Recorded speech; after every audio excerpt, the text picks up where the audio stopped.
Chapter 1. It was dusk, and the clouds were as red as blood. In the wilderness, 2 black horses with wings galloped in the air, pulling a carriage behind them. The carriage shuttled through the mountains, creating a gust of wind.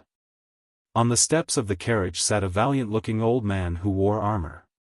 Although his hair was white, his eyes were like a tiger's and gave off an intimidating aura. In the carriage, there was a mother and son. The mother was young and beautiful. She wore a long dress with jewels and a hairpin with phoenix feathers, making her look like an empress. Her face was covered in tears. She hugged her son tightly, and her body trembled slightly. The son in her arms was only 2 years old. His face was exquisite, and he wore a golden robe. He looked like a porcelain doll. At this moment, the 2-year-old boy's eyes were dull. His eyes were filled with fear and unwillingness that did not belong to his age. "I've only reincarnated for 2 years, and I'm going to die again?" The 2-year-old boy roared in despair in his heart. In his previous life, he came from Earth and died young before he could enjoy life. The cause of death was that he stayed up all night on his keyboard. After reincarnating into this world that looked like Xianxia from ancient times, he still retained the memories of his previous life. Compared to his previous life, the difference between this life and his previous life was like heaven and earth. His father was the emperor of the great Zhou Empire, Emperor Yan of Zhou. Emperor Yan of Zhou was an immortal being. He controlled dozens of kingdoms, billions of people, and millions of soldiers. He swept across the northern wilderness region. His mother was one of Emperor Yan of Zhou's concubines. Her name was Lady Zhao Xian, and she was extremely favored. Even after she had a son, Emperor Yan of Zhou often went to her palace.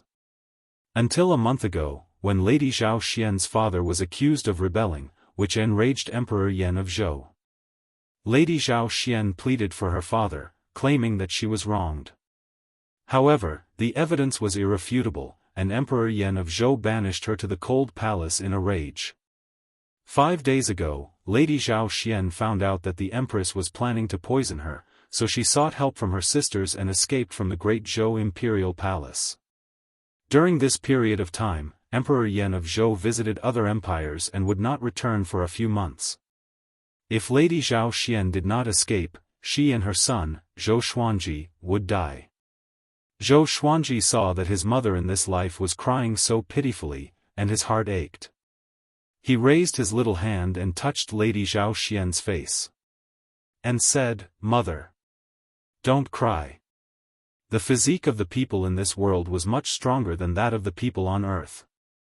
Zhou Xuanji, who was only 2 years old, could already speak.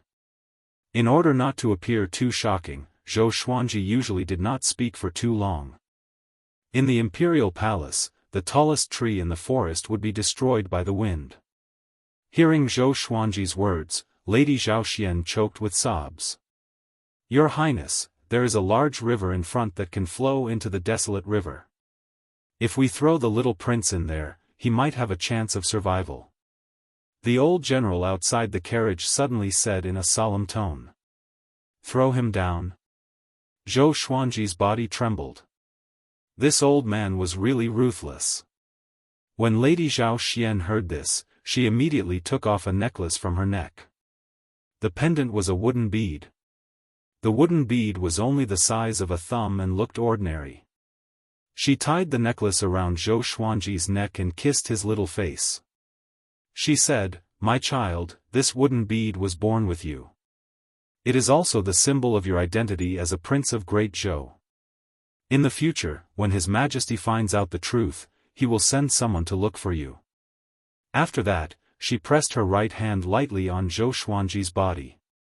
A translucent golden light appeared and enveloped Zhou Xuanji. She carried Zhou Xuanji out of the carriage and onto the platform. She looked down. Below them was a canyon that was hundreds of meters wide. The river flowed continuously, and the water splashed onto the rocks on both sides, splashing countless water droplets. If an ordinary person were to fall in, he would surely be smashed into pieces. Zhou Xuanji felt dizzy looking at it. He died suddenly in his previous life, and he was going to be smashed into pieces again in this life? I'm sorry. In my next life, if I can still be your mother, I will surely make it up to you, Lady Zhao Xian said softly. She had already wiped away the tears on her face, and she looked determined. After that, she threw Zhou Xuanji down. The little Zhou Xuanji spun in the air and looked up at Lady Zhao Xian. Their eyes met. There was no fear in Zhou Xuanji's eyes, but a deep reluctance. Lady Zhao Xian was stunned. This was not the look a 2-year-old child should have. She instinctively stretched out her hand and wanted to grab him. Plop! Zhou Xuanji, who was enveloped by the golden light, fell into the rapid river and disappeared. It was unknown whether he was dead or alive. Lady Zhao Xian pulled her hand back immediately and covered her chest. Tears flowed down from her eyes uncontrollably. She hated it. She hated herself for not fighting for it. If she could climb up with Emperor Yan of Zhou's favor, she might not have to face such a disaster today. Lady, don't worry. Back then, when the little prince was born, an auspicious sign descended from the heavens. A qilin came and circled above the royal palace. Even the heavenly teacher said that the little prince was extraordinary. He is not fated to die. Don't worry. The old general comforted her. Just when he finished speaking. Swoosh! An air-piercing sound came. A sharp arrow pierced through the old general's forehead. Blood splattered, and the 2 flying black horses neighed in fear. They turned around and ran immediately. Lady Zhao Xian was almost thrown off. She quickly grabbed the reins. In the river, Zhou Xuanji was enveloped by the golden light and was unharmed. Looking at the dead trees and rocks that flew past him, he felt terrible. Although Lady Zhao Xian had only raised him for 2 years and most of the time, she was still his biological mother. He sighed faintly and said, "If I have the power in the future, I will surely take revenge for you." It was extremely difficult to take revenge on the empress of the great Zhou Empire. This world was like a mythical world. Cultivation was the mainstream, and the powerful were respected. Just the royal guards alone had the power to split mountains and rivers. He was only 2 years old and had no contact with cultivation. How could he take revenge? At this moment, he felt a sharp pain in his chest.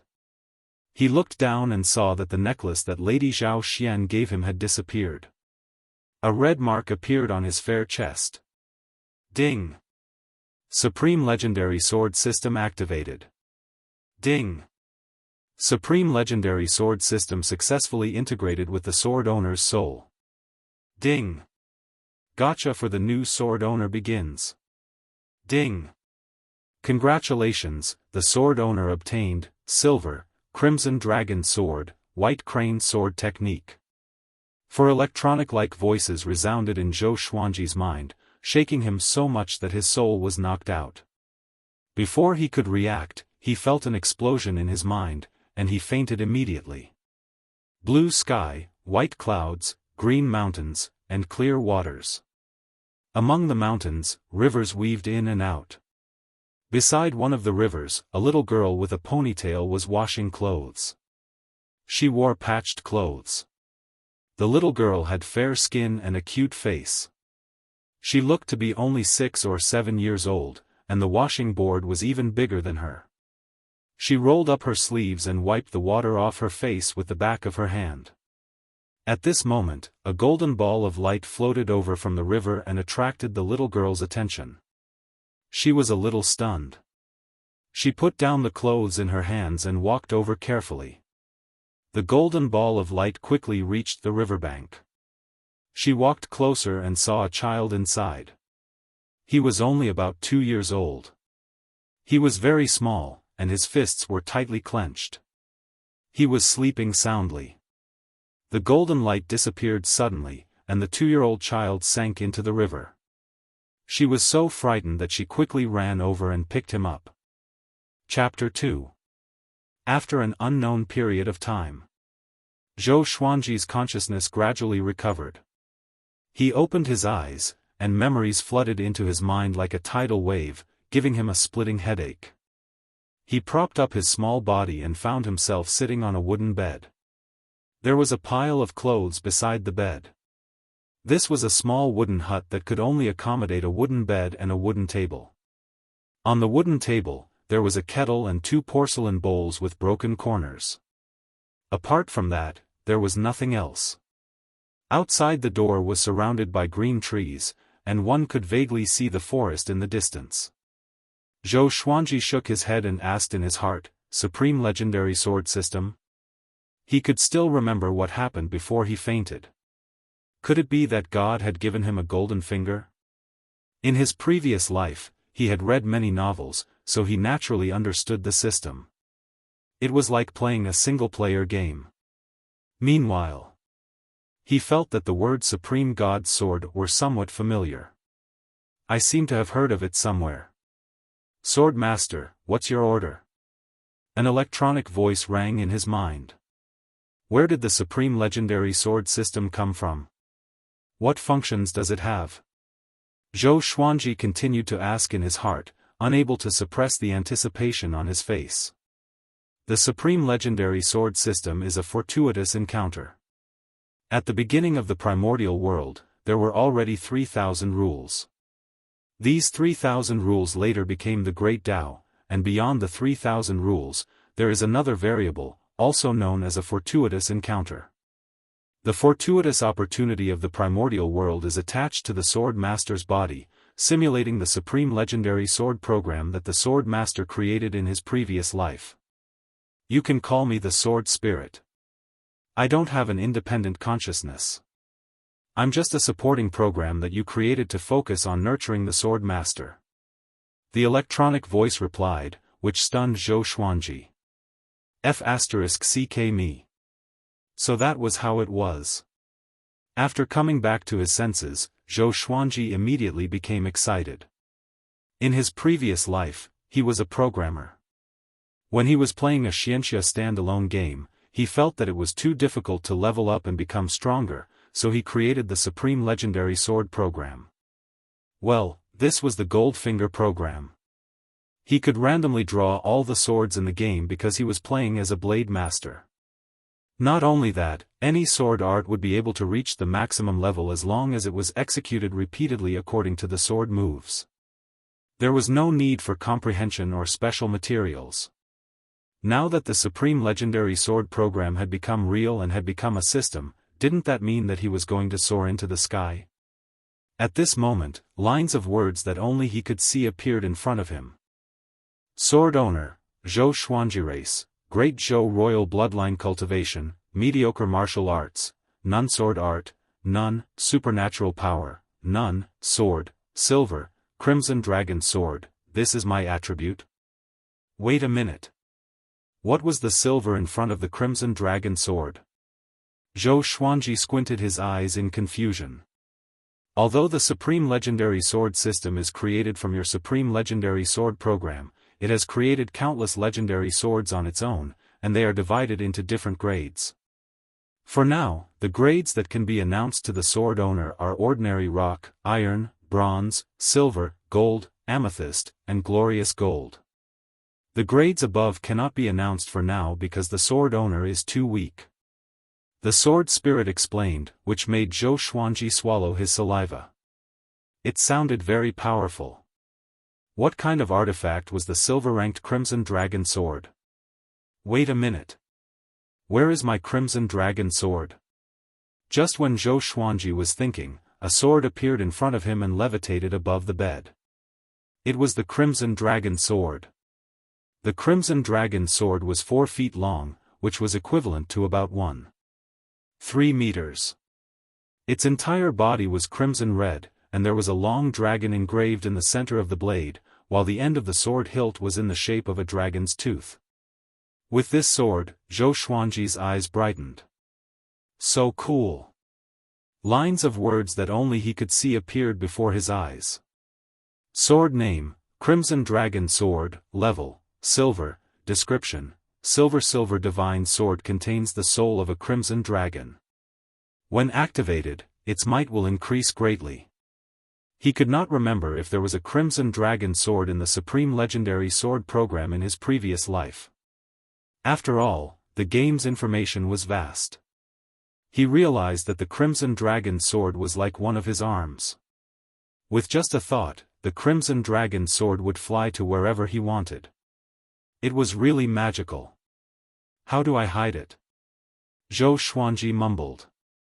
A 2-year-old child could not even protect such a precious sword. Just when he finished speaking, the Crimson Dragon sword disappeared. The system has the supreme storage, which can store all kinds of resources, except for living creatures. It is like a storage bag, with an independent space. The sword spirit replied, which made Zhou Xuanji sigh in amazement.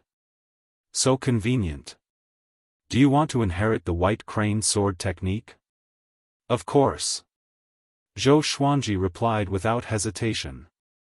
To take revenge, he had to become more powerful. As a prince of the great Zhou Empire, Zhou Xuanji had heard of the cultivation stages.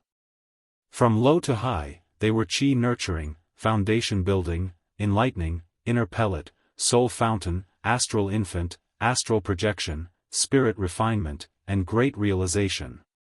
Each stage was divided into 10 levels. His father, Emperor Yan of Zhou, was at the great realization stage.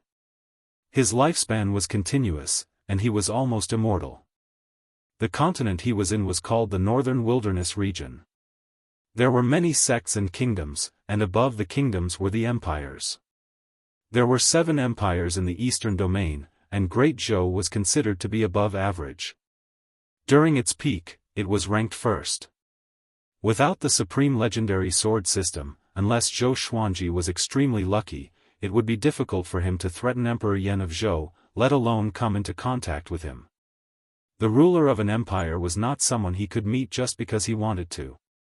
It was just like a land god, which mortals could only look up to. Next, a wave of memories entered his mind, and he could not help but close his eyes. In his mind, a silhouette was dancing with a sword. The silhouette was like a white crane, agile and graceful. After a long while, he finally managed to sort out this memory. The white crane sword technique was divided into 3 forms. The first form, white crane footing. The second form, white crane wings. The third form, white crane celestial trace. Every form of the sword was imprinted in his mind. In this world, a swordsman had a high status because the sword was the king of all weapons. However, the way of the sword was very difficult to cultivate. Every sword technique with different grades required great comprehension. The same sword technique could be wielded differently by swordsmen with different comprehension abilities. But Zhou Xuanji had the Supreme Legendary Sword system. When he designed the Supreme Legendary Sword system, he created a shortcut for sword techniques. He only needed to practice the White Crane sword technique 10 times to learn the first form. He needed to practice the second form 50 times, and the third form 100 times. One day was enough. Zhou Xuanji thought happily. But when he thought of Lady Zhao Xian, he felt depressed again. He did not know if Lady Zhao Xian was dead or alive. Even if she was alive, where could he find her in such a big world? My grandma is not here. You guys can come next time. A young girl's voice came from outside the wooden hut. Zhou Xuanji was so frightened that his body trembled. His personal stats disappeared as well. Don't tell me your grandma is running away from her debt. Tell her, within 3 months, she must pay her debt. Do you hear me? If she doesn't pay her debt, I will sell you to the brothel in town. A shrill female voice came. Zhou Xuanji could already imagine her mean and ugly old face. He quickly lay down. He was curious about who saved him, and at the same time, he was grateful.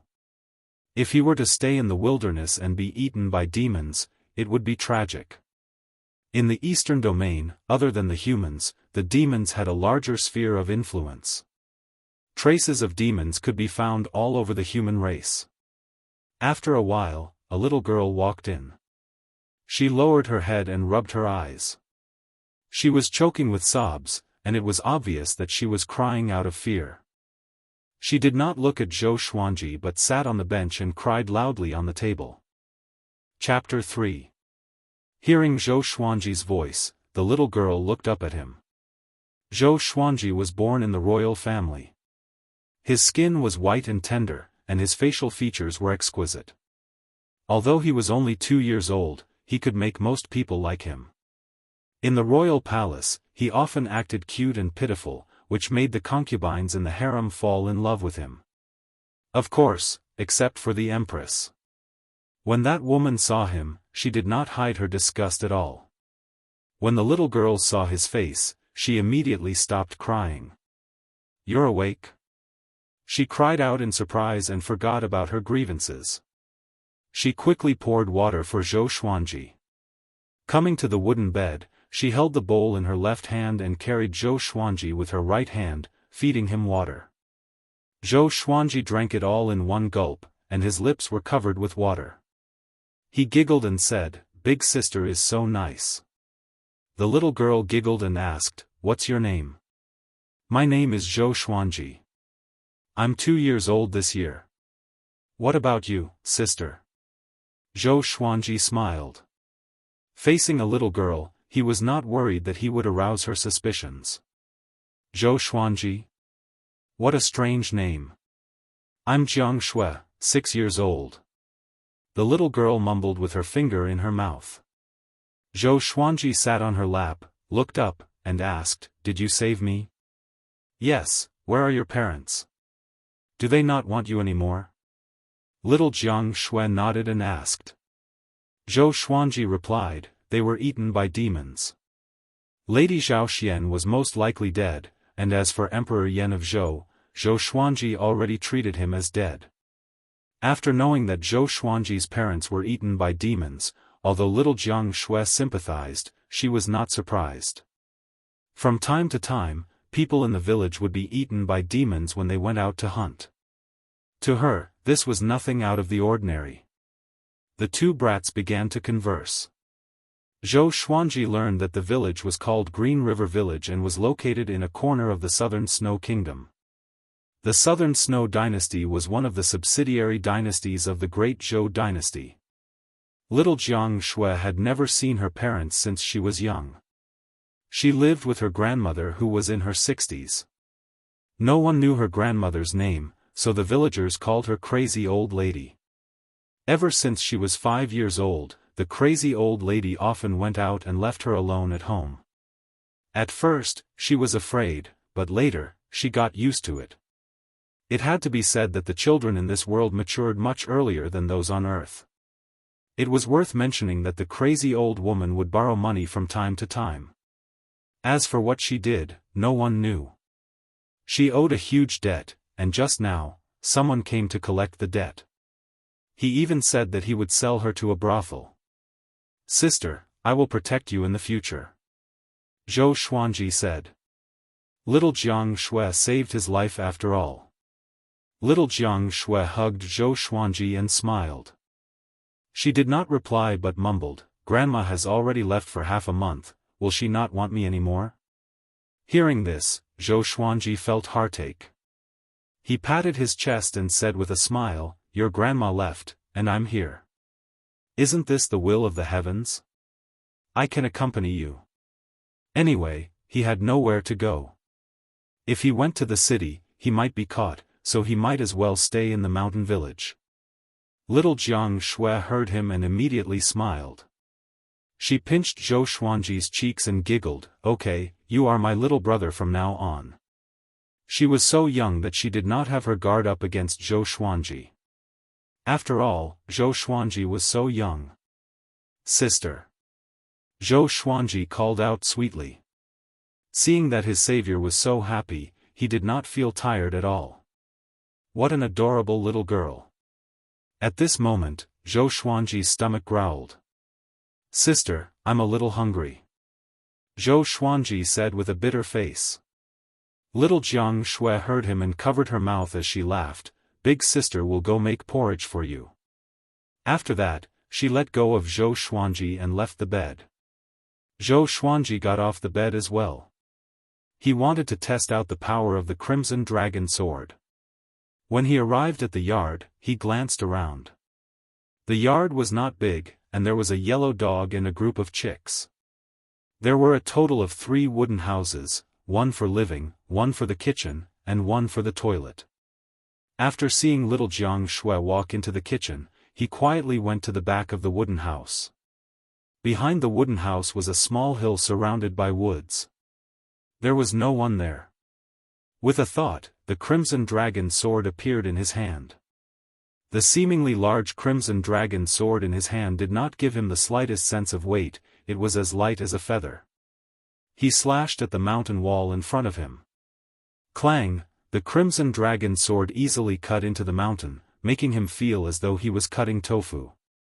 He slashed downwards and easily reached the bottom. Zhou Xuanji was overjoyed. This sharpness!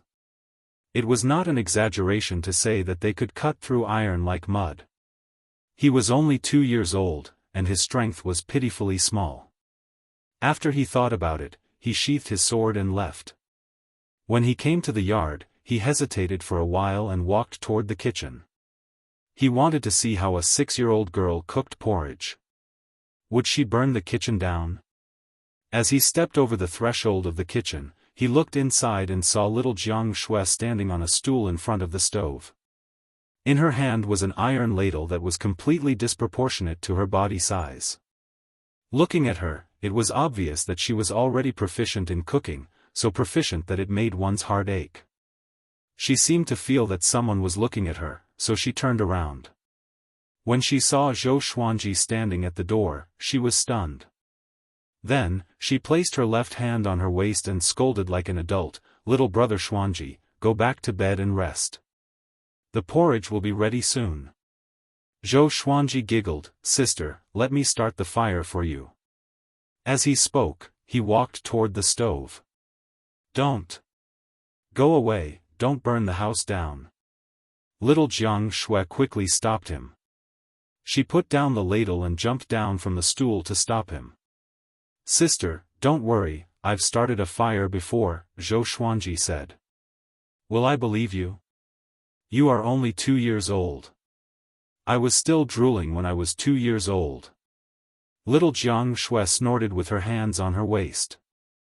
Zhou Xuanji said helplessly, "But you are only 6 years old. To cook at 6 years old, it is really worrying. You also know that I'm 6. I'm not a 3-year-old, but you are worse than a 3-year-old. Little Jiang Shui still did not give in. He did not know whether to laugh or cry at her words. This girl had really entered the mode of an older sister. The more sensible she was, the less loved she was. Zhou Xuanji sighed faintly. He turned around and walked to the door. He sat on the stool and said obediently, "Then I will accompany you." Seeing how cute he was, little Jiang Shui could not help but walk over and rub his little face. She giggled, "Good boy, I will be done soon." After she rubbed his face a few times, she returned to the stove, satisfied. Zhou Xuanji looked at her and thought of Lady Zhao Xian again. He must find Lady Zhao Xian. If she was dead, he must see her corpse. Not only that, he must make the Empress of Great Zhou pay. When he thought about this, his eyes burned with fighting spirit. "Oh yeah, sword spirit, how can I obtain more legendary swords and energy techniques?" Zhou Xuanji asked in his heart. The white crane sword technique was only a sword technique. He had not cultivated an energy technique yet. If he could cultivate spirit energy, the white crane sword technique's power would increase tremendously. The sword owner will get a chance to draw a lottery every year when you grow older. The lottery must contain a legendary sword, and at the same time, you can randomly choose an energy technique, legendary sword, sword technique, divine ability, elixir, etc. Also, every time the sword owner breaks through to a new stage, you will also get a chance to draw a lottery, but there is no requirement to include a legendary sword, the sword spirit replied. A legendary sword every year? so casual? Chapter 4. A 6-year-old girl living alone and cooking for herself was pitiful. If Zhou Xuanji did not have the memories of his previous life, and he was little Jianghu, he would either starve to death or be scared to death. Thinking about this, Zhou Xuanji's heart ached for her, but at the same time, he admired her a little. This girl would definitely be a phoenix among men in the future. After little Jianghu was done cooking the porridge, she fed it to Zhou Xuanji personally. She even blew on it to cool it down before feeding him. It had to be said that little Jianghu's culinary skills were not bad. Zhou Xuanji, who was used to dining in the palace, actually felt that it was pretty good. Perhaps it was because he was too hungry. After all, how good could a 6-year-old's cooking be? After eating a bowl of porridge, he saw that it was still early, so he practiced his sword in the courtyard. He picked up a wooden stick and used it as a sword. After all, the Crimson Dragon sword had an extraordinary background, and he could not easily reveal it. He trusted little Jianghu, but he was also afraid that the villagers passing by would see them. He first practiced according to the first style of the white crane sword technique. Only after practicing did he realize how difficult these movements were. He was only a 2-year-old child. It took him the time for an incense stick to burn to finish the first round. Little Jianghu walked out of the kitchen and saw what Zhou Xuanji was doing. She asked curiously, "Little brother, what are you doing? Practice swordsmanship?" A 2-year-old knows how to practice swordsmanship? In any case, she had never seen it. "Yes, after I master it, I'll be able to protect my sister," Zhou Xuanji replied casually. His words made little Jianghu's heart burst with joy. She said, "Then slow down, don't hurt yourself." After that, she got up and returned to the house to prepare some clothes for Zhou Xuanji. Zhou Xuanji continued to practice. After he practiced the first form of the white crane sword technique 5 times, he realized that his body became lighter and even more powerful. It was really magical. When he finished practicing 10 times, he felt that his body's quality had multiplied. Somehow, he seemed to have understood something. Once again, he executed the white crane stance effortlessly. It was as if he was an old swordsman who had practiced the sword for more than 10 years. The speed at which he drew and sheathed his sword was extremely fast. He continued to practice the second style, white crane spreads its wings. It was dusk before he successfully practiced 50 times. He was already exhausted, but when he finished 50 times, the fatigue on his body immediately disappeared. He swung his fist, feeling full of strength. Every time Sword Master masters a sword technique, the sword spirit will help strengthen Sword Master's physique, allowing Sword Master to easily use this sword technique. Now, Sword Master's strength has reached the strength of an adult man. The sword spirit said, and Zhou Xuanji was overjoyed. A 2-year-old is already comparable to an adult man. I'm going to be like Neza. With the supreme legendary sword system, he did not have to worry about crippling himself. He did not continue to practice. Instead, he went to the kitchen to help little Jianghu with cooking. After dinner, Zhou Xuanji continued to practice the third form of the white crane sword technique, white crane celestial trace. Little Jianghu sat on a small stool not far away and looked at him quietly. She had a silly smile on her face. With Zhou Xuanji's appearance, she was no longer afraid of the night. Today was definitely the happiest day in her life. Zhou Xuanji did not notice her expression but focused on training his sword. He practiced white crane celestial steps 100 times until late at night. When he completed the last movement for the 100th time, he felt a strange power flowing through his body. He felt that his physique had become stronger, and his strength was twice as strong as before. The power of 2 people. Zhou Xuanji was not surprised. He was in a state of epiphany. He closed his eyes and held a wooden stick in his right hand. Using the wooden stick as a sword, his figure flashed like a white crane, swift and agile. With a single step, he crossed several meters and swung the wooden stick at a big tree in the courtyard. Crack, the wooden branch was broken, but it left a 10-centimeter deep cut on the tree trunk. Zhou Xuanji opened his eyes and raised his brow. Without spirit energy, he could achieve such destructive power with the white crane sword technique? He looked down at the remaining half of the wooden branch and pondered. When he used white crane celestial steps just now, he felt that he had become one with the wooden branch. Something seemed to be entwining around him. It was very comfortable. Could it be? Zhou Xuanji opened his eyes wide and looked shocked. That's right. You have already understood the white crane sword will. There are thousands of sword techniques in the world, and each has its own sword will. When you become an adult, even without spirit energy, you can split a small mountain with your sword will. The sword spirit said suddenly, and Zhou Xuanji was a little dazed. He mastered the sword will just like that? According to his understanding, there were not many swordsmen who could master the sword will in this world. The most important thing was that he was only 2 years old. The supreme legendary sword system is really nature-defying. It's indeed a design that I created overnight. No, the sword owner is extremely talented in the way of the sword, or else the serendipity of the world would not have transformed into the supreme legendary sword system. The way of cultivation that suits you the most is the way of the sword. The sword spirit continued to explain, and Zhou Xuanji came to a sudden realization. He immediately thought of his father in this life, Emperor Yan of Zhou. Emperor Yan of Zhou's achievements in the way of the sword were unparalleled. He once killed an army of millions with one slash, and his name shook the world. As expected, dragons give birth to dragons, and phoenixes give birth to phoenixes. After he thought about it, he shook his head and turned around. He saw little Jianghu leaning against the door, asleep. Under the moonlight, her little face looked very peaceful. Silly girl. Zhou Xuanji said softly.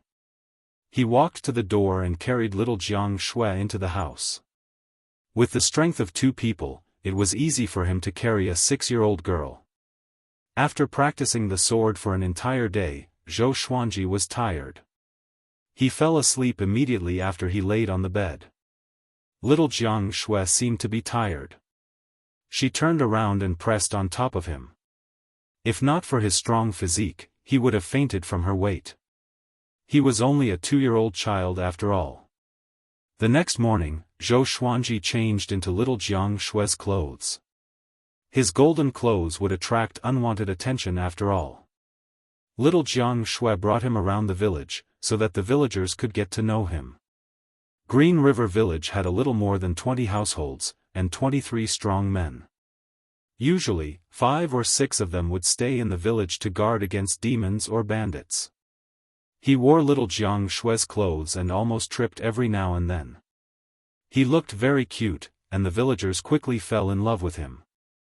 Little Jianghu told them about his background, which made the villagers sympathize with him even more. The people of Green River Village were simple and hospitable. Zhou Xuanji's arrival was not met with any rejection. In less than 7 days, everyone in the village had seen Zhou Xuanji. Although Zhou Xuanji had already mastered the white crane sword technique to the pinnacle, he still spent time training his body every day. Most of his time was spent playing with little Jianghu in the mountains. Demons rarely appeared in this area. For hundreds of years, almost all the demons in this area had been hunted. Occasionally, some demons would accidentally barge in, but most of the time, it was safe. In the blink of an eye. 3 months passed. On this day, an uninvited guest arrived. A middle-aged woman with a face full of pockmarks came to the courtyard with 2 strong men. She was plump, and just her face alone made people feel that she was mean. She placed her left hand on her hip and fanned herself with her right hand. She shouted at the top of her voice, "Little girl. Your grandma is not back yet. Come with me and pay your grandma's debt." More than 20 villagers surrounded the courtyard. There were both men and women, and they were all here to support little Jianghu. Chapter 5. This is too inhumane. Jianghu is only 6 years old. Yeah, what's the point of bullying a child? If you dare, go find the crazy old woman. You dare to take revenge on a child? The villagers condemned, but no one dared to chase the middle-aged woman out. This was because the woman's name was Xianxia. She was a collateral descendant of a powerful family in a nearby town. Offending her was equivalent to offending that family. Xianxia was furious. She turned around and roared, "It's only right that you pay what you owe. If you don't like it, go to the Fang family and demand justice." The Fang family. The Cultivation family of 4 Mystery Town controlled all the gambling dens and brothels in the town. Even the mayor did not dare to offend them. At least 30 villages like Green River Village were controlled by 4 Mystery Town.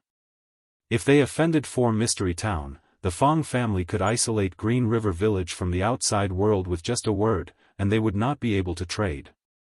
Even though Xianxia was only a collateral descendant of the Fang family and did not have much say, the Fang family's deterrence was too great. The 2 muscular men behind Xianxia were both cultivators. Although they had only just entered the qi nurturing stage, they were still stronger than ordinary martial artists. Just by standing there, they gave people a great sense of oppression. At this moment, little Jianghu walked out of the house. Her face was full of fear. Although she did not know what a brothel was, the women in the village said that it was a devil's den. To prevent Zhou Xuanji from getting involved, she reminded him a few times not to come out. "My grandma will come back after a while. She will not leave me behind." "You guys," little Jianghu said cautiously, like a frightened rabbit. But before she could finish her sentence, Xianxia interrupted her rudely and cursed, "I have already given you 3 months. Do you really think I'm the Bodhisattva? Take her away." "Yes." The muscular man behind her walked toward little Jianghu. Little Jianghu was so frightened that she instinctively stepped back and almost fell to the ground. She was only 6 years old after all. But just when she was about to fall, a small body caught her. It was Zhou Xuanji. He helped her up and pulled her behind him. He stared at Xianxia and scolded, "Fat woman. Appearance really comes from the heart. No wonder you are so ugly. Your heart is too evil." As soon as he said this, the burly man who was walking over was stunned and stopped in his tracks. Xianhua's expression changed drastically. The villagers were also stunned. Are these the words of a 2-year-old? Beat him to death. Xianxia yelled at the top of her lungs. She was so angry that the fat on her body was trembling. Having heard him, the muscular man immediately walked toward Zhou Xuanji. Zhou Xuanji laughed disdainfully. The crimson dragon sword appeared in front of him out of nowhere, and the tip of the sword pointed straight ahead. Xiao. Puchi. The muscular man's chest was pierced by the scarlet dragon sword, and the scarlet dragon sword pierced through Xianhua's chest. 1 sword, 2 lives. The remaining strong man was so frightened that he quickly turned around and ran away. Whoosh! The villagers were so scared that they collectively retreated. All of them looked as if they had seen a ghost. With a thought, Zhou Xuanji's crimson dragon sword flew swiftly and beheaded the fleeing muscular man. As someone who had lived 2 lives and was hunted by the Empress, Zhou Xuanji understood the principle of eliminating the source of trouble. Although he did not have spiritual power, the crimson dragon sword had already fused with him, and wherever he pointed, it would hit. The speed of a silver-grade divine sword was not something a minion who had just entered the qi-nourishing stage could handle. It was the first time that little Jianghu saw a dead person with her own eyes. She was so frightened that she covered her eyes. Zhou Xuanji took a deep breath and said to the villagers, "Everyone, if you do not want Green River Village to be implicated, you should understand that this matter cannot be spread." The villagers looked at him in fear and retreated. No one replied. Demon. Definitely a demon. He dared to kill at only 2 years old. He was completely different from the cute kids they usually saw. And that sword, it was definitely a demonic sword, a demonic sword. Zhou Xuanji saw their expressions and could not help but shake his head. He walked toward the 3 corpses on the ground and searched them. Finally, he found 3 bags of money and put them into the supreme storage. From now on, he could not stay in Green River Village any longer. He could only travel the world if he had money. "Can you help me take care of this?" Zhou Xuanji asked. The villagers heard him and immediately fled in all directions. He sighed. The crimson dragon sword flew in front of him and disappeared. Shortly after, he turned around and walked toward little Jianghu.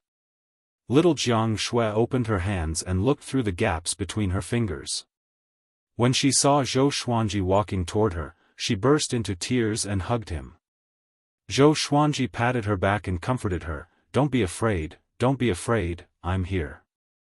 He thought that after seeing him kill people, little Jianghu would stay away from him, but it was the opposite. This moved him a little. She really treated him as her little brother from the bottom of her heart.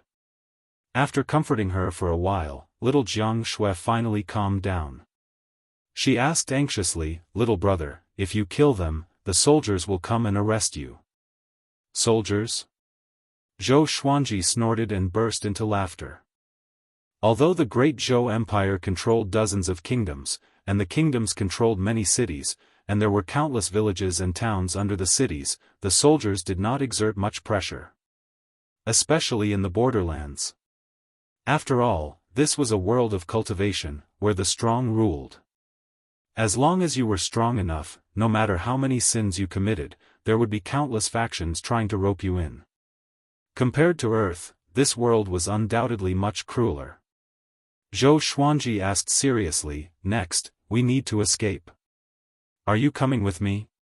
For him, the most important task now was to survive. As he grew older, he would definitely become more powerful. Only when he was powerful enough could he go to places with many people. Escape? But if Grandma comes back? Little Jianghu hesitated. Although the crazy old woman did not take responsibility for her, she was her only family. No, now she had another family member. Zhou Xuanji said, "Sister, if we don't leave and get caught, won't we be adding more trouble to your grandma? If something happens to you, she will be so sad." He smiled on the surface, but in his heart, he was cursing the crazy old woman. He could have enjoyed a happy childhood in Green River Village, but all this happened because of the crazy old woman's messy debts. And when he thought of little Jianghu's mumbling in her sleep, he was even more displeased. This old woman is as despicable as Emperor Yan of Zhou. Little Jianghu thought about it and nodded, "Wait for me, I will go pack up." After that, she purposely did not look at the 3 corpses and returned to the wooden hut. "Sword Spirit, can I put the entire house into the supreme storage?" Zhou Xuanji stared at the wooden hut they lived in and asked. After living here for 3 months, he had developed feelings for this house. Next, he planned to hide in the mountains for a few years. It would be even better if he had a house. "Sure." The sword spirit replied, which made Zhou Xuanji happy. "Sister. Stop packing. Come out." Zhou Xuanji shouted. Having heard him, little Jianghu, who had just entered the house, walked out again. She asked curiously, "Why? Not escaping anymore?" Zhou Xuanji held her little hand and instructed in his mind, "Sword Spirit, store the house." Before little Jianghu's eyes, the wooden hut disappeared into thin air. She was so frightened that she shuddered. Chapter 6. After taking away their wooden hut, Zhou Xuanji went to the kitchen to take away the pots and pans, as well as the food. Throughout the whole process, little Jianghu seemed very excited. She was amazed and excited that her brother could use magic. The legend of the immortal cultivators was also passed down in Green River Village. So her younger brother was also a cultivator. No wonder he looked so cute. He was completely different from the other children in the village. He was like a lotus flower in a swamp. After cleaning up for a while, the two of them walked around the corpses and headed towards the back of the mountain. Green River Village was located halfway up the mountain, surrounded by green mountains and clear waters. There were no other villages within a radius of 50 miles. Zhou Xuanji was heading far away from the village. He could rely on the Crimson Dragon sword to stay and not be afraid of the Fang clan, but he was worried that things would get out of hand. He knew how terrifying the generals of the great Zhou dynasty were.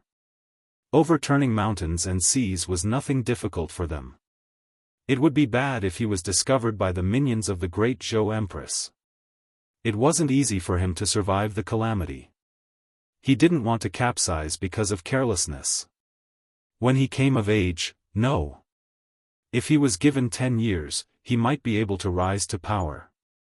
At the very least, he would be able to protect himself. After entering the forest, Zhou Xuanji took out his Crimson Dragon sword in case of danger. With a sword in his right hand and little Jiang Shue's hand in his left, the two of them strolled into the deep mountains. Little Jiang Shue had never left Green River Village before. She was very nervous, but fortunately, Zhou Xuanji kept comforting her. For the next 3 days, they were on their way. They took turns to sleep under the tree at night and traveled during the day. To prevent any accidents, Zhou Xuanji asked the sword spirit to keep an eye on them. Although they encountered some jackals, wolves, tigers, and leopards along the way, they posed no threat. Zhou Xuanji had the Crimson Dragon sword in his hand, and he was a swordsman who had comprehended the sword will, even though he was only 2 years old. After 3 days of traveling, they were now far away from Green River Village. On this day, they came to the cliff. The river beside them flowed down the cliff with great momentum. Standing at the edge of the cliff, they gazed into the distance with dull expressions. Behind the cliff was a forest, and 1,000 meters ahead was a mountain range that cut across the land. At this moment, there were 2 figures clashing in the air above the forest. A blue-robed old man and a black-robed youth. They flew in the air, as if they were not affected by gravity, and fought fiercely in the air. The blue-robed old man had white hair and a ruddy complexion. He held a long sword in his hand and looked like an immortal who had attained the Tao. The black-robed youth's long hair was messy, and his face was ferocious. His entire body was shrouded in black energy, and he held 2 curved blades in his hands. He looked like a demon. From a distance, it looked like a battle between good and evil. All kinds of spells fell one after another, blowing up the forest. Immortal cultivators. Zhou Xuanji's heart skipped a beat. Little Jiang Shui was shocked too. Cultivators who could fly in the air were at least at the inner pellet realm. Zhou Xuanji had not even stepped into the qi nurturing stage. Even with the Crimson Dragon sword, he might not be able to defeat an enlightening cultivator, let alone an inner pellet cultivator. Without thinking too much, he turned around and jogged away with little Jiang Shui. The 2 children didn't say a word along the way and soon disappeared into the forest. After running for 2 hours, they finally stopped to rest. For young children like them, it felt like their legs were about to break. "Sister, are you all right?" Zhou Xuanji asked as he panted. Along the way, little Jiang Shui did not cry or complain no matter how tired she was. Most of the time, if Zhou Xuanji did not stop, she would have fainted. "You are fine, of course I'm fine." Little Jiang Shui wiped her sweat and replied while panting. Zhou Xuanji felt sorry for her. He took out a water bottle from the supreme storage and passed it to her. Although he called her sister, in his heart, little Jiang Shui was like a younger sister. The 2 of them rested on the spot. They spoke very softly, for fear that the 2 cultivators would hear them. They rested for about 10 minutes. The 2 of them got up. Zhou Xuanji stored the Crimson Dragon sword into the supreme storage, and they supported each other as they walked forward. After walking for a while. *Boom. Asterisk in front of them, a silhouette fell from the sky and smashed onto the ground. Countless leaves danced in the air, and the trees around them shook. Zhou Xuanji and little Jiang Shui were both shocked. They fixed their eyes on it, and a chill ran down their spines. It was the blue-robed old man from before. He was lying on the grass, covered in blood. His face was full of pain. Seeing him, Zhou Xuanji and little Jiang Shui were so frightened that their bodies froze. The worst-case scenario had still happened. Damn, we are so unlucky. Zhou Xuanji could not help but curse in his heart. He quickly pulled little Jiang Shui and turned around. Just when he turned around, he saw the man in black walking toward him with two curved blades stained with blood. Xiao Bailey, it seems like you did not improve much in the past 10 years. The man in black laughed coldly and walked toward the blue-robed old man. Zhou Xuanji's hair stood on end. He pulled little Jiang Shui behind him and stepped back carefully. The man in black walked past him, and they were less than 2 meters apart. What's happening? Why are my legs not listening to me? I can't run, Zhou Xuanji thought in fear. He had never faced such a situation before. It's a murderous aura. He wants to kill you, so he locked his murderous aura on you so that you cannot escape. The sword spirit said in his mind, and Zhou Xuanji clenched his left fist. He wanted to kill them. They were still kids. Xiao Bailey, do you have any last wishes? The man in black laughed sinisterly, his eyes full of mockery. As for Zhou Xuanji and little Jiang Shui, he had already ignored them. He would deal with the two kids after he killed Xiao Bailey. Xiao Bailey wanted to stand up, but his bones were broken and he could not. They are innocent. Let them go, Xiao Bailey gritted his teeth and said. He had already given up, but he could not bear to let the two kids be implicated. Ha ha ha. You better take care of yourself first. The man in black mocked. Just when he finished speaking, the crimson dragon sword suddenly struck his head, and blood splattered all over the ground. An inner pellet cultivator, dead. Xiao Bailey opened his eyes wide, as though he had seen a ghost. Little Jiang Shui was also shocked by this horrifying scene. The crimson dragon sword flew into his hand. Sword spirit, is he dead? Zhou Xuanji asked in his heart. An inner pellet cultivator might not die so easily. He's dead. He can't be more dead. After getting the sword spirit's answer, Zhou Xuanji immediately ran over and searched the man in black. Finally, he found a storage bag and a storage ring. He turned around and ran away with little Jiang Shui. Wait! Xiao Bailey quickly shouted, but Zhou Xuanji did not even look back and quickly disappeared into the depths of the forest. After a long while, Xiao Bailey muttered with a complicated expression, a genius on Great Zhou's hero ranking board died just like that, died in the hands of a 2- or 3-year-old kid. Xiao Bailey, who was knowledgeable, was in a mess. His worldview was shattered into pieces. Zhou Xuanji's decisiveness and attack sent chills down his spine. But more than that, he was curious. Zhou Xuanji did not attack him, which meant that he was not a bad person. What a pity. Can't you save me before you leave? Chapter 7. After killing an inner pellet cultivator, Zhou Xuanji and little Jiang Shui continued to flee. They were afraid that more cultivators would come after them. Using the crimson dragon sword this time made him mentally exhausted. He felt that his eyelids were heavy and that he would fall asleep at any moment. His opponent was an inner pellet cultivator after all.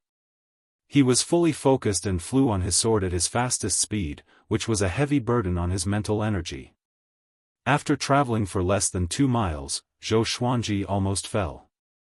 Fortunately, little Jiang Shui caught him in time. Little brother, are you okay? Do you want me to carry you? Little Jiang Shui asked with concern. She felt sorry for him when she saw his haggard look. Zhou Xuanji waved his hand and said, I'm fine. I can still carry you. He looked like a 2-year-old, but his soul was already mature. How could he let a 6-year-old girl carry him? He noticed that little Jiang Shue's legs were already trembling. She was obviously very tired. After traveling for another few hundred meters, Zhou Xuanji could not take it anymore and sat on the ground to rest. The evil cultivator was already dead, and Qiu Bailey was severely injured. They would not be in danger for the time being. He could only comfort himself this way. Fortunately, Qiu Bailey did not chase after them. After resting for a while and recovering their energy, they continued their journey. Half a month later, the two finally stopped. They were standing on the mountainside. There were few trees on the mountain slope above them, only rocks and weeds. At the foot of the mountain, there was a small river that meandered like a snake, following the mountains and forests to the end of the horizon. Zhou Xuanji took out the wooden hut from the supreme storage and smiled, let's settle down here. Little Jiang Shui was so happy that she jumped up and almost fell. Fortunately, Zhou Xuanji caught her in time. Along the way, with the white crane sword Will and the crimson dragon sword, the two did not encounter any danger. They could even hunt occasionally. Zhou Xuanji's battle prowess had also been trained, and it was no longer the same as before. Little Jiang Shui began to clean up the hut, while Zhou Xuanji wandered around and made sure that she was always in his sight. The mountain slope was 100 meters tall, and its back was against the forest. Looking from the top of the mountain, one could only see rolling hills in all directions. There was no sign of human habitation. Little Jiang Shui was agile. She ran to the top of the mountain after cleaning up. Her face was filled with excitement. She grabbed Zhou Xuanji's hand and urged, "Little brother, can you teach me sword techniques?" Zhou Xuanji had always been the one protecting her, which made her feel guilty. So, she wanted to learn the sword too. Previously, he didn't have a chance to do so, but now he did. Zhou Xuanji smiled helplessly and took out a wooden sword from the supreme storage. This was a piece of wood that he had cut along the way, and it was reserved for little Jiang Shui. The sword spirit had tested little Jiang Shui's talent in swordsmanship. She was mediocre and it would be difficult for her to achieve anything in swordsmanship. However, in order for her to have the ability to protect herself, Zhou Xuanji planned to teach her the white crane sword technique. With little Jiang Shui's talent, she would need 10 years to master the white crane sword technique. Zhou Xuanji was not worried. He was there to protect him anyway. Although little Jiang Shui's talent in the way of the sword was not ideal, she lived like a little adult. With her around, Zhou Xuanji could live a good life. Every time he saw little Jiang Shui taking care of him, he could not help but sigh. This world is really amazing. If it was on Earth, a 6-year-old girl walking alone would be worried by her parents. Perhaps it had something to do with the spiritual energy. Little Jiang Shui behaved like a 10-year-old child. It was still early, so the two of them ate some dry rations and continued to practice their swordsmanship. He practiced for 4 hours until dusk arrived. Little Jiang Shui memorized 7 moves. It was not a big improvement, but it made her very excited. Before the sky turned dark, the two of them entered the forest to collect firewood. After nightfall, they sat in front of the firewood and looked up at the starry sky. Little Jiang Shui cupped her cheeks in her hands and looked at the night sky. "Little brother, are we going to stay here forever?" Zhou Xuanji nibbled on a roasted rabbit leg and replied, "Don't worry. Give me 10 years. After 10 years, I will bring you back. By then, no one will dare to bully us." Every year he grew older, he would receive a legendary sword and a lottery. After 10 years, his power would surely grow by leaps and bounds. His goal was not to linger on. He wanted to go to the great Zhou royal palace for revenge. 10 years. Really? Little Jiang Shui asked in a daze. Loneliness and confusion were always easily awakened at night. Little Jiang Shui had been lonely since she was young, and her mind was precocious. It was inevitable that she would be like this. It might not even take 10 years. Zhou Xuanji nodded. It was a pity. There were many treasures in the storage ring and pouch left behind by the evil cultivator, but the energy techniques were all demonic techniques. The sword spirit did not allow him to cultivate them, so he could only walk the path of the sword. He did not want to go berserk, so he had not officially stepped onto the path of cultivation. When he was 3 years old, he hoped that he could get a cultivation technique from the lottery.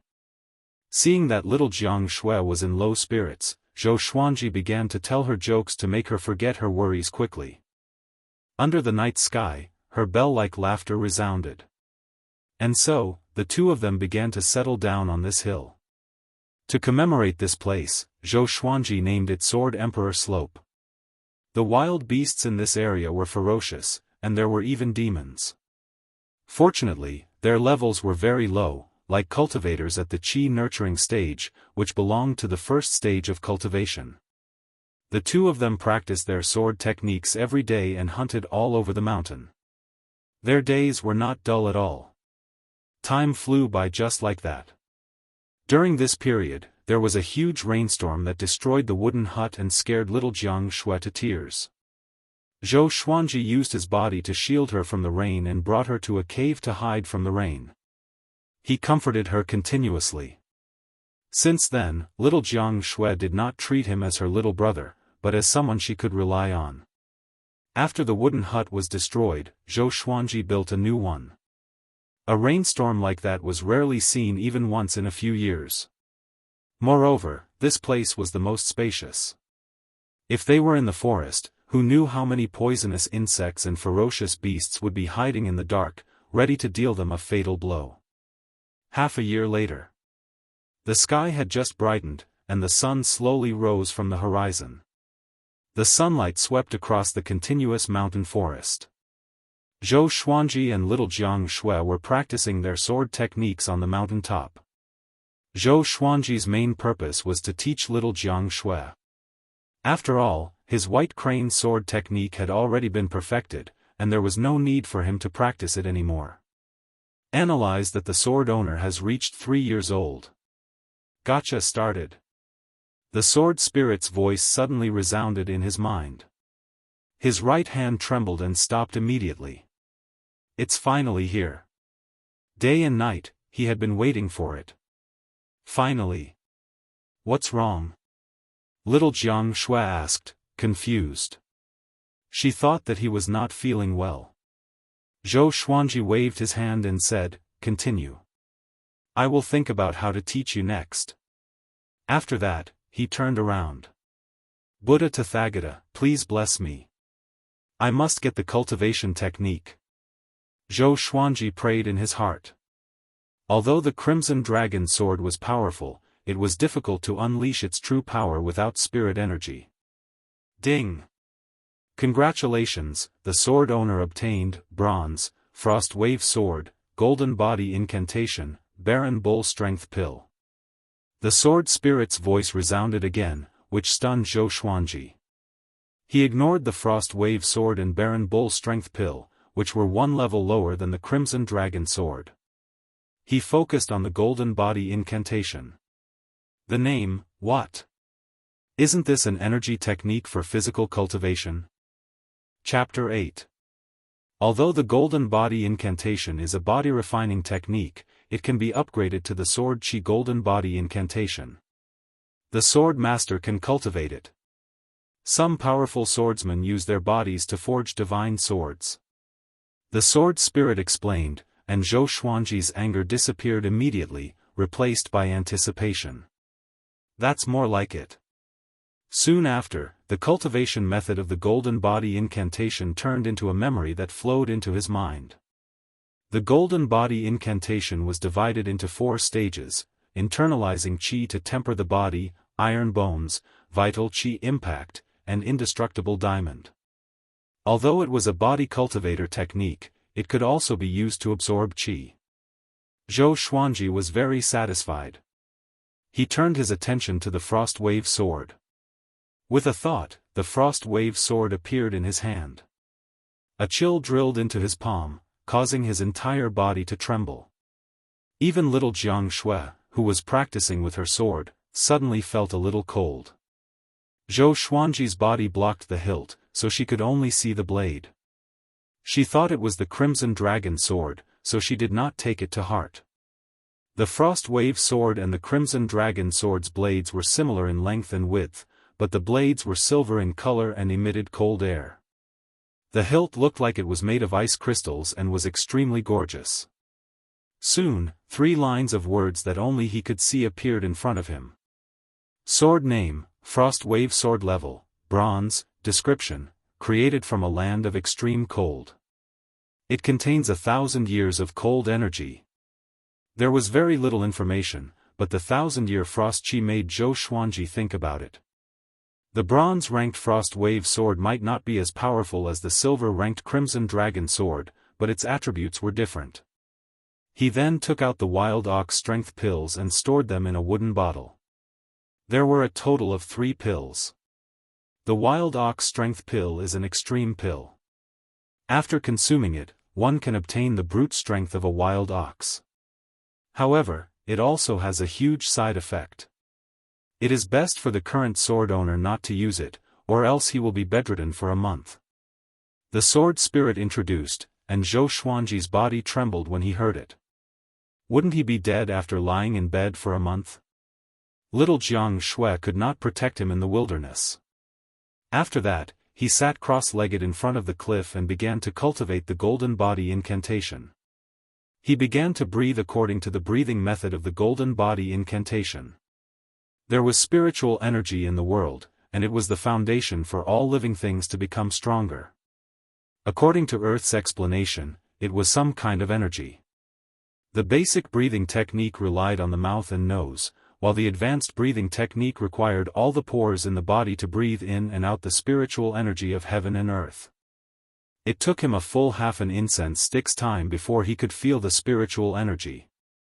Spiritual energy was hidden in the air and was different from other gases. Once inhaled, one would feel refreshed and refreshed. The contrast was very obvious. The first internalization of qi took half an incense stick's time, which was equivalent to 15 minutes. It was definitely not slow. Ordinary people needed days or even months. The genius of the royal family of Great Zhou, the 6th Prince Zhou Gan, took an hour and was called a genius. Even Emperor Yan of Zhou was pleased. As he breathed in and out, his understanding of the golden body incantation became higher and higher. After 100 breaths, he directly mastered the first level of the golden body incantation, internalizing qi and tempering body. At the same time, his cultivation had stepped into the first level of the qi nourishing stage. He had accumulated a lot of spiritual energy in his dantian. He was stunned and thought to himself, is it that easy to cultivate?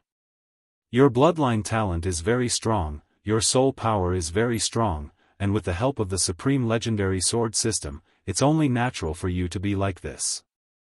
The sword spirit explained. Zhou Xuanji blinked and asked, are energy techniques and sword techniques the same? It's more or less the same, but the martial arts have a strict requirement for one's cultivation level. For example, the second stage of the golden body incantation, Iron Bone, requires you to reach the 5th stage of the qi nourishing stage. Zhou Xuanji was very pleased with the sword spirit's answer. With his talent, it was not difficult for him to reach the 5th stage of the qi nourishing stage. Moreover, there were many spirit stones and spirit pills in the storage rings and bags of the 3 people he killed, which could help him in his cultivation. He did not teach the golden body incantation to little Jianghu, but it was not because he was selfish.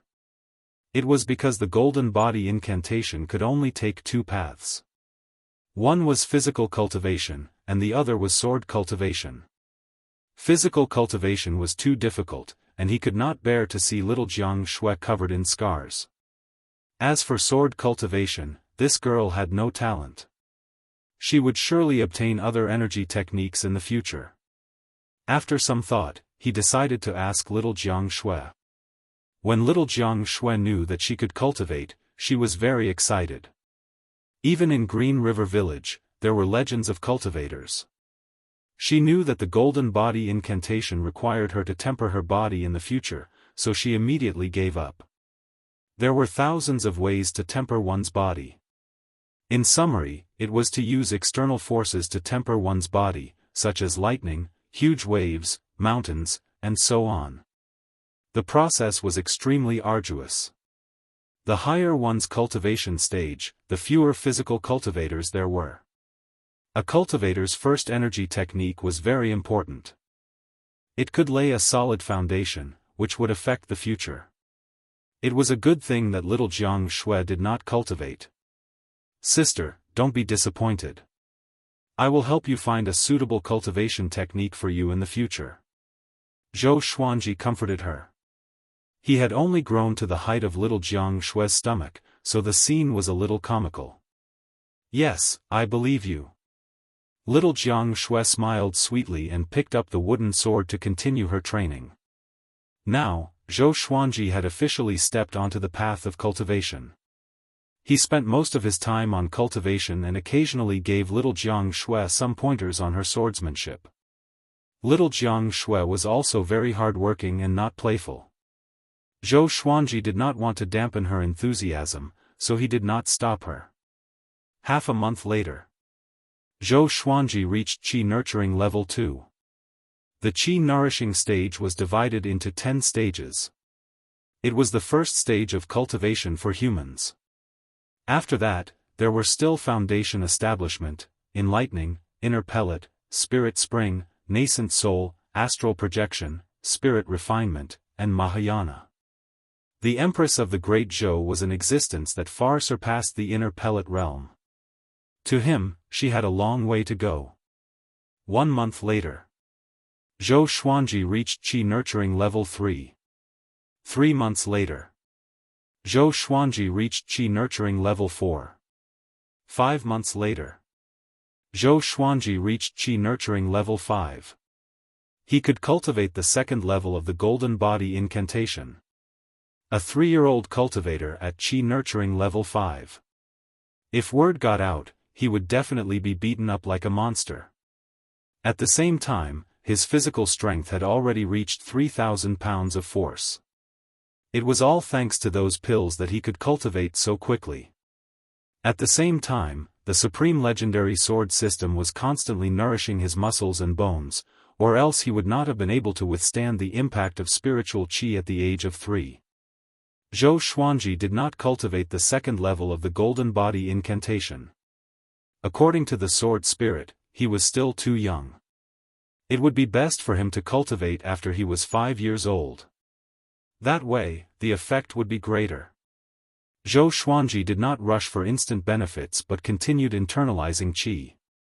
The White Crane Sword technique, which he used with spiritual energy, was extremely destructive. He could easily cut down a tree that was 20 centimeters tall from 5 meters away. An ordinary wild boar would be killed in one hit. He was fascinated by the feeling of becoming stronger. In front of the cliff at the top of the mountain, it had become a place for 2 children to cultivate. This day, at noon. How can it be? Qi Nurturing Level 5.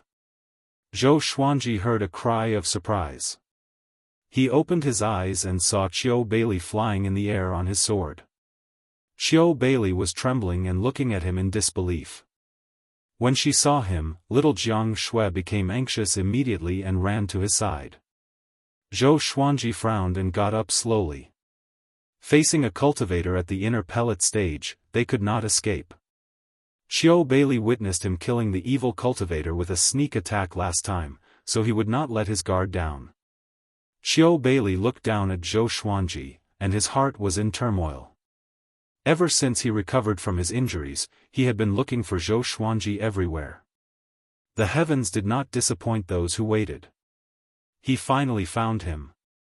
But a year ago, this kid did not have any spiritual energy at all. He reached Qi Nurturing Level 5 in just a year?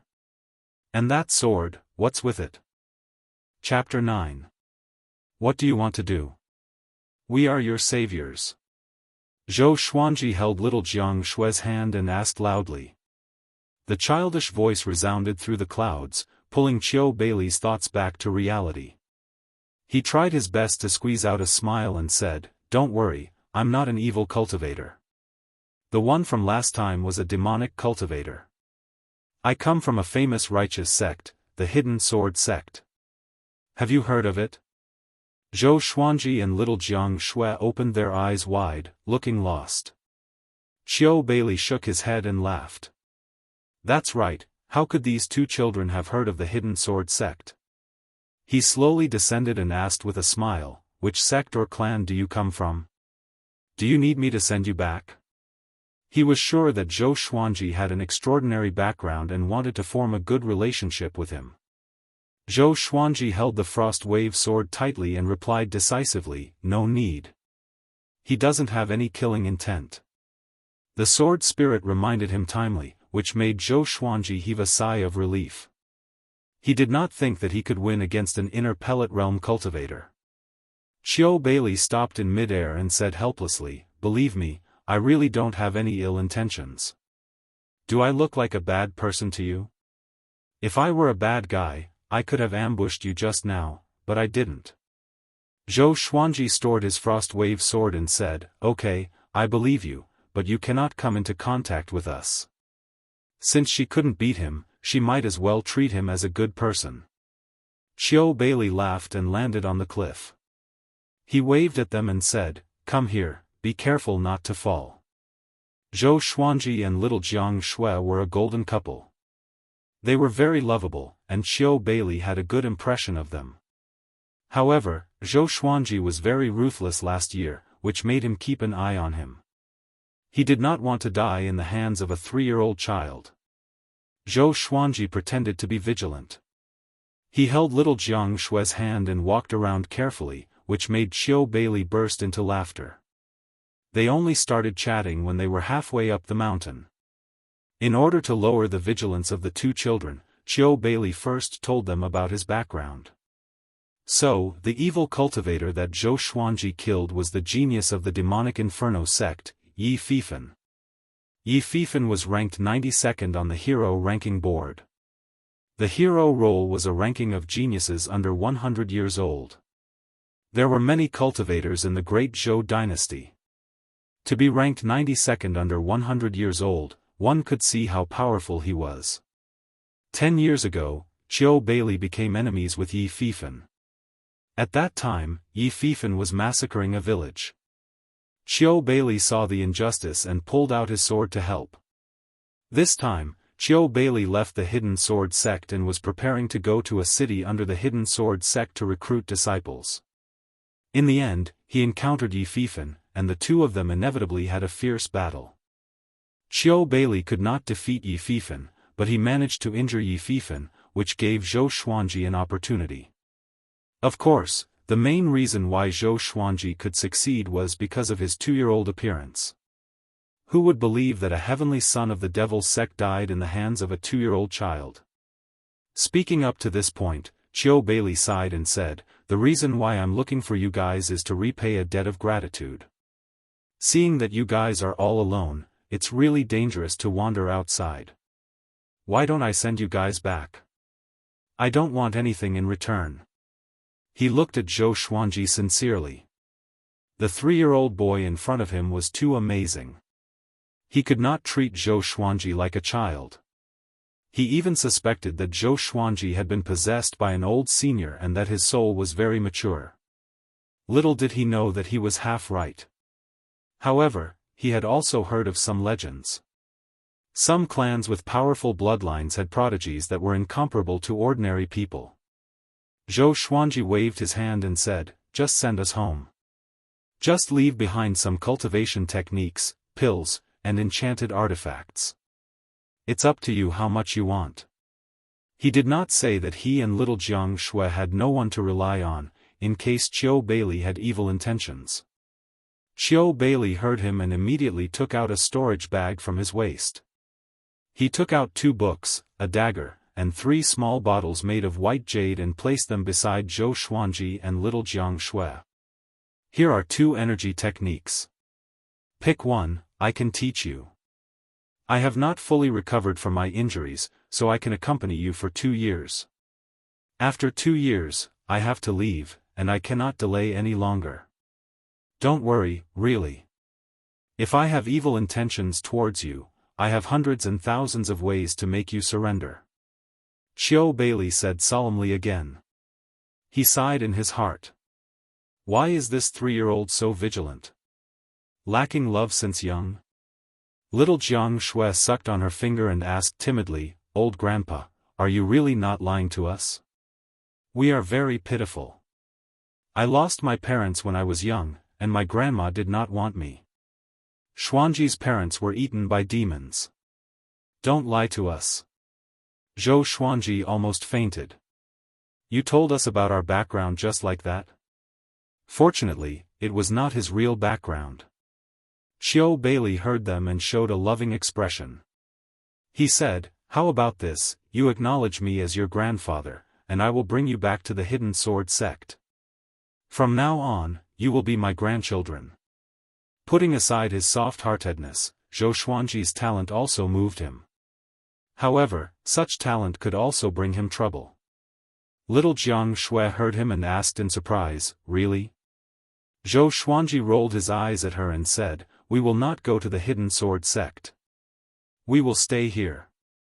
If they went to the Hidden Sword sect, there would be too many people. What if they were exposed? The Hidden Sword sect was still within the Great Zhou Empire. Little Jiang Shui was very obedient to him. She nodded and said, I will go wherever Xuanji says to go. Ever since the heavy rain, she no longer called Zhou Xuanji her little brother. Qiu Bailey shook his head and laughed. This little brat. All right then, I will accompany you for 2 years. What energy technique do you want to cultivate? Qiu Bailey compromised. Little Jiang Shui looked at Zhou Xuanji. After he nodded, she picked up the 2 books.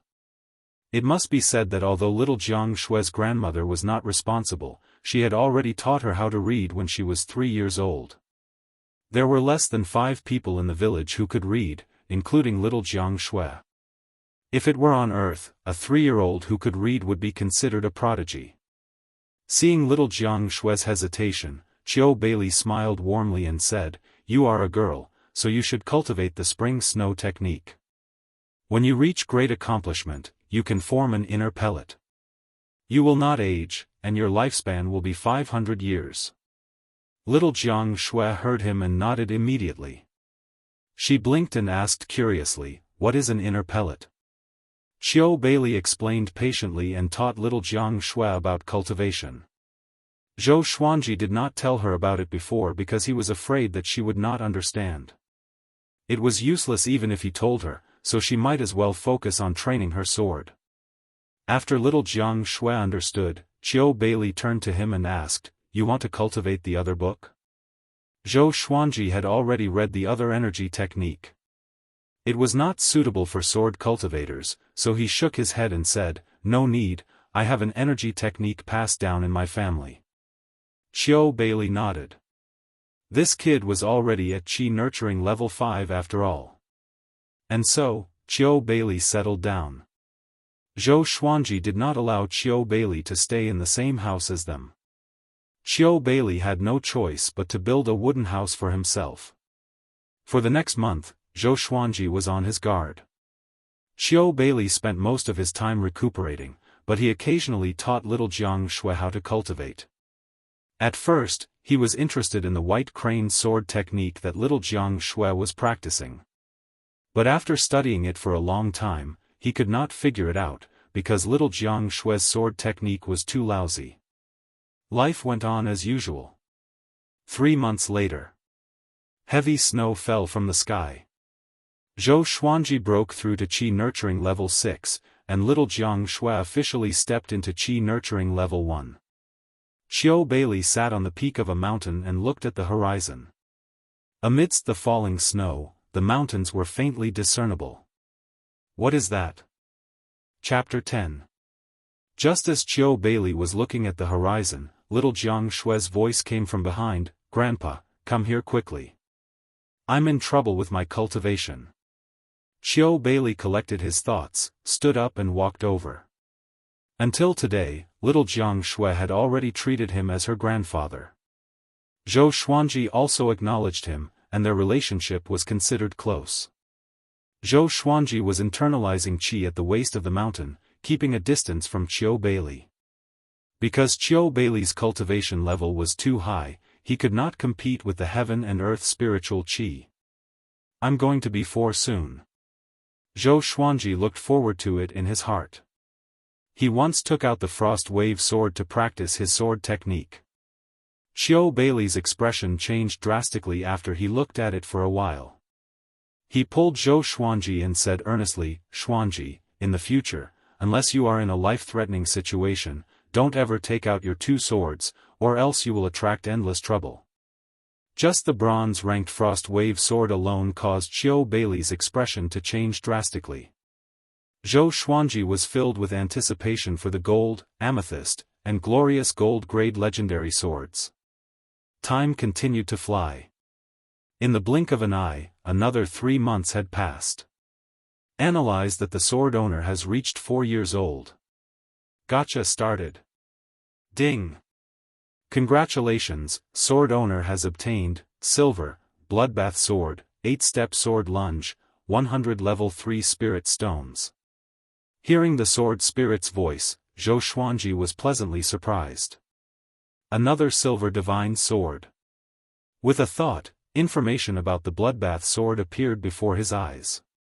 Sword name, bloodbath sword, level, silver, description, bloodthirsty sword. The more blood it absorbs, the stronger its murderous aura. A blood-sucking sword? Is this a demonic sword? Zhou Xuanji was even more delighted. The different attributes of the swords meant that they would be more effective against different enemies. As for level 3 spirit stones, he naturally knew about them. Spirit stones were the common currency in the cultivation world, and they could also be used for cultivation. From low to high, they were divided into 9 grades. The difference between each grade was 10 times.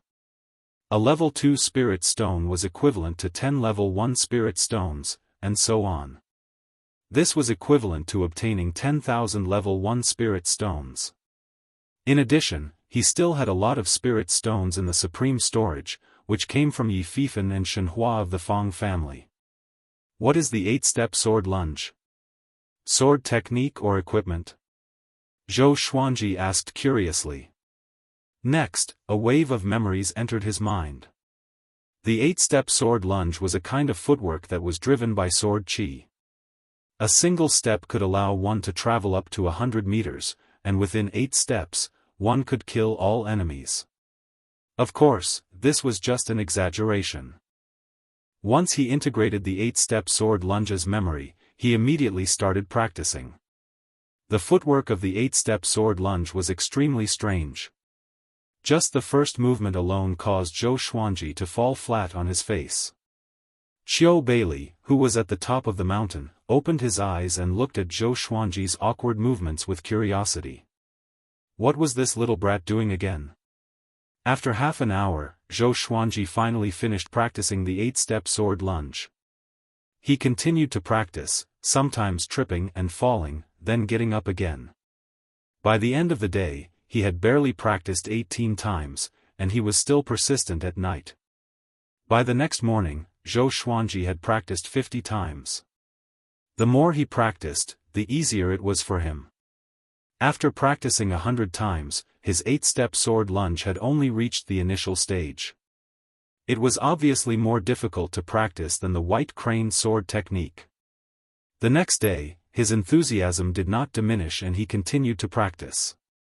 That day, he practiced it 500 times, and the 8-step sword lunge reached perfection. Qiu Beili was dumbfounded as he watched Zhou Xuanji maneuver continuously at the waist of the mountain, as though he was teleporting. At first, he thought that Zhou Xuanji was just blindly training, but he did not expect that he really had some skill. He quickly grabbed Zhou Xuanji and asked, "What footwork is that?"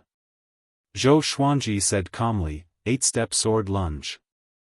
The 4-year-old pretended to be mature, which made him look comical. 8-step sword lunge, Qiu Beili mumbled to himself, as though he had fallen into a demonic trance. Zhou Xuanji shook off his hand and continued to practice the 8-step sword lunge. With his current cultivation, he could only move 10 meters with each step.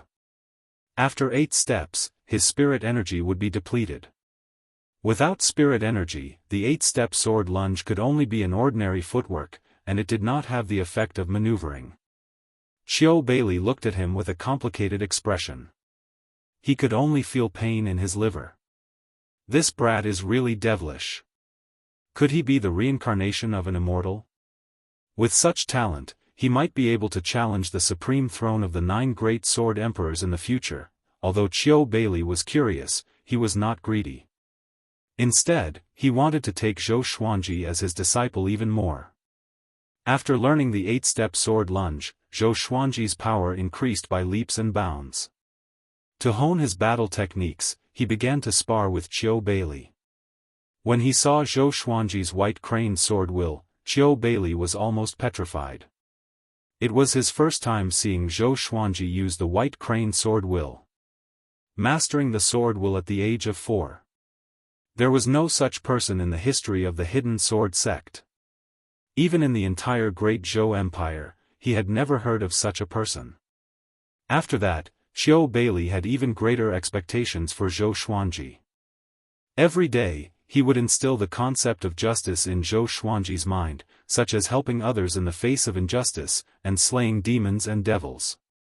Zhou Xuanji's ears almost grew calluses after listening to him. Half a year later, Zhou Xuanji broke through to the 8th level of Qi nurturing. He used up all of his level 3 spirit stones to break through 2 levels consecutively. Qiu Bailey was completely convinced. Little Jianghu reached the 3rd level of Qi nurturing, all thanks to Qiu Bailey's guidance. He did not share his level 3 spirit stones with little Jianghu, because Qiu Bailey did not allow it. He claimed that little Jianghu's body could not handle level 3 spirit stones. On this day, Qiu Bailey gathered Zhou Xuanji and little Jianghu together. He sighed and said, "I have to leave for some time. I wanted to stay for another year, but my fellow disciples encountered some trouble, so I have to go and solve it." Zhou Xuanji was deep in thought. There was a night eagle that flew over last night. Could it be a message from the hidden sword sect? Little Jianghu nodded and said, "Grandpa, remember to come back and see us." Qiu Bailey rubbed her head and smiled kindly, "Don't worry. When I'm done with my work, I will come back." His eyes were filled with regret and worry. He turned to look at Zhou Xuanji and continued, "Xuanji, take good care of your sister. Do you understand? Both of you depend on each other, no one can abandon the other." Before Zhou Xuanji could speak, little Jianghu hugged his neck and giggled, "Xuanji is my closest relative, he will not abandon me." She was full of confidence in Zhou Xuanji. If she had to choose between Zhou Xuanji and her grandmother, she would definitely choose Zhou Xuanji. Qiu Bailey smiled and turned to fly on his sword. He transformed into a beam of light and quickly disappeared into the horizon. For some reason, Zhou Xuanji felt that he might never return. Because his gaze was the same as Lady Zhao Xian's when she abandoned him. Zhou Xuanji did not stop him. Firstly, he did not have the ability, and secondly, he could not. He sighed and continued to cultivate with little Jianghu. Zhou Xuanji's target was to reach foundation building by the age of 6. The days went on, and the two of them maintained their range of activity within a radius of 5 miles. Behind the Sword Emperor slope was a forest, where they could catch wild hares, boars, and other prey. And in front of the Sword Emperor slope was a river, where they could catch fish. 2 months later, a deafening roar came from the north, which shocked Zhou Xuanji so much that he opened his eyes. Little Jianghu, who was cultivating beside him, stood up immediately and hid behind his back. She thought that a demon was attacking. Zhou Xuanji frowned. He sat on the top of the mountain and could see the north. The mountain range was undulating, and the roar came from the horizon, which made his heart palpitate. Could it be that a powerful demon was approaching? It was his first time hearing such a ferocious roar. It was deafening. Xuanji, should we move to another place to stay? Chapter 11. Zhou Xuanji muttered, all right. That roar was simply too frightening. For the two children, it was better not to seek death and hide as far away as possible. As for whether Chiu Bailey wouldn't be able to find them after he returned, they didn't have to worry about that at all. After all, Chiu Bailey was an inner pellet cultivator. The two of them began to pack their rations and clothes. After they were done, Zhou Xuanji stored their wooden huts into the supreme storage straightaway. Chiu Bailey's wooden hut was too simple and crude, so there was no value in bringing it along. Now that they were cultivators, their speed was naturally much faster than before. Not only that, but their physical strength was also very good. Ordinary adults could not compare to them. Along the way, after walking for 9 days straight, they didn't stop. They were afraid that the demonic beast would catch up to them, so the further they went, the better. On this day, they traversed through the forest. The surrounding trees were not very dense, but they were all very tall. There were many bushes between the trees, and the two children could walk among them and hide at any time. Whoosh! An air-piercing sound came from the sky in front of them. Zhou Xuanji and little Jianghu were so frightened that they quickly squatted down and hid behind the bushes. If he encountered a cultivator in the wilderness, he would hide if he could. This was what Chiu Bailey had told them. The border of the southern Snow Empire was extremely chaotic. Even the soldiers could not intervene. 9 out of 10 people they met were not kind. Zhou Xuanji looked up secretly and saw numerous cultivators flying above the forest on their demons. Those demonic beasts had the body of a deer and the head of a lion. They had a pair of wings, and their auras were powerful, causing them to tremble in fear. Only after they left did Zhou Xuanji heave a sigh of relief. He got up and was about to leave with little Jianghu when he realized that little Jianghu had disappeared. He subconsciously turned around and saw a woman in black holding little Jianghu a few meters away. At the same time, she was covering little Jianghu's mouth with her left hand. This woman's face was cold and elegant. Her eyes were long and narrow, and her hair was tied into 2 buns. Her temperament was sinister, and one could tell at a glance that she was not a good woman. Just when Zhou Xuanji was about to speak, he felt a heavy blow on the back of his neck, and he immediately fainted. Hoo-hoo! A cold wind blew across Zhou Xuanji's face, and he gradually regained consciousness. He felt that he was lying on a pair of soft thighs, and a smooth hand was touching his face. This little guy is so cute. I can't even bear to eat him. A flirtatious voice rang out. Just the sound of it was enough to cause ripples in any man's heart. Wait a minute. Eat? Zhou Xuanji woke up with a start. He opened his eyes and was shocked to find that he could not move his body. There was a hand pressed against his small chest. Oh. The little guy is awake. The woman in black who caught little Jianghu earlier was hugging Zhou Xuanji. She lowered her head and smiled. Her smile was so cold. Zhou Xuanji looked for little Jianghu instinctively and found her sitting beside him with a wronged expression. They were at the top of the mountain. Under the curtain of night, the moonlight shone, and the cold wind was biting. A total of 17 cultivators were gathered around the bonfire. Behind them were their respective demonic beast mounts, all of them dozing off. Madam Knight 7, why don't you just accept him as your son? Don't eat him. A muscular man sitting opposite Zhou Xuanji said with a grin. He wore a beast skin robe and had a rough face, like a ferocious beast in human form. The other cultivators also joined in and made fun of Madam 7 Knight. Every virgin boy and girl loved by Qingyang will be boiled into soup. But this kid is really good looking. I guess he's the son of some big family. Tisk tsk, that girl is not bad too. Leave her for me to raise. When she grows up, she will be a cauldron. Get lost, you will die in a woman's belly sooner or later. Ha ha ha, we Yellow Gust 17 fiends cannot fight among ourselves. Zhou Xuanji shuddered as he listened to Madame Knight 7 bickering with the others. This woman actually likes to eat children. No matter how soft Madame Knight 7's body was, at this moment, Zhou Xuanji was terrified. He cursed in his heart, sword spirit, why didn't you warn me that there was someone behind me? If you resisted, you would have died on the spot.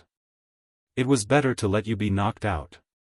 The sword spirit replied, his voice still emotionless. Zhou Xuanji was silent.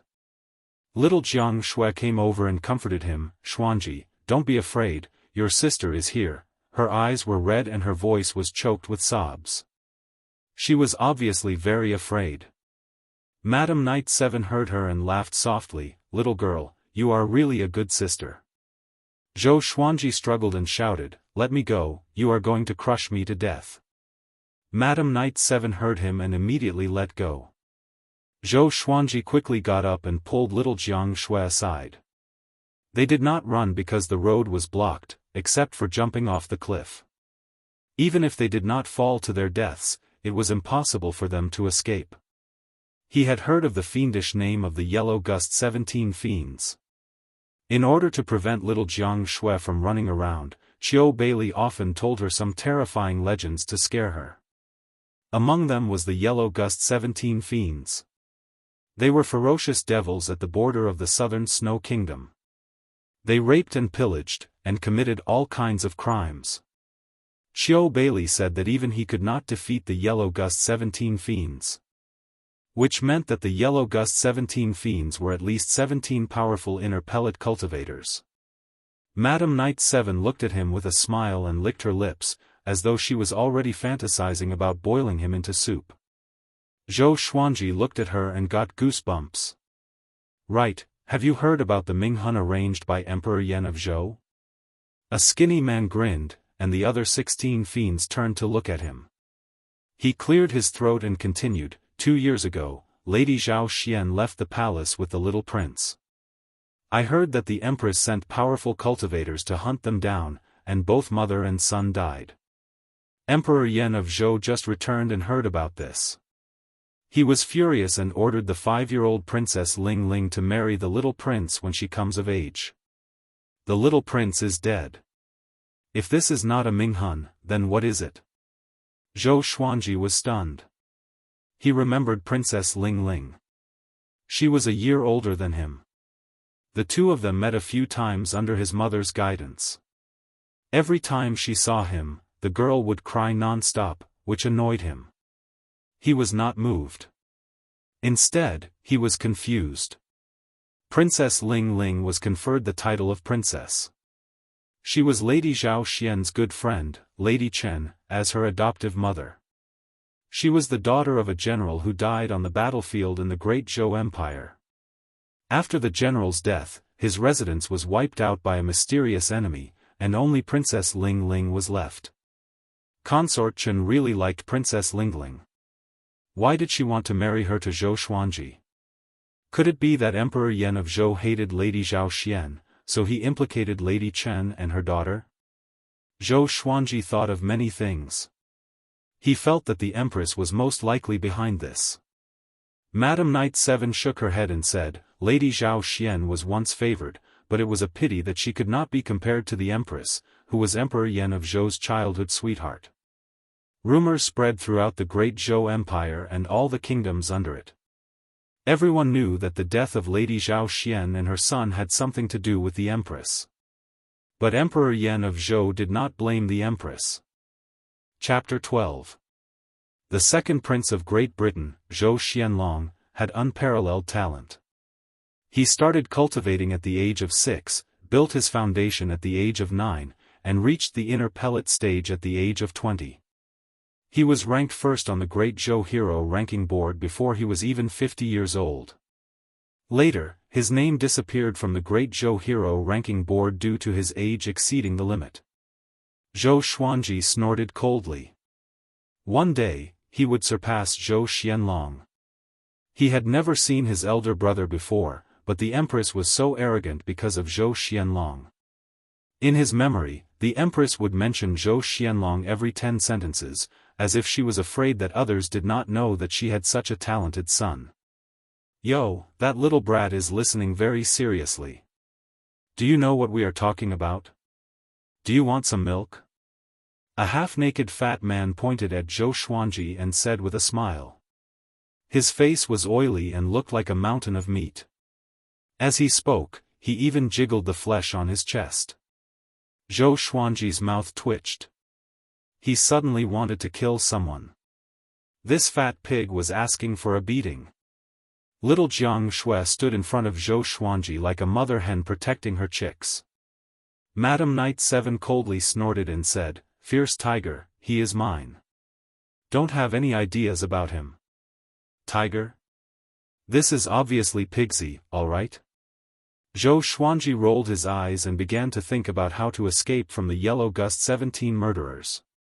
First, he had to lower the Yellow Gust 17 fiends' guard against him. 4-year-old faces are the most deceiving. He had yet to display his prowess. Based on his understanding of Little Jianghu definitely did not reveal his strength. Otherwise, how could they not be tied up? The Yellow Gust 17 fiends continued chatting idly. Zhou Xuanji pulled Little Jianghu to sit down in front of a large rock.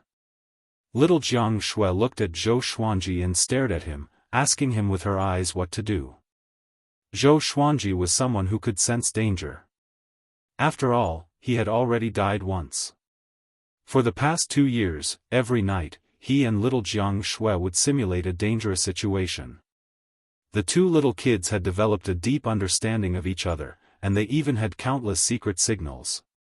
Zhou Xuanji's eyeballs leaned inward, making a cross-eyed expression. Yes, also known as cross-eyed. What he meant was to observe the situation and wait for the right opportunity. Little Jianghu blinked her eyes, meaning that she agreed. Madam Knight 7 saw their little movements. Although she did not turn her head, she seemed to be deep in thought. These two children both have spiritual energy in their bodies, and they are not accompanied by adults. I'm afraid their origins are not simple. Matriarch Knight 7 thought to herself that the older, the wiser.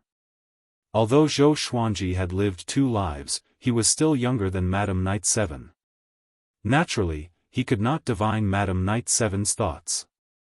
Not only Madam Knight 7, but the other 16 fiends were also curious about the origins of Zhou Xuanji and Yi Shiwen.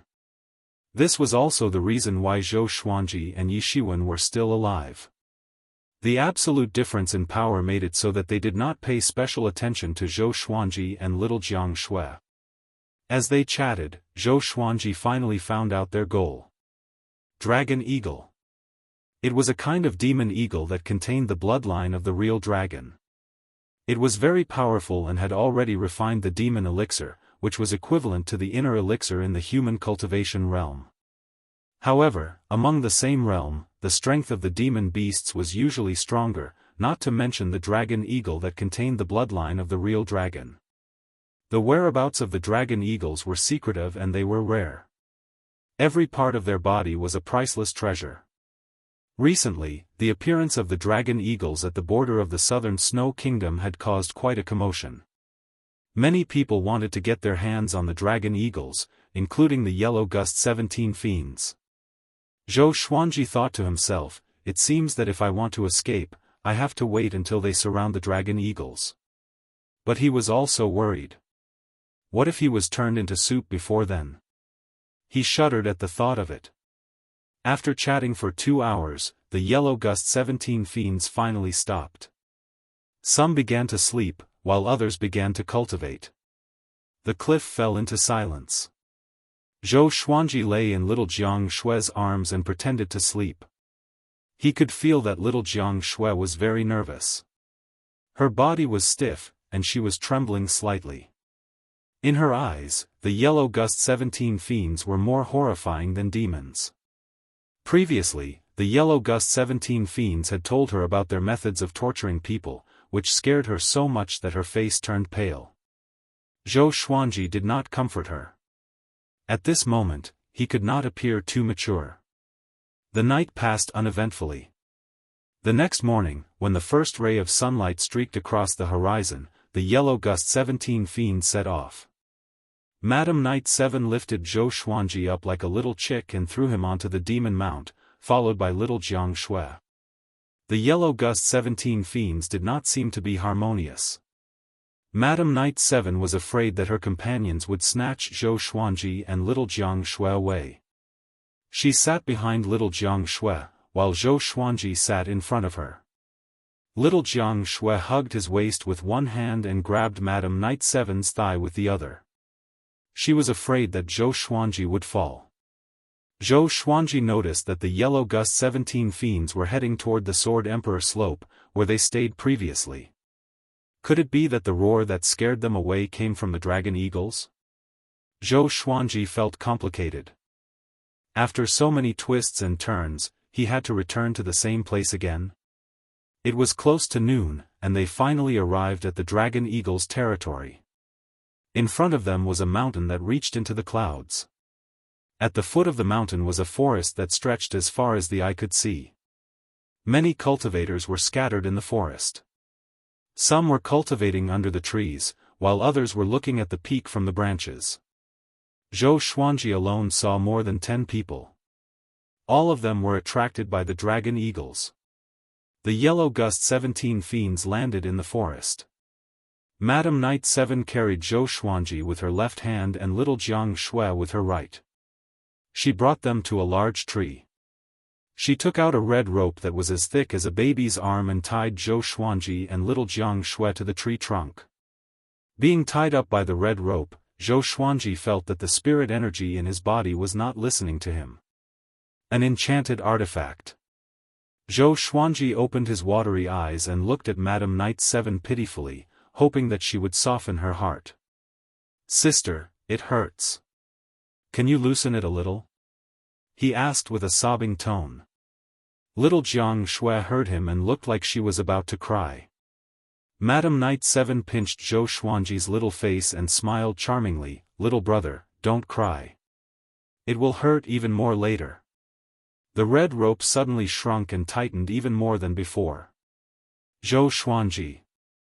Madam Knight 7 checked for a while, then turned around and returned to the group of yellow gust 17 fiends.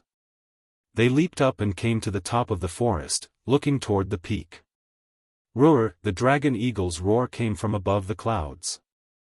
It was deafening, like a dragon's roar. Zhou Xuanji was already sure that the roar that scared him away was from the dragon eagle. Little Jianghu hooked his palm with her pinky finger and asked with her eyes, "What should we do next?"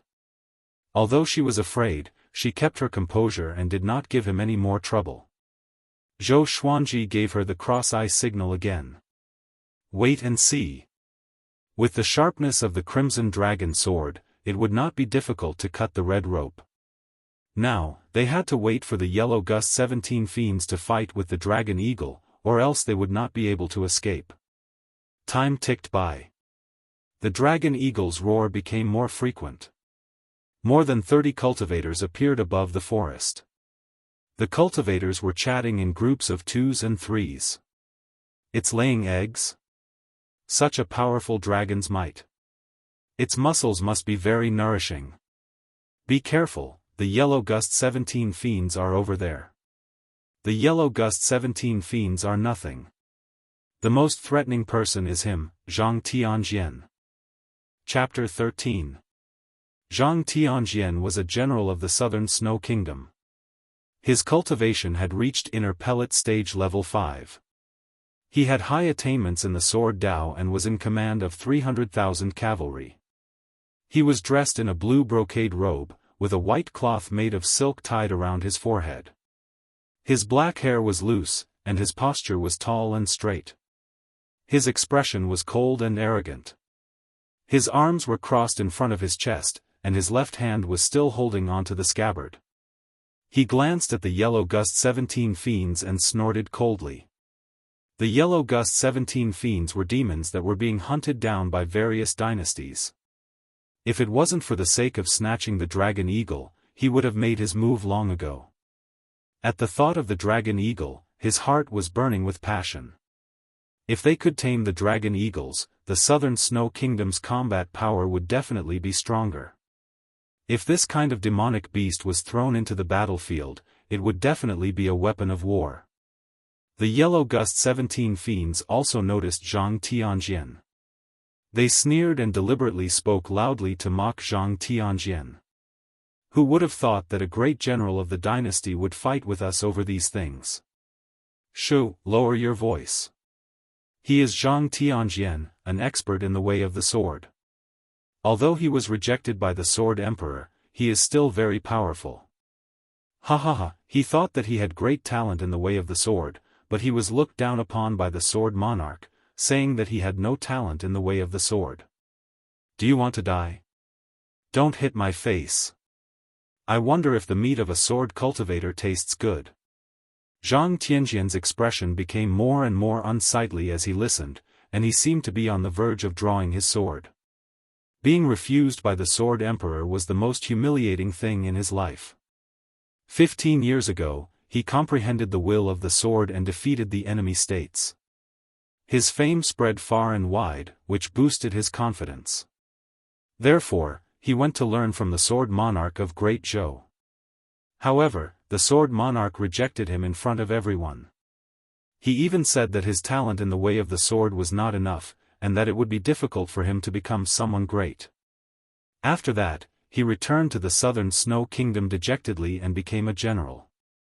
However, this matter had become his laughingstock. Even after 15 years had passed, people would still mention it from time to time. He did not dare to hate the Sword Monarch of Great Zhou. After all, the Sword Monarch was an existence that was above a dynasty. However, he was not afraid of the Yellow Gust 17 fiends. In his eyes, the Yellow Gust 17 fiends were already dead. Seeing that Zhang Tianjian was about to explode, the Yellow Gust 17 fiends began to change the topic. They were still very afraid of Zhang Tianjian and did not want others to reap the benefits. Time continued to pass. The dragon eagle's roar began to weaken. Even the demonic aura that enveloped the forest was weakening. Finally, someone couldn't take it anymore. Like a swallow, the man leaped up from the forest, stepped on the mountain wall as if it was flat ground, and rushed to the top of the mountain. The others moved out as well when they saw this, and this included Zhang Tianjian and the Yellow Gust 17 fiends. All of them charged up the mountain. In order to fight for the dragon eagle, all of the Yellow Gust 17 fiends were mobilized. None of them were left behind to guard Zhou Xuanji and Jiang Shaotian. In the forest, Zhou Xuanji looked up, and through the gaps between the leaves, he saw cultivators charging toward the peak one after another. Some flew on their swords, while others sprinted along the mountain walls. They were all displaying their divine abilities, and it was a grand sight. The Yellow Gust 17 fiends have all gone up? Zhou Xuanji asked in his heart. The sword spirit's ability was not only to help him explain how to use the supreme legendary sword system, but it could also help him keep an eye on his surroundings and even predict the other party's emotional fluctuations. There is no trace of them within a radius of 500 meters. Zhou Xuanji immediately took out the Crimson Dragon Sword. The legendary swords in the Supreme Legendary Sword system could be controlled by spiritual energy. It was perfect. With a thought, the Crimson Dragon Sword easily cut through the red rope on his body. Little Jiang Shui heaved a sigh of relief and patted her chest. She tried her best to remain calm and said softly, "Let's run." Zhou Xuanji nodded and leaped onto the Crimson Dragon Sword. He stretched out his hand and pulled little Jiang Shui up. Sword flight. Zhou Xuanji did not know the sword flight technique, but he could easily control the legendary sword with his mind. For the past 2 years, he did not only internalize qi. He channeled his spirit energy to the bottom of his shoes and connected himself tightly with the Crimson Dragon Sword. At the same time, he carried little Jiang Shui and began to travel through the forest. The Crimson Dragon Sword did not fly very fast. Even an ordinary foundation-building cultivator could catch up with it easily, let alone a powerful inner pellet cultivator. Ah, Before the two of them could fly out of the forest, a miserable cry came from the sky above the forest. A violent gale blew, and the forest swayed. Dust flew in all directions. Zhou Xuanji quickly controlled the crimson dragon sword to fly upward. He did not want to be crushed to death by the trees. The leaves turned into blades and slashed at Zhou Xuanji and little Jianghu. Zhou Xuanji was fine. He had cultivated the golden body incantation, and his body was tougher than ordinary people. But little Jianghu was not. When they flew out of the forest, little Jianghu was already covered in wounds. Her face was even cut open, and her face was almost disfigured. Zhou Xuanji did not have time to comfort her. He flew away on his sword. He turned his head and saw a giant eagle soaring beneath the clouds. Dragon eagle. Its feathers were brown in color, and it had a wingspan of 30 meters. It had a pair of dragon horns on its head and a dragon tail. Its black dragon scales shone coldly in the air. The yellow gust 17 fiends sat on their mounts and cast spells to attack the dragon eagle. Zhang Tianjian and the other cultivators were also flying in the air and attacking the dragon eagle. Facing their attacks, the dragon eagle was quickly injured. Blood splattered from the sky. Zhou Xuanji did not know what happened next.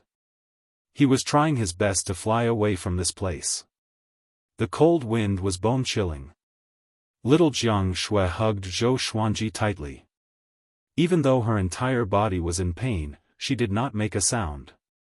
Zhou Xuanji only slowed down after he passed the mountain and was far away from the dragon eagle. He looked back at little Jianghu and said guiltily, "Wait a little longer. When we reach a safe place, I will treat your wounds." Little Jianghu nodded and smiled, "I'm fine." Zhou Xuanji sighed. He did not say much and continued to fly on his sword. They flew for about 4 hours. The crimson dragon sword landed in a valley surrounded by mountains. There were many flowers and trees at the bottom of the valley, which made it easy for them to hide. After he landed, he stored the crimson dragon sword into the supreme storage. He then took out some spiritual medicine and applied it on little Jianghu's wounds. These spiritual medicines came from Yi Fifan from the demonic Inferno sect. He asked Qiu Bailey about the names and effects of these bottles. He did not want to take them as poison. During the process of applying the medicine, little Jianghu's face twitched continuously. She gasped occasionally, which made Zhou Xuanji fearful. He was even more nervous than when he was applying medicine on himself. After half an hour, little Jianghu's wounds were all healed. The scabs were removed, and her tender skin was revealed again. All that was left were tiny red marks. Good medicine. Zhou Xuanji sighed in amazement. It's indeed good medicine. It's mine now. Madame Knight Seven's voice came from above, which scared Zhou Xuanji and little Jianghu so much that they jumped up. They looked up and saw Madame Knight Seven, with torn clothes and covered in blood, standing on the mountain wall. She was about 30 meters above the valley floor. Zhou Xuanji's face darkened. He had underestimated the flying speed of an inner pellet cultivator. But where was Madame Knight Seven's mount? Why were the other 16 fiends not here? Were they all dead? Madame Knight Seven slid down the mountain wall slowly. Her breathing was unstable, and she did not even fly. This made Zhou Xuanji's eyes brighten up. Was this evil woman seriously injured? The heavenly law reincarnates. Who would the heavens spare? It's my turn to kill. Chapter 14.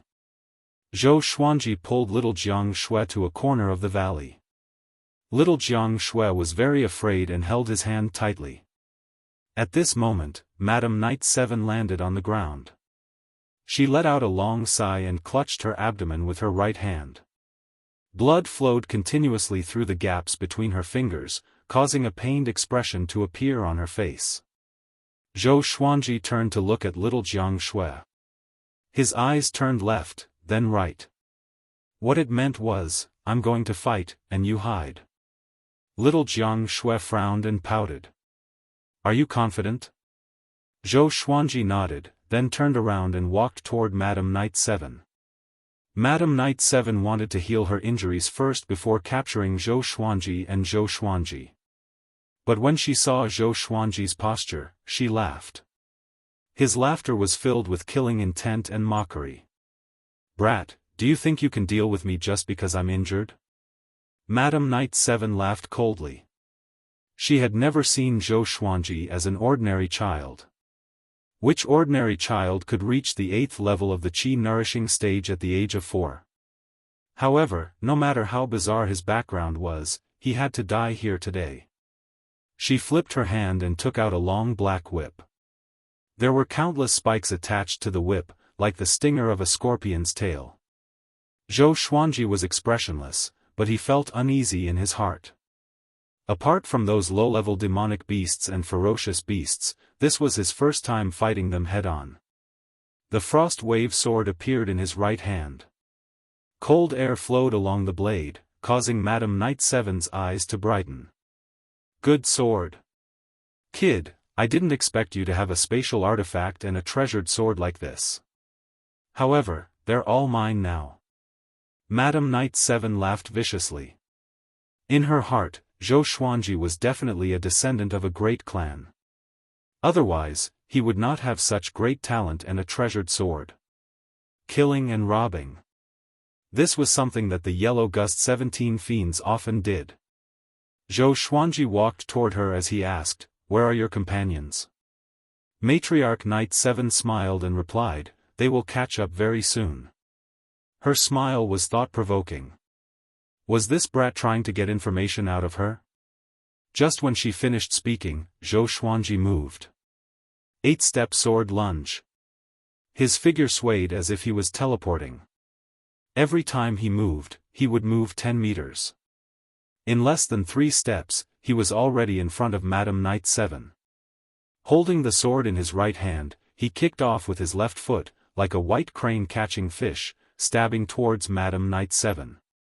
Madame Knight 7's expression changed drastically, and she immediately lashed out with her whip. Zhou Xuanji used the 8-step sword lunge. His body was small, so he dodged the attack nimbly. He came to Madame Knight 7's back and thrust his sword forward. Even though Madame Knight 7 was severely injured, she still had the cultivation of inner pellet. Although she was shocked by Zhou Xuanji's prowess, she did not panic.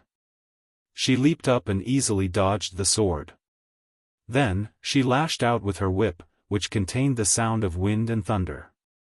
Zhou Xuanji's reaction speed was not as fast as hers, and his right arm was numb from the whip. The poisonous spike on the whip tore his shirt and even ripped out a piece of flesh. The excruciating pain almost made him faint.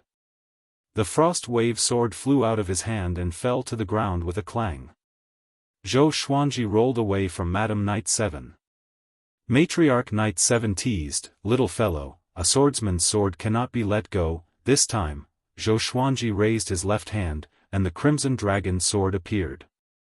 Matriarch Knight 7's smile froze. Little Jianghu, who was far away, saw that Zhou Xuanji was injured and was extremely anxious. She felt guilty in her heart. If she was powerful enough, she could have helped Zhou Xuanji. With the crimson dragon sword in hand, Zhou Xuanji charged up again. This sword is of a higher grade than the previous one. Matriarch Knight 7's eyes were fixed on the crimson dragon sword.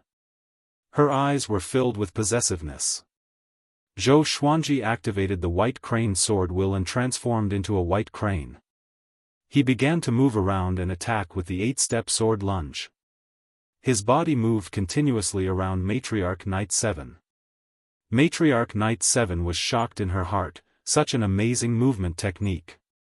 If only I could have it. Her heart was burning with passion. She suddenly felt that this little brat was a treasure. I'm going to earn big this time.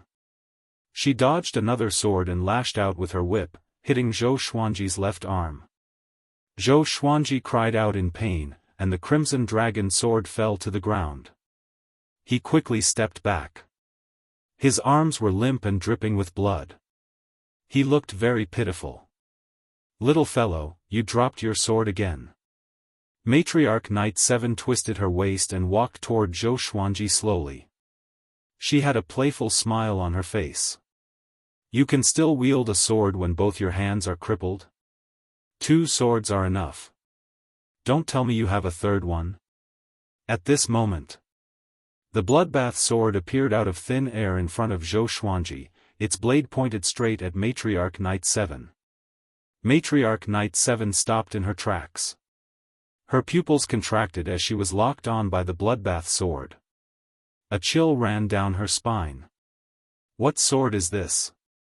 Matriarch Knight 7 could not help but cry out. "How many swords does this brat have?" Swoosh! The bloodbath sword pierced toward Matriarch Knight 7 suddenly. It tore through the air and appeared in front of her in an instant. She tilted her head instinctively, but her cheek was still cut by the blade. Blood splattered. She was shocked in her heart. Such a fast sword. "I can't delay any longer." Her murderous intent was ignited in an instant. She grasped the black whip in her hand tightly and did not want to play with Zhou Xuanji anymore. Swoosh! Swoosh! 2 consecutive air-piercing sounds came. Puff! Her throat and chest were pierced. Her life was cut off immediately. Before she died, she still maintained her ferocious face. The Crimson Dragon Sword and the Frost Wave Sword hovered above Zhou Xuanji's head. Zhou Xuanji was panting. He dropped his swords on purpose just now, so that he could deal a fatal blow. The Bloodbath Sword shocked Madam Knight 7. The Crimson Dragon Sword and the Frost Wave Sword took advantage of the opportunity to kill. His counterattack was a success. Fortunately, Madam Knight 7 was seriously injured. Otherwise, all of this would have been in vain. Just in case Madam Knight 7 was not completely dead, Zhou Xuanji controlled the Bloodbath Sword to stab Madam Knight 7 a few more times. He only walked over after he was sure that Madam Knight 7 was dead. He did not know why, but after the Bloodbath Sword absorbed Madam Knight 7's blood, his injuries recovered a little. Miraculous! He quickly took Madam Knight 7's storage ring and storage pouch, then kept the 3 divine swords and walked towards little Jianghu. Little Jianghu quickly ran to his side and supported him. "Let's heal first. Don't move around." Little Jianghu was so anxious that she was about to cry. Looking at Zhou Xuanji's pitiful state, she blamed herself. If not for her grandmother's debt, Zhou Xuanji would not have to wander around with her. Zhou Xuanji shook his head and said, "Let's leave this place first in case her companions come after us." Little Jianghu could not dissuade him, so she naturally agreed. An hour later, a silhouette flew into the valley on a sword. It was the general of the southern Snow Kingdom, Zhang Tianjian. Zhang Tianjian's body was also stained with blood. It was obvious that he had just gone through a fierce battle. When he saw Madam Knight 7's corpse, he could not help but frown. He landed beside Madam Knight 7. When he saw that Madam Knight 7's storage pouch was missing, his face immediately turned gloomy. 2 dragon eagle eggs are missing. The Yellow Gust 17 fiends were all dead. 10 of them were killed by him. Madam Knight 7 was able to obtain the dragon eagle eggs from her companions. He did not expect that she would be killed right after she escaped. He began to examine Madam Knight 7's wounds, and his expression changed again. The wounds on her throat and chest are neat, and there are several sword wounds on her body. The opponent is an expert in the way of the sword. There are no remnants of sword chi. Could he have used sword will?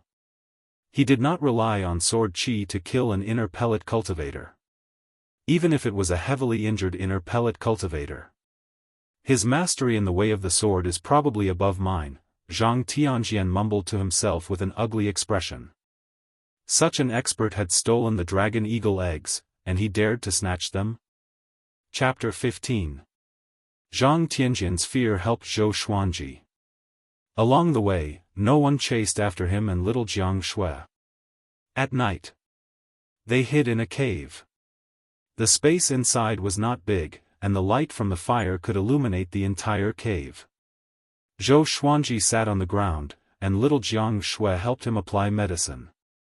There was also a bare corpse lying next to it. Naturally, it was the owner of the cave. Zhou Xuanji grimaced in pain as the powder sprinkled on his arms.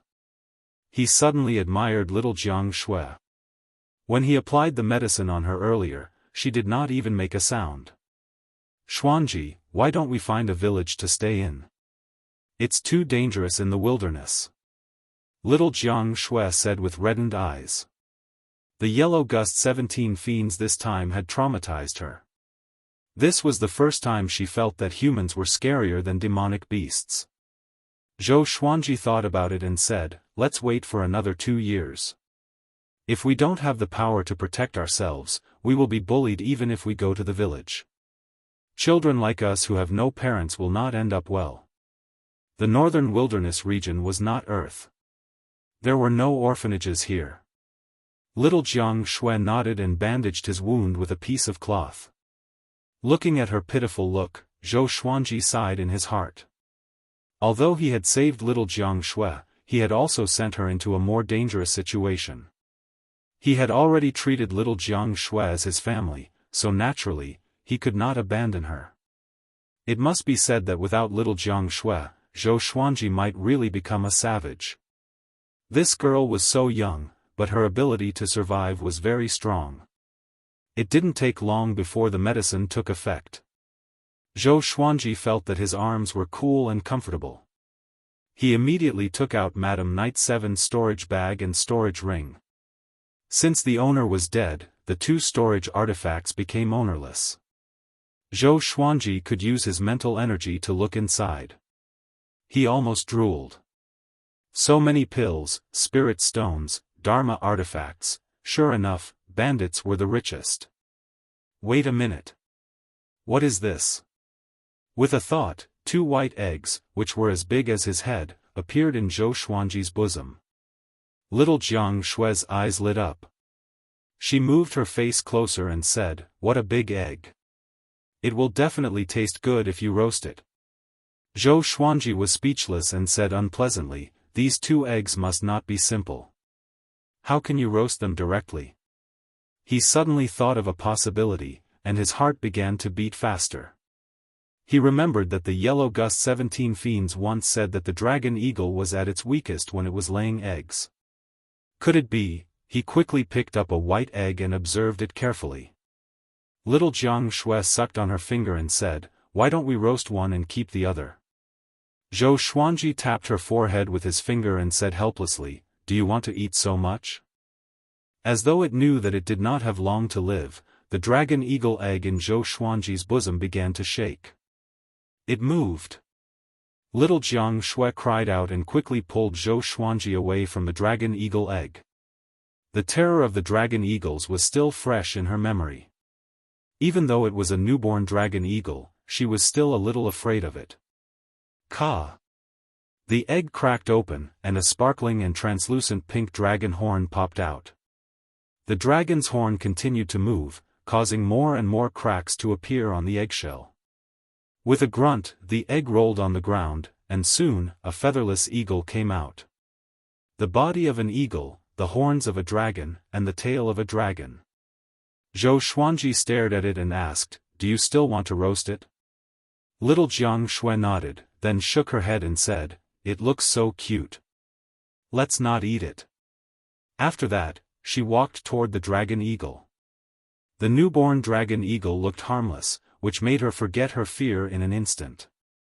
Zhou Xuanji, on the other hand, set his sights on the other dragon eagle egg. As expected, the other dragon eagle egg began to shake slightly. Apparently, another dragon eagle was about to be born.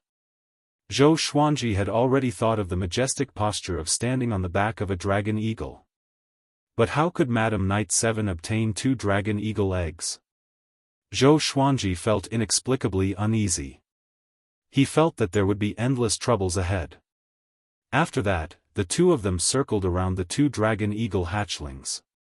The dragon eagles were extremely magical. They knew how to eat meat the moment they were born. They did not need Zhou Xuanji and little Jianghu to teach them.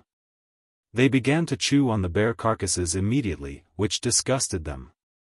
After the two hatchlings were full, their beaks were already dyed red, and their bodies were also covered in blood. They even wanted to burrow into Zhou Xuanji and little Jianghu's bodies, which frightened them so much that they hid in the cave. Now, Zhou Xuanji had two more little companions. The next day, at the first glimmer of dawn, they left. To prevent the dragon eagles from being exposed, Zhou Xuanji took 2 pieces of coarse cloth and wrapped them up. After a night, Zhou Xuanji's injuries were mostly healed, but his arms still hurt. He estimated that he would need a few more days to fully recover. This was not only the effect of the medicine, but also the help of the supreme legendary sword system. Otherwise, with his injuries, he would need at least a month to be able to move his arms. For the next 8 days, they were not pursued by the Yellow Gust 17 fiends or other cultivators. Finally, they came to a flatland. The grass on the flatland was short and boundless. A large river ran through the entire flatland. They decided to stay by the river. The 2 dragon eagle hatchlings had already begun to grow fur. They treated Zhou Xuanji and little Jianghu as their parents. They surrounded them all day, chirping non-stop. Zhou Xuanji sat by the river and began to cultivate. The battle with Madam Knight 7 was extremely dangerous, which made him realize that he was too weak. Not only his cultivation, but his battle experience was also insufficient. Once he broke through to the Foundation Establishment realm, he would go deep into the mountains to look for demonic beasts to accumulate combat experience.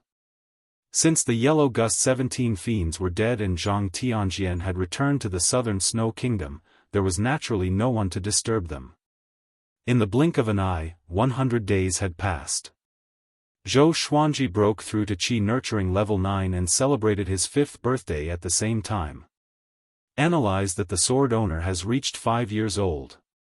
Gotcha started. Ding!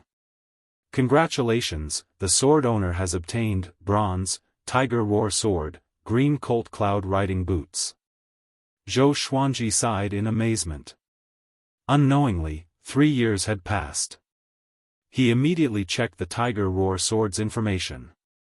Sword name, tiger roar sword level, bronze, description, tiger soul treasured sword. When the blade is swung, the sound of a tiger's roar will shock the enemy. It was a pity that it was not a silver-level godly sword. However, the bronze-ranked Frost Wave sword was enough to make Madam Knight 7 reveal a look of greed. It was evident that the bronze-ranked divine sword was not bad either. He immediately took out the tiger roar sword and prepared to practice. There was a tiger pattern in the center of the tiger roar sword's blade. The connection between the hilt and the blade was like a tiger's mouth. It was awe-inspiring. Holding the tiger roar sword in his hand, he started to execute the white crane sword technique by the river. Xiao! Xiao! Swoosh! Roar! His body moved gracefully, and the speed at which he swung his sword was much faster than before. The sound of the blade slicing through the air intertwined with the whistling sound. Together with the magnificent scenery of the sky and the earth, the scene was as beautiful as a painting. Not far away, little Jianghu, who was meditating in front of the wooden hut, opened her eyes. Another new sword? It looks so powerful, little Jianghu mumbled to herself. Little Jianghu mumbled to herself. Beside her were 2 dragon eagles that were as big as domestic dogs. Chapter 16. After practicing the white crane sword technique 10 times, Zhou Xuanji sheathed his sword in satisfaction. The tiger roar sword was not bad, mainly because the roar of the tiger was great, which boosted his aura. Shortly after, he took out the cloud striding boots. The boots were green in color, and there were many tiny patterns on the surface, as though clouds were attached to the surface. It was unique and beautiful. But, the boots were too big. How many years would he have to wait before he could wear them? You can try, sword owner. The sword spirit reminded him timely. Having heard it, Zhou Xuanji put his little foot in. When his foot was completely in, the cloud-striding boots suddenly shrunk to a size suitable for him. Zhou Xuanji opened his eyes wide. Awesome! He quickly put his other foot in, and the cloud-striding boots shrunk. He felt that it was very novel. He bounced on the ground and did not feel that the boots would fly away. After putting on the cloud-striding boots, he felt that his body became much lighter. He began running along the river and realized that his speed was increased. His strides became faster and faster. Without using spirit energy, he could run faster than an adult man. He was only 5 years old. Little Jianghu rubbed her eyes to make sure that she did not see wrongly. Although she noticed Zhou Xuanji's cloud-riding boots, she did not associate Zhou Xuanji's speed with the boots. Xuanji had a breakthrough again. No, I cannot fall behind too much. Little Jianghu clenched her fist, then closed her eyes and focused on cultivating the spring snow technique. This grassy plain was uninhabited. Occasionally, there would be wolves and hunting dogs passing by, but they were no match for him. Instead, they became their food. Next, Zhou Xuanji did not only internalize qi for cultivation. He began to use the 4 legendary swords to unleash their full potential. Besides, he wanted to use all 4 swords at the same time. He held one sword in each hand and used his mind to control the other 2 swords. It sounded difficult, but he felt that it was achievable. He practiced his swords in the day and internalized qi at night. Time passed quickly. A year passed quickly. Zhou Xuanji broke through to qi nurturing level 10, and little Jianghu reached qi nurturing level 4. After a year of accumulation, Zhou Xuanji's mental energy had grown by leaps and bounds.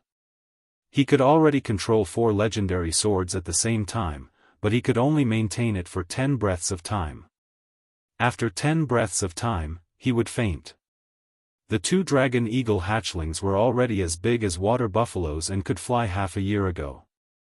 Little Jianghu wanted to ride them, but Zhou Xuanji stopped her. What if she fell to her death?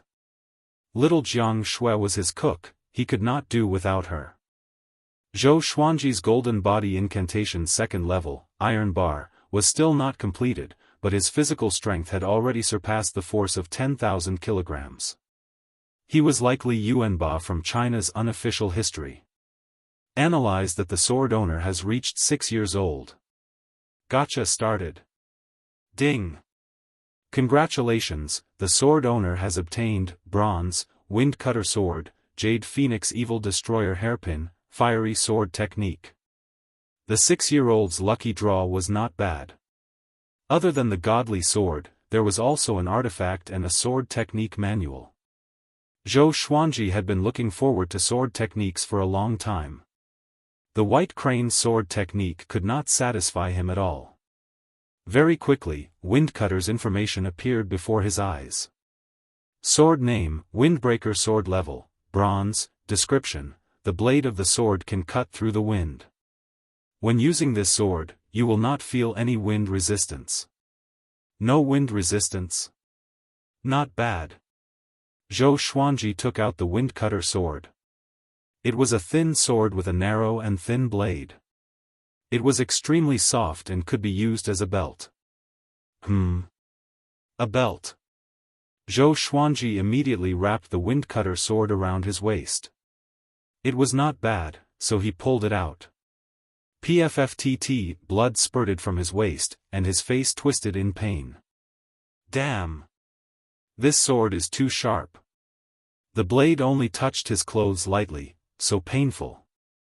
Zhou Xuanji stored the Windcutter sword into the supreme storage, then walked toward the wooden hut while holding his bleeding waist.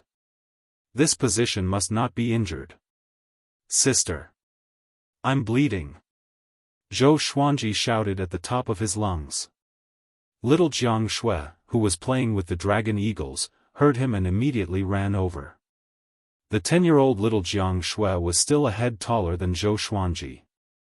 Her long, Black hair was tied behind her head with a thin string, revealing her smooth face. The hair in front of her forehead danced in the wind, making her look youthful and lively. Just based on her face alone, this girl would definitely have the potential to bring disaster to a country when she grew up. She ran to him and asked anxiously, "Where am I bleeding?" "My waist?" Zhou Xuanji gritted his teeth and pulled up his clothes. His waist was bleeding profusely. Little Jianghu quickly went to the wooden hut and took out a few pieces of white cloth and some medicine to stop the bleeding. As she applied the medicine for him, she complained, "Can you be more careful? If you meet an enemy in the future, you might die by your own sword." Zhou Xuanji stared at her and said, "How can it be? This was just an accident." Tsk, little Jianghu curled her lip. Although she was lecturing him verbally, she was very careful with her hands. She was afraid that he would feel pain. After she bandaged his wound, Zhou Xuanji took out the Jade Phoenix Evil Destroyer hairpin. How could a man like him use a hairpin? So he wanted to give it to little Jianghu. The Jade Phoenix Evil Destroyer hairpin was white jade in color and shaped like a phoenix. He could not feel its weight when he held it. "This is for you. This is my family's keepsake. It can exorcise evil spirits and suppress ghosts. Don't lose it." Zhou Xuanji passed the Jade Phoenix Evil Destroyer hairpin to little Jianghu and said casually. A long time ago, Zhou Xuanji told little Jianghu that his parents left him a spatial artifact that was stored in his mind. Only when his cultivation grew stronger could he obtain the treasure in the spatial artifact.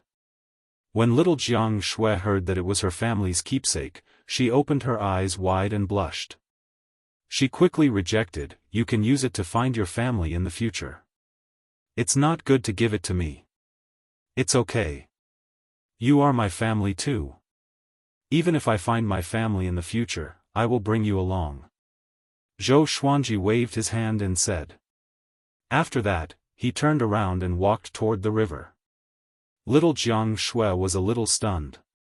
She smiled sweetly and stuck the Jade Phoenix Evil Destroyer hairpin into her hair. She touched it, and the smile on her face could not be wiped away. After resting for 2 days and waiting for the wound on his waist to completely heal, Zhou Xuanji began to practice the fiery sword technique.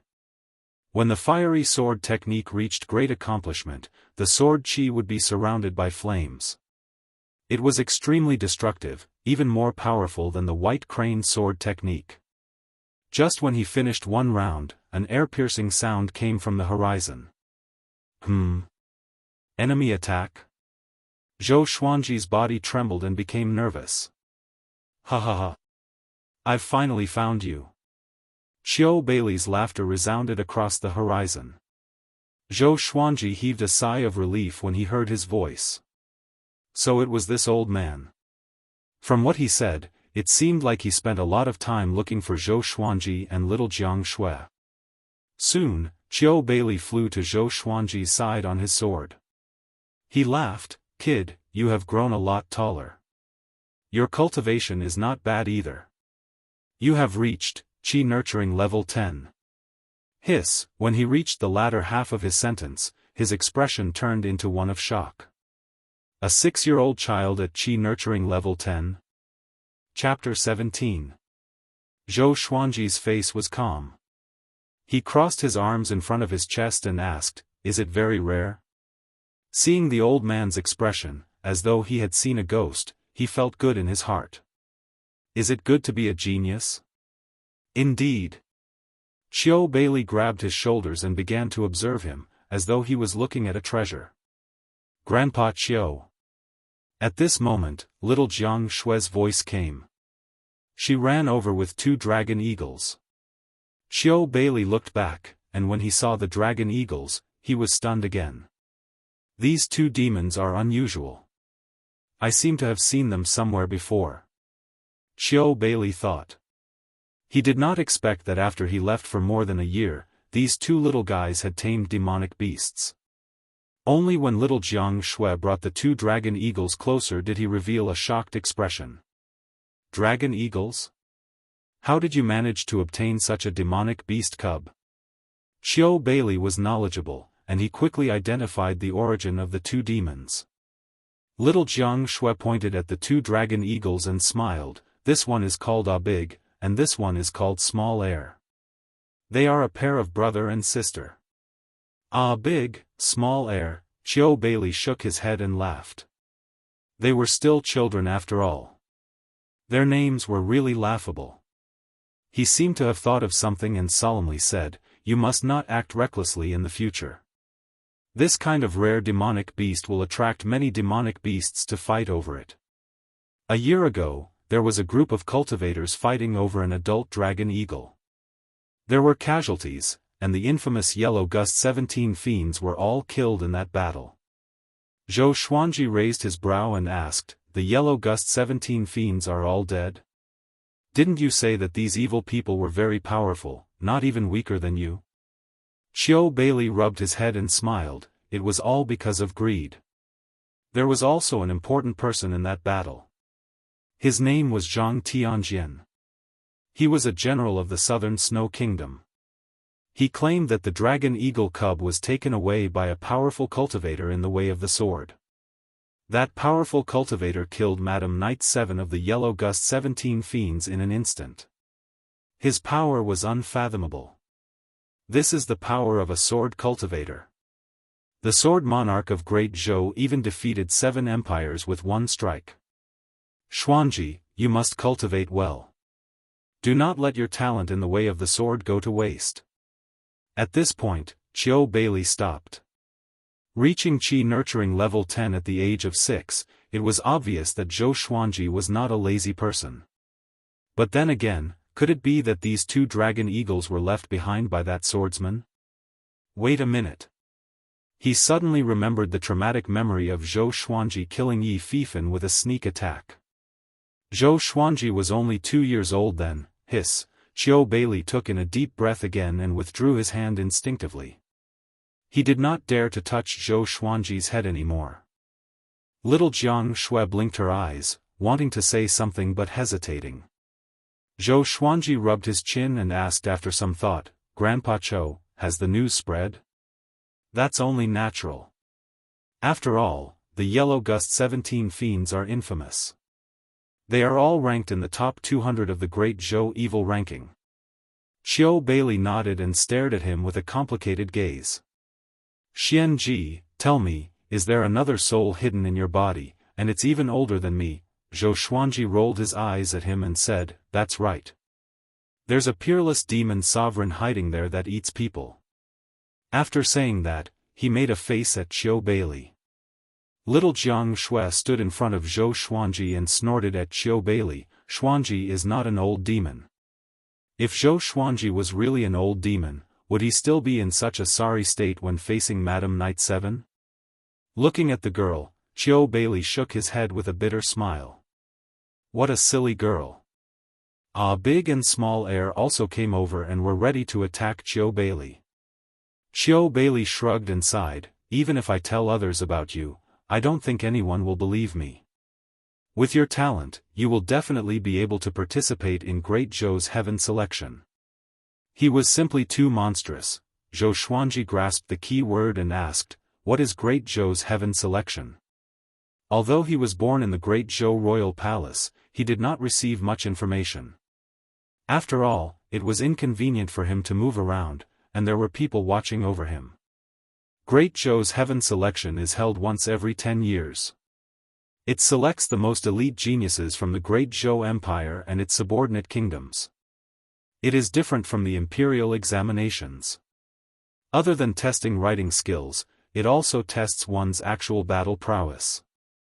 Every heaven selection's top scholar can become a general or an official of the Great Zhou Empire. It is because of the cruelty of Great Zhou's heaven selection that the Great Zhou Empire is so powerful today. Once every 10 years, Great Zhou's heaven selection. Zhou Xuanji squinted his eyes and began to plan. The Empress lived in the palace for a long time and almost never left the Great Zhou Imperial Palace. If he wanted revenge, he could only enter the Great Zhou Imperial Palace. It was impossible to barge in by force. Enter through the great Zhou heaven selection and then assassinate her? Zhou Xuanji felt that there was hope. After all, he could control his sword with his will. He could leave a legendary sword hidden in front of others and kill her with one strike in the middle of the night. Don't even think about it. It's so difficult to participate in Great Zhou's heaven selection. Either you have to be recommended by a powerful force, which even the hidden sword sect does not have, or you have to leave your name in the martial world and shake the world with your might to receive an invitation from the royal court, or you can be ranked on Great Zhou's hero ranking board. Qiu Bailey saw his expression and knew what he was thinking, so he spoke to discourage him. With his talent, it was best not to reveal his brilliance before he became someone great. Sometimes, it was not a good thing to be too talented. Zhou Xuanji nodded and walked to the side. He took out the frost wave sword and continued to practice the fiery sword technique. Seeing that he was not paying attention, Qiu Bailey shook his head. Shortly after, Qiu Bailey pulled little Jiang Shui back to the wooden hut. He wanted to hear her talk about how Zhou Xuanji killed Madame Knight 7. Little Jiang Shui narrated the story vividly. She did not scare Qiu Bailey, but a big and small heir, who trembled from time to time. The next evening, Zhou Xuanji had mastered the fiery sword will. Flames wrapped around his body and turned him into a flaming man. He slashed with his sword, and the burning sword qi split the river. Qiu Bailey was dumbfounded. This brat practiced blindly and mastered another sword technique? Wasn't the heavens being too biased? With Qiu Bailey around, Zhou Xuanji did not take out any other legendary swords but focused on internalizing qi to break through to foundation building as soon as possible. 3 months passed by in a flash. This day, Zhou Xuanji rode on a big and was prepared to find places with demons to train his combat power. 3 days ago, he tried to ride the dragon eagle and almost fell off at first. Fortunately, Qiu Bailey was with him. After 3 days of practice, he finally stabilized himself and built up a basic rapport with Ah Big. Looking at the backs of Ah Big and Zhou Xuanji, little Jiang Shui was envious. She turned to look at small heir. Qiu Bailey patted her head and smiled kindly. Shui, don't rush. Wait until your cultivation is higher, then you can try again. Zhou Xuanji had 2 sword wills, so Qiu Bailey was not worried that he would be in danger. But little Jiang Shui was different. She had just broken through to qi nurturing level 5 and was still far from it. Not only him, but Zhou Xuanji was also worried. Okay. Little Jiang Shui nodded her head forcefully and continued her cultivation. On the other side, Zhou Xuanji, who was sitting on Ah Big's back, felt the strong wind blowing against his face. He was in a good mood. He looked down and saw that they were at least 1,000 meters above the ground. Chapter 18. Ah Big was a dragon eagle with the bloodline of a true dragon. It was more intelligent than ordinary demons, so it could understand some of Zhou Xuanji's hand gestures. Dragon eagles were good at flying. Among the demons of the same stage, their speed was above average. Although Ah Big was still small, his flying speed was already faster than Zhou Xuanji running on the ground. He flew for dozens of miles, and all the demons he encountered were just at the first rank, which was not much stronger than ferocious beasts. Demons had cultivation levels too. Commonly, they were divided into 10 ranks. The first rank was equivalent to the human qi nurturing stage, the second rank was equivalent to the human foundation building stage, the third rank was equivalent to the human enlightening stage, and so on. A day passed, and he still did not find a suitable whetstone. When night fell, he rode Ah Big back to the wooden hut. After knowing about Zhou Xuanji's encounter today, Qiu Bailey stroked his long beard and said with a smile, You still want to meet more powerful demons. You really don't want to live anymore. Tomorrow, you will go upstream along this river. At the end, there is a mountain range called Fallen Celestial Ridge. There are traces of many second-rank demons, and even third-rank demons. Do what you can. He was not worried about Zhou Xuanji. This brat killed Yi Fifan and Madam Knight 7. How could an ignorant demon be his match? He could also see that Zhou Xuanji's cultivation had already reached the pinnacle of qi nurturing. If not for the fact that his body was not fully grown, he might have broken through at any time. It was not bad to let him go out and train. Zhou Xuanji nodded and looked forward to fallen celestial ridge. Xuanji, tomorrow, Grandpa Qiu will teach me spells. I will learn the blood healing spell first, so that I can heal you in the future. Little Jianghu suddenly hugged his neck and giggled. She looked excited. Okay, little nanny. Zhou Xuanji replied with a smile, but in his heart, can you not attack suddenly? Can't you see that I'm thinking about something? Qiu Bailey stared at him and said, the previous mission affected the hidden sword sect greatly. I will accompany you for half a year at most, and then I have to return to the sect. It will be difficult for me to see you again.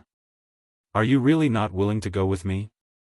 Putting aside Zhou Xuanji's precocious and scheming nature, he really liked him and little Jianghu. He could not bear for them to wander around. Zhou Xuanji looked at her and said, Sister, do you want to go? When I grow up, I will go to the hidden sword sect to find you.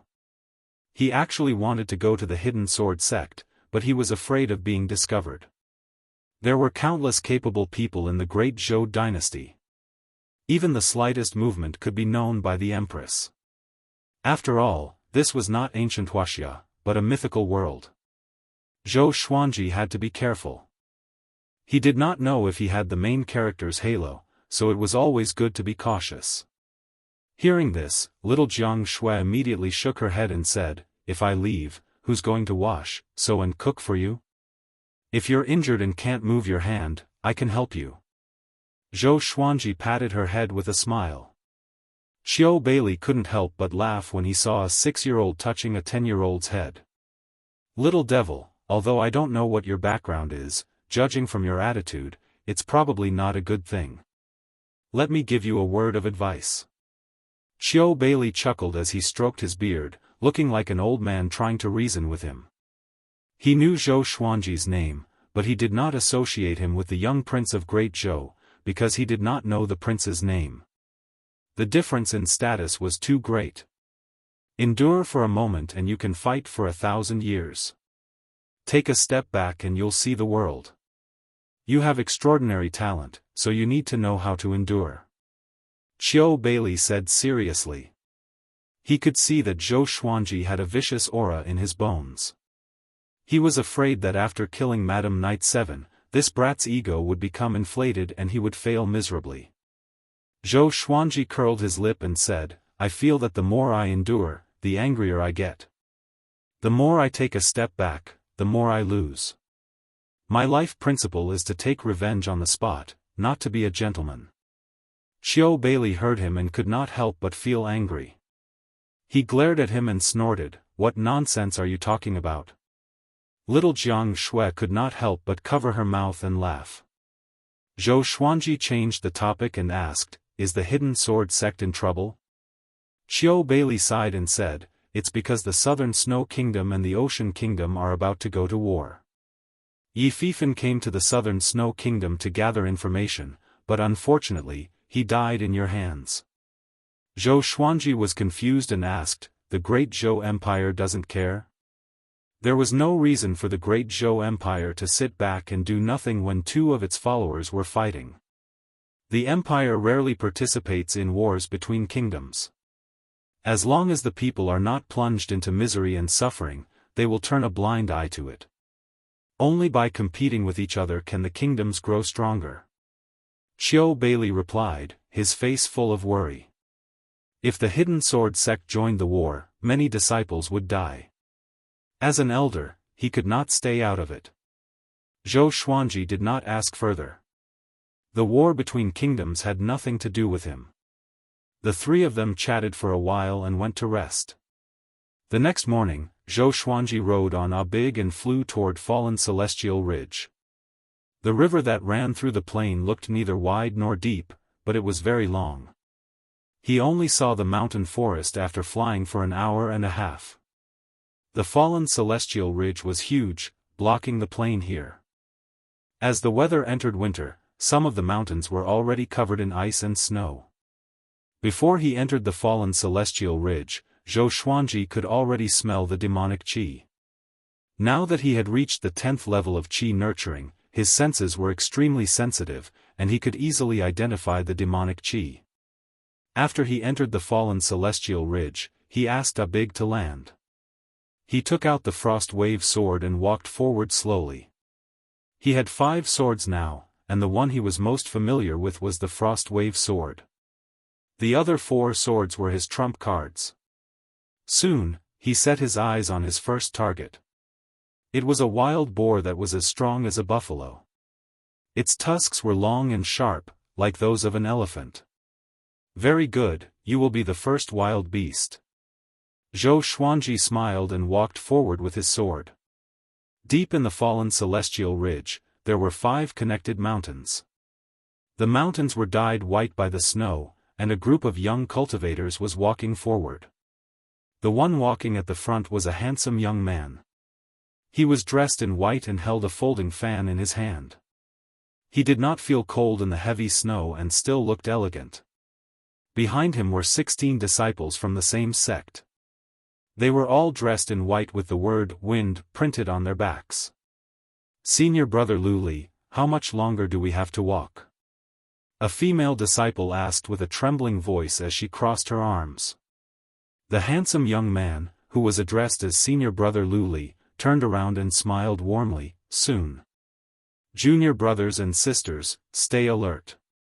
When we reach Frost Thunder Mountain, we will surely meet disciples from the other sections.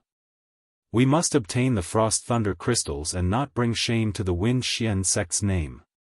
Frost Thunder Mountain, Frost Thunder crystals."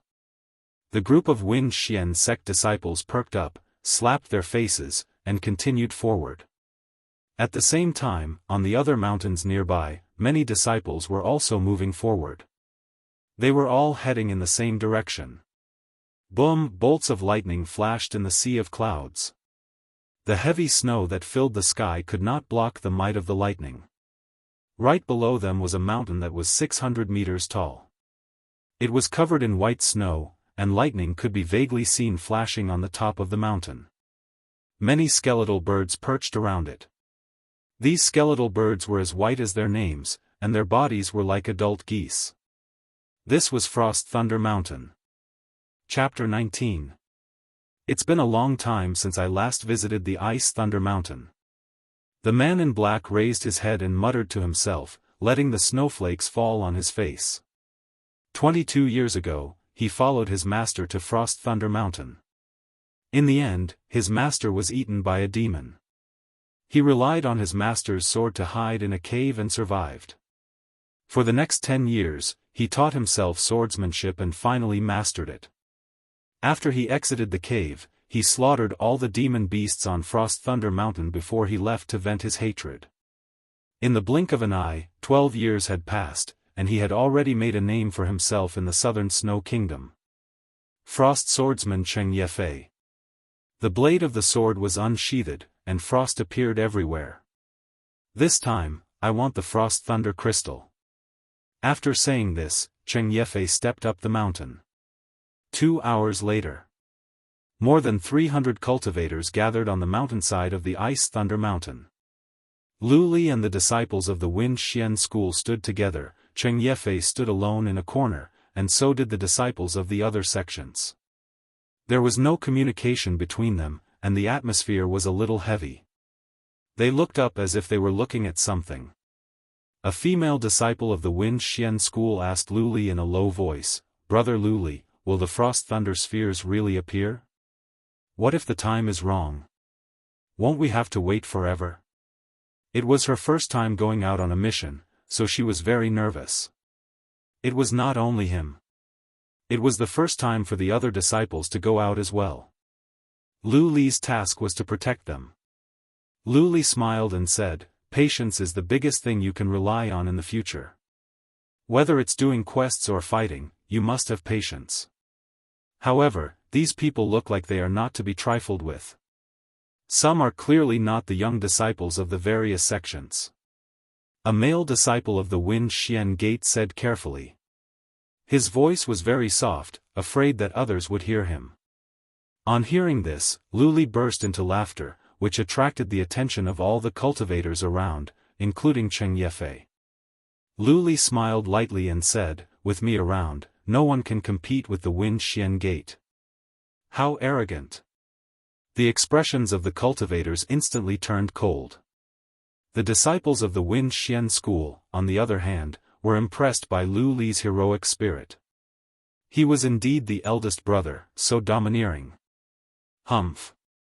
Cheng Yefei snorted coldly, his eyes filled with disdain. At this moment, a small figure slowly climbed up the mountainside. It was Zhou Xuanji. Ada was left outside the icy region. The reason why he had come was because he had sensed an extremely attractive aura. According to the sword spirit, it should be an energy substance that could strengthen his golden body technique. This was the power of the golden body secret art. It could sense some special energy of heaven and earth. Zhou Xuanji hid behind an ice rock and looked out. He was a little surprised. Why are there so many cultivators? Are they all here for the treasure? He noticed that half of these cultivators were in the Qi-nourishing realm, but the weakest was at Qi-nourishing level 7. Now that he had 4 divine swords and 2 types of sword wills, coupled with his powerful body, he was confident that he could fight. Xiao! A throwing knife pierced into the ice rock in front of Zhou Xuanji, and the entire ice rock trembled slightly. Who? Come out, you coward! A blue-robed young man shouted in a deep voice, causing everyone to turn their heads to look. Zhou Xuanji snorted coldly and got up slowly.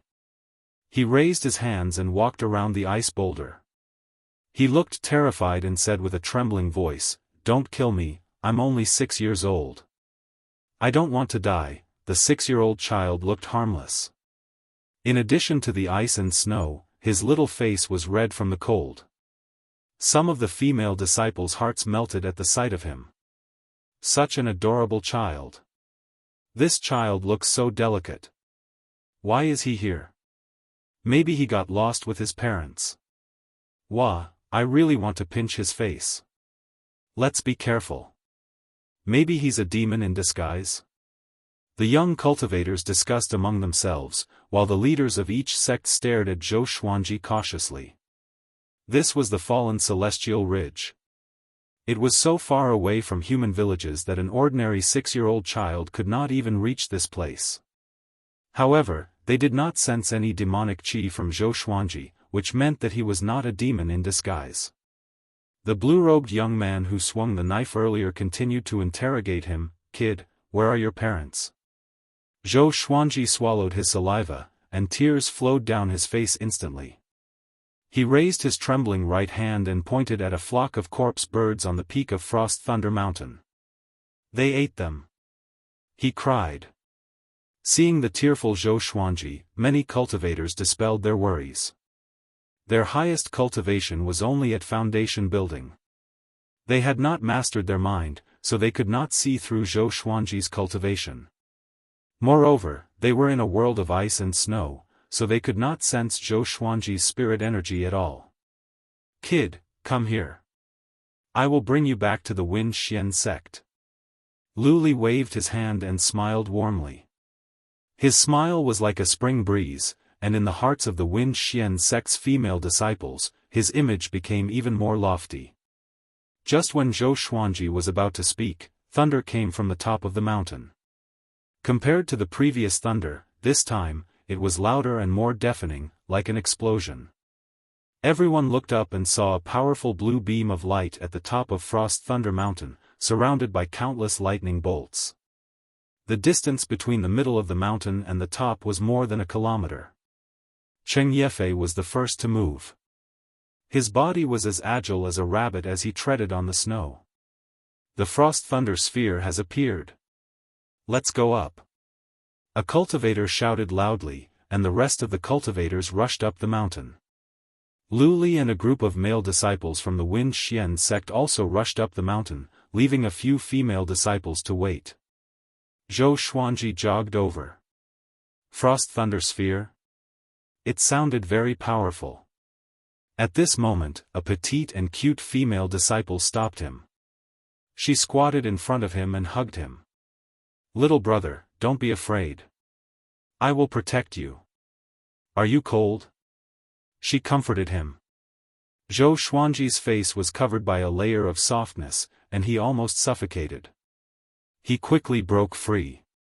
The other female disciples came over and surrounded Zhou Xuanji. Zhou Xuanji leaped up immediately. The frost wave sword appeared under his feet out of nowhere, and he dashed up the mountain. The female disciples looked up and were dumbfounded. None of them could say a word. "Humph, trying to take advantage of me?" Zhou Xuanji rubbed his face and could still feel a trace of warmth. Next, he began to increase his speed and flew toward the top of the mountain. The frost wave sword carried him over the heads of the cultivators. Those cultivators looked up and were almost scared to death on the spot. "That kid. He can fly. How can it be? Hiss, demon child. Where did he get the sword from? He can still fly on a sword in such cold weather. He can stabilize himself." The cultivators cried out in surprise. The snow on the Frost Thunder Mountain was too heavy. It was easy for them to fall if they relied on their flying enchanted artifacts. After all, their cultivation was not high. Cheng Yefei was at the front, followed by Lu Li. Both of them heard cries of surprise behind them, and they turned around instinctively. They happened to see a 6-year-old boy bent over on a silver sword. He flew through the air at an extremely fast speed. Zhou Xuanji was already completely familiar with the 4 legendary swords. The Frost Wave Sword's attribute was Cold Qi.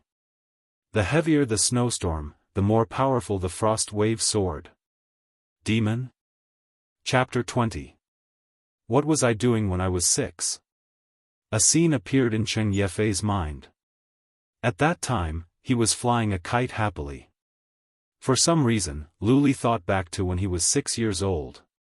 He was peeking at his master ant taking a bath.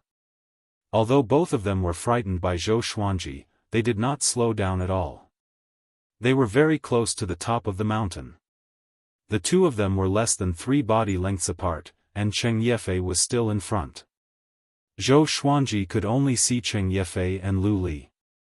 The cultivators who had been surpassed by Zhou Xuanji all looked shocked. How could this be? They were so frightened that they couldn't even speak. They gritted their teeth and rushed forward with all their might. Zhou Xuanji could already see the scene at the top of the mountain. Countless bolts of lightning were wantonly twisting about, which looked extremely terrifying. His heart suddenly trembled. Would he be struck into ashes? However, Cheng Yefei and Lu Li had no intention of slowing down.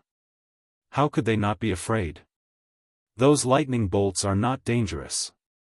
Even if an ordinary person were to encounter them, they would not die.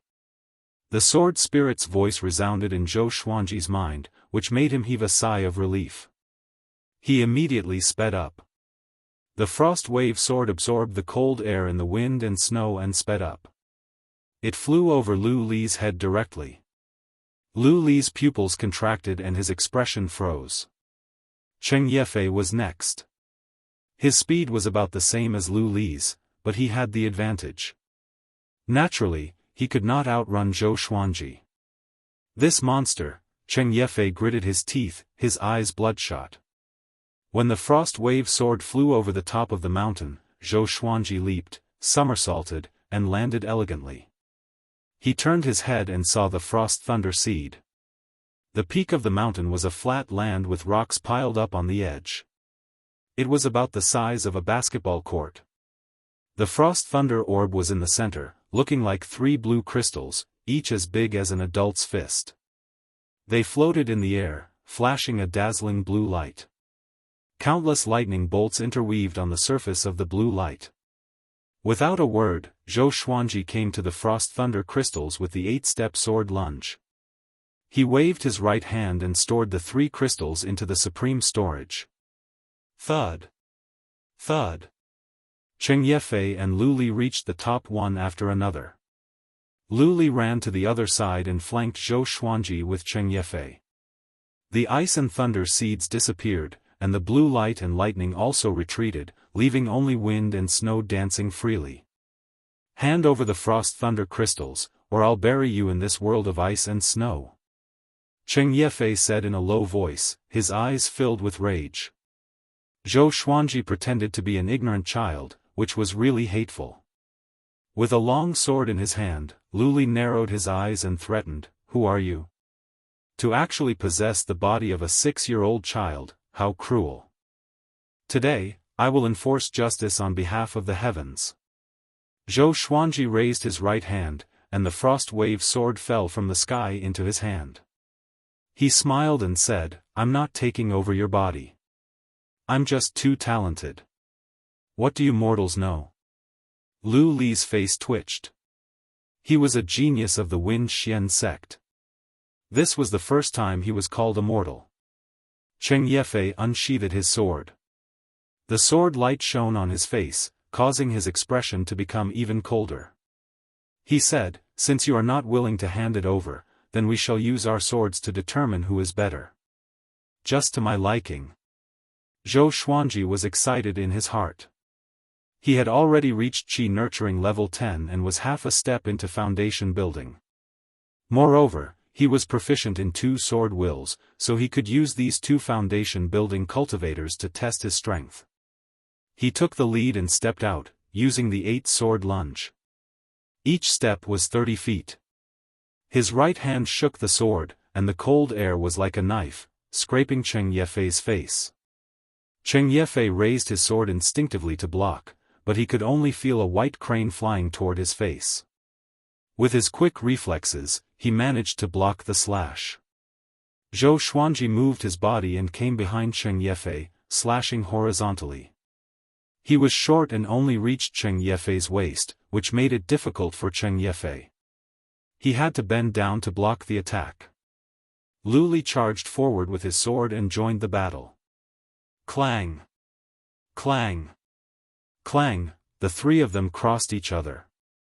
The sound of their swords clashing was so clear that even the wind and snow could not cover it.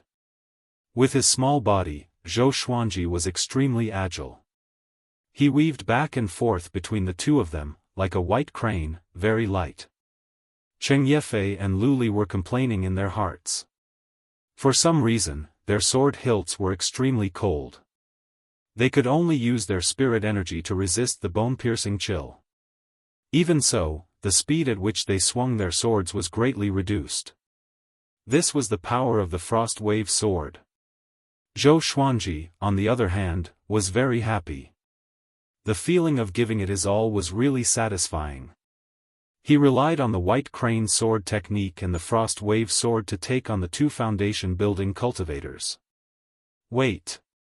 Could this be? Cheng Yefei suddenly thought of something, and waves of shock surged in his heart. Not only him, but Lu Li also understood. The 2 of them looked at each other as they attacked Zhou Xuanji. With just a glance, they understood each other. Shock. Unbelievable. Fear. This 6-year-old kid was proficient in sword will. The 2 of them jumped back almost at the same time, distancing themselves from Zhou Xuanji. Zhou Xuanji's sword missed and was immediately unhappy. He pouted his lips. "What sword technique is that?" Cheng Yefei asked, gritting his teeth. He was unwilling to give up. He wanted to achieve sword will even in his dreams. Zhou Xuanji pointed his sword at him and laughed, "White crane sword technique." These 2 guys were full of killer moves. They were definitely not kind. "What sword?" "Frost wave sword." "Who are you?"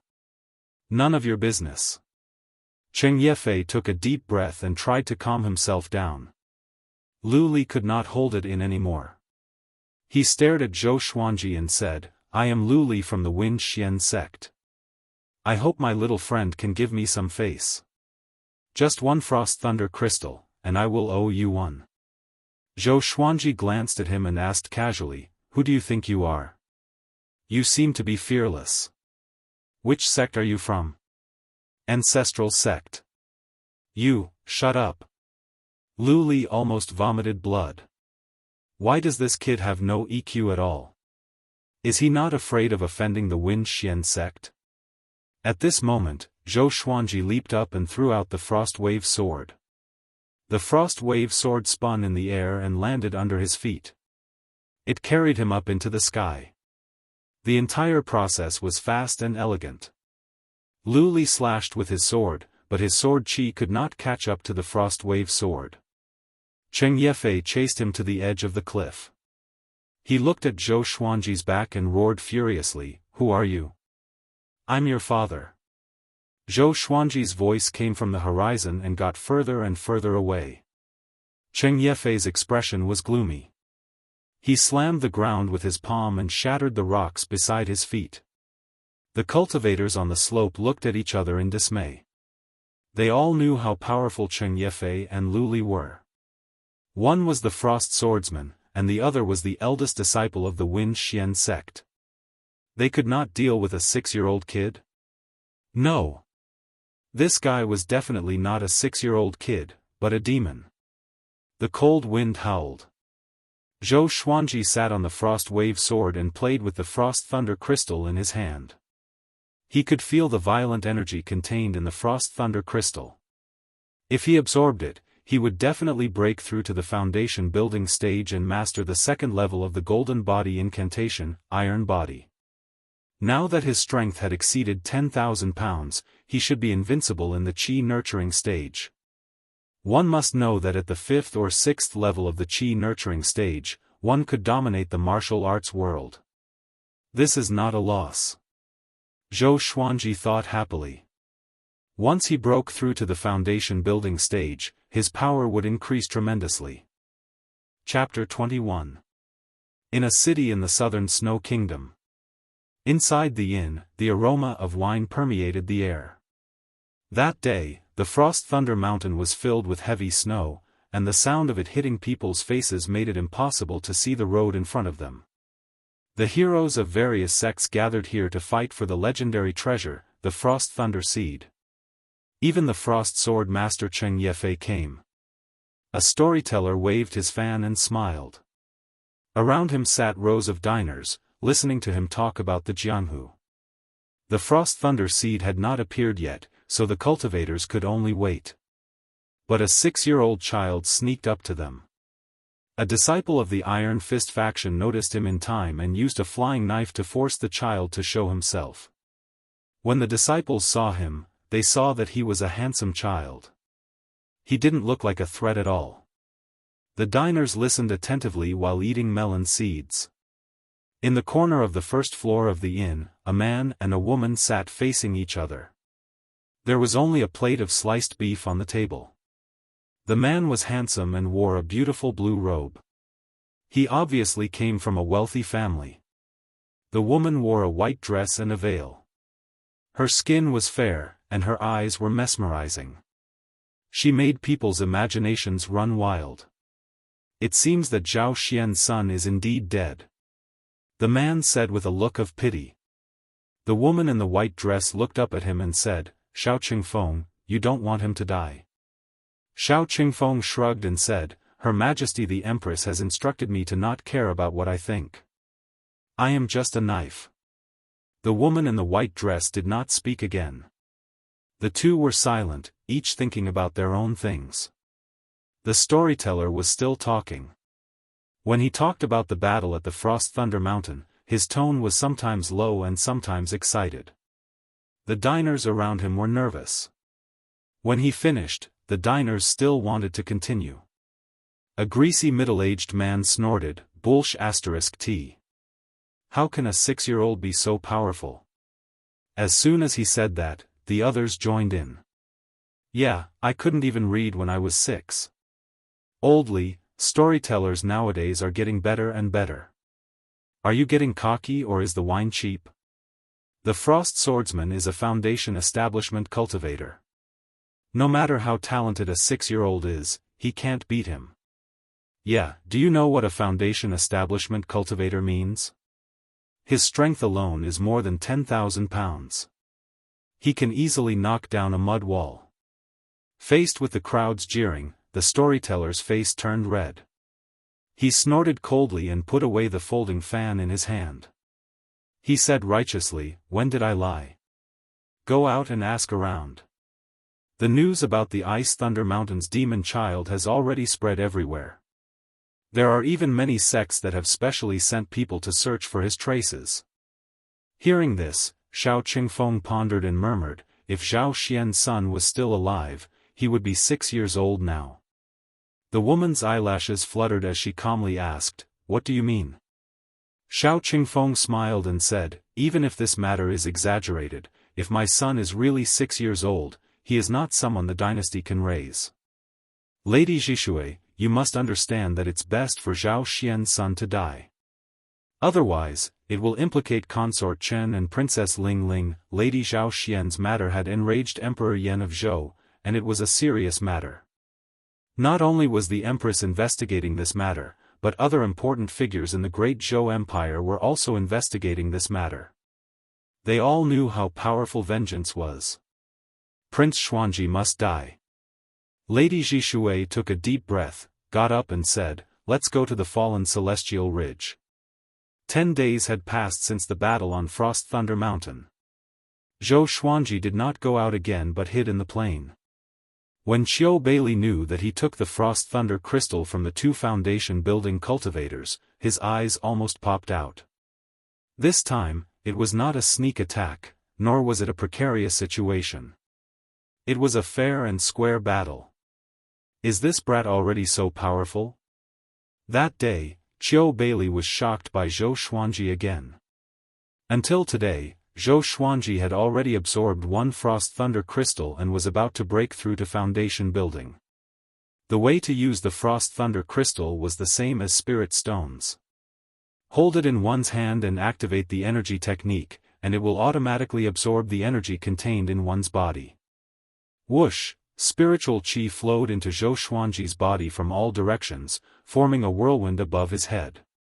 Little Jianghu stood 10 meters away, clasped her hands in front of her chest, and prayed for Zhou Xuanji.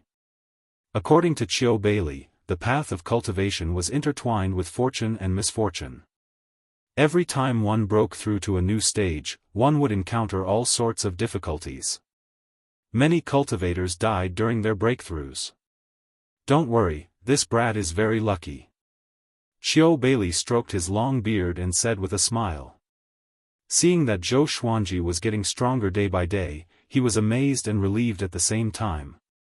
After he left, Zhou Xuanji would continue to live well.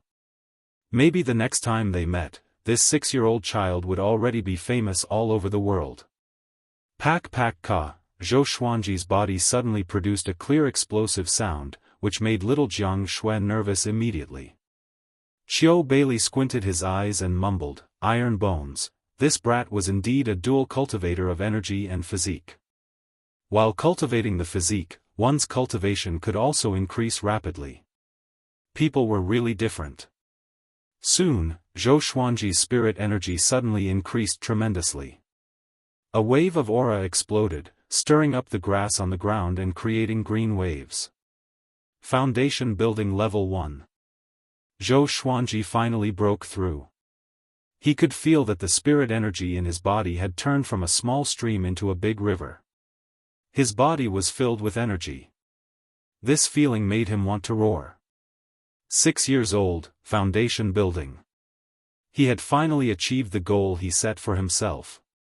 He did not lose face. In his excitement, Zhou Xuanji jumped up suddenly.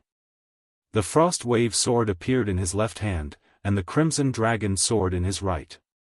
He executed the 8-step sword lunge, the white crane sword technique in his left hand, and the fiery sword technique in his right. His body moved continuously, and the sword flashed. Swoosh! Swoosh! Swoosh! Zhou Xuanji's sword dance was swift and fierce. Qi-nurturing cultivators could not keep up with his speed at all. It was like a white crane spreading its wings, and sparks were faintly discernible. Two-handed sword? Two different sword techniques? Xiao Beili opened his eyes wide, as though he had seen a ghost. He had been warning himself not to be shocked by this brat, but in the end, little Jiang Shui opened her mouth slightly, and her eyes were wide open. Although she could not understand, she felt that Zhou Xuanji had suddenly become more powerful. It was like an ordinary person suddenly becoming a martial arts master. The contrast between before and after could create a strong visual impact and shock to the soul. At the same time, Zhou Xuanji had already fallen into a mysterious state. He could not explain it clearly. Ding! Congratulations, the sword owner has learned to multitask. Because the sword owner has broken through to foundation building, gacha begins. Ding! Congratulations, the sword owner has obtained, iron, swine-culling sword, chi obscuring incantation, 100 pieces of level 3 spirit stones. The sword spirit's voice resounded continuously in Zhou Xuanji's mind, but his consciousness was still in the state of enlightenment, so he did not notice. His sword moved faster and faster, and his posture was elegant and had the aura of a grandmaster. Xiao Beili's eyes were blurred as he watched, and he mumbled continuously. It was as though Zhou Xuanji was swinging his sword too fast, and the sound of the wind was too loud. Little Jiang Shui could not hear what Xiao Beili was saying. She moved closer to Xiao Beili and listened carefully. Chapter 22. Little Jiang Shui shook Xiao Beili's arm to wake him up. Grandfather, what do you mean by the power of a grandmaster? He will definitely become a sword emperor? Little Jiang Shui asked curiously. It was not the first time that she saw Xiao Beili shocked by Zhou Xuanji. In her heart, Zhou Xuanji was already an unparalleled genius who would surely become an immortal in the future. Xiao Beili looked at Zhou Xuanji with a complicated look in his eyes and said faintly, there are countless ways to cultivate immortality in the world. Although the sword is the most common weapon and enchanted artifact, very few people walk the path of the true way of the sword. Those who achieve great accomplishment in the way of the sword can roam the world freely. Within the same realm, sword cultivators who are proficient in sword intent are generally stronger than other cultivators. Since ancient times, there have been 9 great sword emperors, and all of them were super experts that suppressed an era. Xuanji comprehended 2 sword intents at the age of 6. Such talent is unheard of. In time, he might become like the current sword emperor, and his name will forever be recorded in the river of history. Little Jiang Shui exclaimed in surprise. Although she did not understand, she felt that it was very powerful. If Zhou Xuanji became the most powerful person in the world, she would not have to hide anymore. As for the 9 major sword emperors, Xiao Beili had only read about them in the sect's ancient books. After all, he was only at the inner pellet realm. He did not know much about the northern wilderness region, let alone the entire world. But he believed that not many people in the world could have Zhou Xuanji's talent. If there was, he couldn't see it anyway. Not long after, Zhou Xuanji sheathed his sword and looked down at his hands. His skin had a faint metallic texture. He had finally mastered the 2nd level of the golden body incantation, Iron Bone. With a thought, lines of tiny words appeared in front of him. Sword owner, Zhou Xuanji race, Great Zhou royal bloodline cultivation, foundation building realm level 1 cultivation method, golden body incantation sword art, white crane sword art, fiery sword art, 8-step sword steps, supernatural power, none, talent, doing 2 things at once swords, silver, scarlet dragon sword, bronze, frost wave sword, silver, bloodbath sword, bronze, tiger roar sword, bronze, wind cutter sword, black iron, swine culling sword. His attribute list now looked gorgeous. There was even a new talent on the list. Multitasking? It sounded a little useless. Wait a minute. Pig slaughtering sword? Zhou Xuanji's gaze was attracted by the name of the last legendary sword. This name was quite awesome. With a thought, the swine culling sword appeared in his hand. At first glance, it looked like a lengthened kitchen knife. Its two edges were sharp, and its entire body was black and swarthy. Compared to other divine swords, it was extremely ugly. The lines of words in front of him had also changed. Sword name, swine-culling sword grade, iron, description. A pig-slaughtering godly sword was created after slaughtering millions of pigs. It can cut through bones like mud. Under its ordinary appearance lies a terrifying danger. Slaughter 1,000,000 pigs for a single gamble? Who was so free? Zhou Xuanji was speechless. Shortly after, he placed the swine-culling sword into the supreme storage and began receiving the chi-obscuring incantation. Why did he take out a kitchen knife? Qiu Bailey noticed the swine-culling sword and was a little suspicious, but he didn't go forward to ask. He shook his head and turned to leave.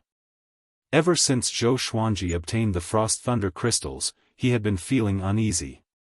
He always felt that something big was going to happen. Little Jiang Shui moved to Zhou Xuanji's side and realized that he was filthy and smelly.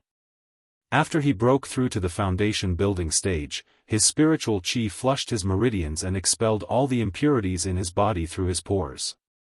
It was as if he had an extra layer of sweat and mud. So dirty. Little Jiang Shui pinched her nose with one hand and waved her other hand in front of her. She did not walk away. She planned to wash his body after he woke up. A while later, Zhou Xuanji opened his eyes, and a tinge of joy flashed in his eyes. The chi-obscuring incantation was just an ordinary spell. It was used to conceal one's chi and hide one's cultivation. This spell was definitely a divine spell for Zhou Xuanji. Once he hid his spirit energy, others would treat him like an ordinary child. The chi-obscuring incantation was easy to cultivate, and he could pass it on to little Jiang Shui. Come, let's go take a bath. Seeing that Zhou Xuanji had opened his eyes, little Jiang Shui carried him and walked toward the river. Zhou Xuanji quickly struggled and jumped out of her arms. He blushed and said angrily, "Don't carry me like this next time." It was fine when there was no one around, but Qiu Bailey was watching from afar. Little Jiang Shui giggled, "Why? Little brother has grown up? You don't recognize me as your big sister anymore? When you were young, you would act like a spoiled child if I didn't carry you." Zhou Xuanji rolled his eyes at her and said, "Of course, I'm almost 7. After that, he turned around and jumped into the river. He had just broken through, and he felt uncomfortable all over. Little Jiang Shui covered her mouth and could not stop giggling. She then walked toward the wooden hut to prepare clothes for him. On that day, Zhou Xuanji and little Jiang Shui learned the chi-obscuring incantation. Qiu Bailey sat by the riverside alone. No one knew what he was thinking, but he did not sleep the whole night. The next day, he woke Zhou Xuanji and little Jiang Shui up at dawn. Zhou Xuanji pushed away the little feet on his face, rubbed his eyes, and mumbled, "Disturbing my sleep so early in the morning, how immoral." Ever since they had a big and small heir, they could sleep without worry. Once there was danger, the two dragon eagles would cry out. Qiu Bailey's mouth twitched, and he shouted, "The yellow gust 17 fiends are here." Zhou Xuanji and little Jiang Shui shuddered and jumped up from the wooden bed reflexively. The two children looked left and right, but the yellow gust 17 fiends were nowhere to be seen. "Grandpa!" Little Jiang Shui said angrily, and Zhou Xuanji's eyes were spitting fire. Qiu Bailey said with a straight face, "We have to leave, or else we will be in trouble. The Frost Thunder crystals are of great importance, and it was taken away by a 6-year-old kid like you. It will surely attract the attention of the sects in the southern Snow Kingdom." Zhou Xuanji heard him and immediately came to his senses. He was not afraid of the sects in the southern Snow Kingdom, but he was afraid of attracting the attention of the Empress. Before he matured, he must develop in a cowardly manner. "Let's go." Without another word, Zhou Xuanji asked little Jiang Shui to start packing. Qiu Bailey was amused. He even prepared a speech to persuade Zhou Xuanji. He did not expect this kid to be so afraid of death. After packing for a while, Zhou Xuanji and little Jiang Shui rode on a big and rose into the sky. Small Air followed closely behind. Qiu Bailey led the way in front, and they were heading in the opposite direction of fallen Celestial Ridge. Sister, hold me tight. If we fall, we will die a horrible death. Zhou Xuanji laughed loudly, which frightened little Jiang Shui so much that she quickly hugged his waist tightly. Even though he was fleeing, he would find joy in hardship. After all, he had lived 2 lives. Are you going to die? Ah, big, slow down. Little Jiang Shui pressed her head against the back of Zhou Xuanji's head and cried continuously. Qiu Bailey was amused by them and laughed. He suddenly felt that it was quite fun to follow Zhou Xuanji and little Jiang Shui. On the 3rd day after they left, someone came to this plain. It was Xiao Qingfeng and Ms. Jishui. The two came to the riverside and stopped. Xiao Qingfeng took out a bamboo bottle from his storage bag and poured out a black-purple ladybug. He then took out a gray cloth with his other hand and placed it in front of the ladybug. What is this? Ms. Jishui asked curiously. Prince Xuanji's diaper. Chapter 23. Riding on the dragon eagle, their traveling speed was much faster than before. In less than half a day, they had traveled thousands of miles. But Qiu Bailey did not stop and continued on his journey. He was going to return to the Hidden Sword sect soon after all, so he wanted to bring Zhou Xuanji and little Jiang Shui to a safe place first. This was something that he could do. The two of them had to walk their own path in the future. They flew continuously for 7 days. They made a detour to the Gulan Forest on the other side of the southern Snow Kingdom. The Gulan Forest was the largest mountain range around the southern Snow Kingdom. There were countless demons, and it was a training ground for many cultivators. They landed in a valley that was surrounded by mountains on 3 sides. The top was covered by leaves, so it was impossible to spy on this place from above. The valley entrance was very narrow, and it was shrouded in mist, so it was impossible to see the situation inside. There was a stone stele at the entrance, and there were 9 half-moon-shaped stones on it. Qiu Bailey led Zhou Xuanji and little Jiang Shui over. In front of the stone stele, he reminded them, I have placed a restrictive spell on this valley. If you enter without permission, you will be attacked by the miasma, and your whole body will be paralyzed. Those with weaker cultivation will die on the spot. You must remember the sequence of activating the spell. Zhou Xuanji nodded and said, let's begin. I have a photographic memory. Qiu Bailey immediately moved the 9 mechanism stones, but in different directions and at different angles. He paused for every stone he moved, so that Zhou Xuanji and little Jiang Shui could remember it. After the spell formation was activated, the miasma at the valley entrance dissipated at a speed visible to the naked eye. Zhou Xuanji immediately went up and tried a few times. He saw the miasma recede and rise again, then recede again. He suddenly thought of a problem, a very serious problem. Will the miasma run out? Qiu Bailey rubbed his head and replied with a smile, don't worry. The miasma comes from within the mountain. I have planted a few types of rare herbs that can last for 100 years. With your temperament, you will probably leave in less than 20 years.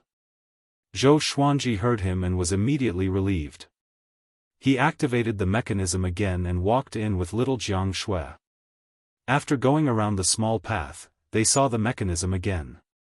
According to his calculations, the mechanism path was 30 meters long, and there were many demon corpses along the way. There was a pavilion in the valley, and in front of the pavilion was a pond. The pond was so clear that the bottom could be seen, and there were many small fish swimming in it. The walls of the mountain were covered with moss and all kinds of plants, giving off the feeling of a paradise. Wow! Little Jiang Shui cried out in surprise and immediately pulled Zhou Xuanji over. Ada and Little Air also began to chase and play. Qiu Bailey stroked his beard and laughed complacently. Back then, I spent a month cleaning up this place. However, Zhou Xuanji and little Jiang Shui did not listen to him. They were already wandering around. Out of desperation, he began to inspect the valley in case any powerful demonic beasts or poisonous insects were hiding. Fortunately, there were no hidden dangers in the valley. At this point, they finally stopped rushing around. At night, one could see the moon and stars through the gaps between the leaves at the top of the valley. Even without an oil lamp, the moonlight shone into the valley. Zhou Xuanji made a swing. He and little Jiang Shui sat on it, swaying as they looked at the night sky. This place is pretty good. I hope we don't have to run away anymore. Little Jiang Shui hugged Zhou Xuanji and giggled. Zhou Xuanji felt very uncomfortable. He felt that his body was stuck, but little Jiang Shui did not want to let go, so he could not use force. With his strength, how could little Jiang Shui withstand it? This girl was too clingy. She was treating him like a toy. Zhou Xuanji twisted his upper body into a more comfortable position and said, "When I grow up, I will bring you to a human city. We will live in a big house." Now that he was already a foundation-building cultivator, he could live comfortably in any empire. However, he had to wait a few more years, until the empress thought that he was dead before he could leave. Only 4 years had passed, which was nothing to the great Zhou Empire. Actually, it's not bad here. Little Jiang Shui pouted and said softly. Ever since she met Shenhua and the Yellow Gust 17 fiends, she felt that humans were more terrifying than demons. Zhou Xuanji comforted her, "Don't worry. Even if we go back, no one will dare to bully us." Far away, beside the pool, Qiu Beili, who was cultivating on a tree, frowned slightly. He sensed a tinge of murderous intent from Zhou Xuanji's tone. Who does this brat want to kill?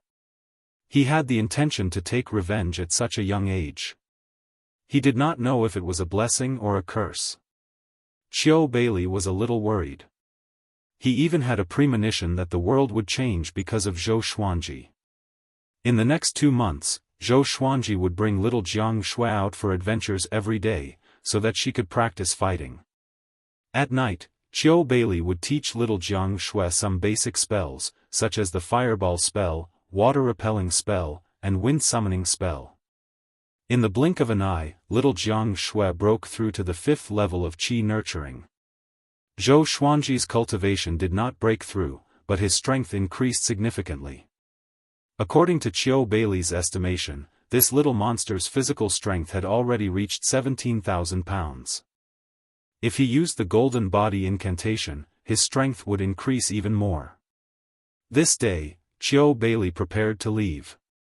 At the entrance of the valley, Zhou Xuanji asked, "Why are you leaving early?" Qiu Beili smiled as he stroked his long beard. He was dressed in a white robe, and he looked like an enlightened cultivator from the mountains. He said with a smile, "If I don't leave, how can you focus on your cultivation?" Zhou Xuanji grinned and did not reply. With Qiu Beili around, he could not take out all his legendary swords. One must have a trump card. I have said what I need to say, so I will not nag anymore. Just one thing. Qiu Beili rubbed little Jiang Shui's head with a kind face. He turned to look at Zhou Xuanji and said, "Keep your guard up." After that, he turned around and left. A flying sword flew out from his sleeves and circled around his body. It flew to his front, and he leaped onto the sword easily. "Zhou Xuanji, I hope that the next time we meet, your name will have spread across the world. Don't tell anyone about our friendship." Swoosh, Qiu Beili left on his sword and disappeared into the depths of the forest. Little Jiang Shui's eyes turned red as she watched, and tears flowed down her cheeks. Zhou Xuanji also felt his eyes itch. This old guy is really something. He understood the meaning of Qiu Beili's last sentence. It was not that he despised Zhou Xuanji. He was worried that he would be a burden to Zhou Xuanji. Zhou Xuanji had no parents and only little Jiang Shui. Qiu Beili knew that he would have an extraordinary future, so he did not want to become Zhou Xuanji's weakness. Zhou Xuanji heaved a long sigh and activated the mechanism. The miasma rose again. Whoosh, not far away, a big flapped its wings and cried. Small air followed behind it. Zhou Xuanji nudged little Jianghu with his shoulder and said with a smile, "Sister, let's go. I want to eat roasted rabbit tonight." Little Jianghu's tears turned into a smile. She rolled her eyes at Zhou Xuanji and said, "Rabbits are so cute. They won't taste good roasted. Let's boil them into soup." "No way, listen to me." Zhou Xuanji grinned and said. He waved his right hand, and the frost wave sword appeared in front of him. He leaped up and landed on the frost wave sword, then stretched out his hand toward little Jianghu. Little Jianghu pouted and looked reluctant, but she still stretched out her right hand. Chapter 24. After Qiu Bei's departure, Zhou Xuanji and little Jianghu did not feel any discomfort in their lives. Zhou Xuanji began training with the Crimson Dragon Sword, Frost Wave Sword, Bloodbath Sword, Tiger Roar Sword, Wind Cutter Sword, and Swine Culling Sword. He wanted to control 6 swords at the same time. Not only that, but he also had to practice the Golden Body Incantation and internalize Qi. He had a full schedule every day, so he wasn't bored at all. Little Jianghu was very talented in the Spring Snow technique. She could conjure all kinds of spells with ease. They were extremely gorgeous, and sometimes, Zhou Xuanji was envious. The 2 dragon eagles did not slack off either. Zhou Xuanji also formulated a cultivation plan for them. For demonic beasts, a strong physique was the most important. Zhou Xuanji recalled the miserable scene of the adult dragon eagle being surrounded and attacked, so he arranged for them to crash into the mountain every day. Honing his defense. Why not hit the tree? Because they were almost 2 meters tall and had a wingspan of 6 meters, most of the trees in the forest could not withstand their impact. Time passed. Half a year had passed. Zhou Xuanji reached foundation building level 2. Analyze that the sword owner has reached 7 years old. Gotcha started. Ding! Congratulations, the sword owner has obtained silver, golden rock sword and 10,000 level 3 spirit stones. 10,000 grade 3 spirit stones. F***CK. Getting rich overnight? Zhou Xuanji shuddered and jumped up from the grass. At this moment, he was lying on the waist of a mountain. Below him was an undulating mountain range, with forests on both sides and mountains in the distance. The scenery was pleasant. Little Jianghu, Ada, and Small Air were hunting rabbits. 10,000 grade 3 spirit stones was a lot. In addition to Madame Knight Seven's wealth, Zhou Xuanji was already a tycoon. Even if he used spirit stones to cultivate every day, it would be enough for him to squander for decades. Zhou Xuanji felt quite pleased and immediately took out the golden rock sword. At the same time, 3 lines of small words appeared before his eyes: sword name, golden rock sword, level, silver, description, made from golden rock, it is extremely hard. When struck by a sword, it will have a certain petrifying effect. This effect does not target the sword master. Petrification? It sounded very powerful. He wielded the golden rock sword and chopped at the grass on the ground. The blade of the sword sliced through several grass shavings, which then turned into golden stones. At first glance, they looked like gold. Miraculous. Zhou Xuanji did not leave but waited. He wanted to see how long the petrification effect would last. The petrification effect lasts for about half an hour. The sword spirit's voice came suddenly, as though he could not bear to keep Zhou Xuanji waiting. Zhou Xuanji looked delighted. The golden rock sword might be able to save his life in this life or death crisis. He immediately used the golden rock sword to execute the white crane sword technique.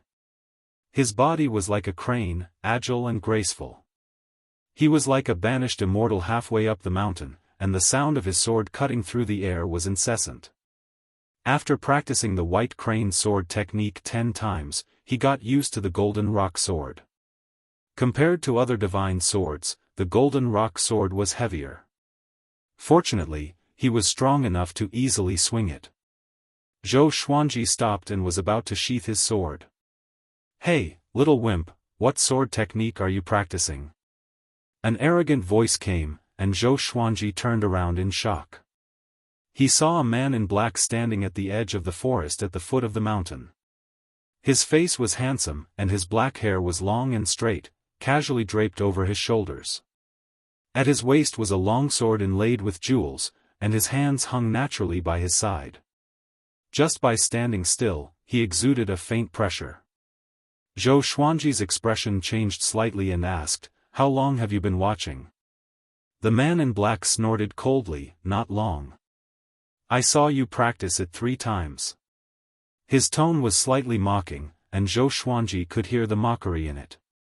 What he meant was, "Brat, I saw you practice it 3 times, and you did not even realize it." Zhou Xuanji was not angry but heaved a sigh of relief. Fortunately, the man did not notice his embarrassing behavior. "Hey, I'm asking you. What sword technique is that?" The man in black spoke again. He frowned and looked displeased. Zhou Xuanji sensed that his opponent was not simple, but he cultivated the qi-obscuring incantation. He was used to hiding his aura and did not expose his cultivation, so he might be able to confuse his opponent. "White crane sword technique," Zhou Xuanji replied. He did not steal it anyway. He did not believe that anyone else had the supreme legendary sword system. "Oh, spar with me? I won't use sword chi or draw my sword. I'll use the scabbard." The man in black walked up the mountain. Zhou Xuanji opened his eyes wide at his words. Zhou Xuanji said furiously, "I'm only 7 years old. You want to bully a child?" The man in black did not seem to be an evil person, or else he would have attacked long ago. He was probably excited by the prospect. The man in black curled his lip and said, "Do you know who I am? My name is Xiao Jinghong. You can ask around, and you will know how powerful I am. I've been honest all my life and will never harm you. As long as you spar with me, I will teach you a sword technique. With your talent, if you can master it, you will have a chance to enter Great Zhou's hero ranking board." Zhou Xuanji was stunned. Such arrogance. He knew about Great Zhou's hero ranking board. Even Yi Fifan, who was at the inner pellet stage, was only ranked 92nd. Which meant that Xiao Jinghong was sure that he could reach the enlightening stage or even higher.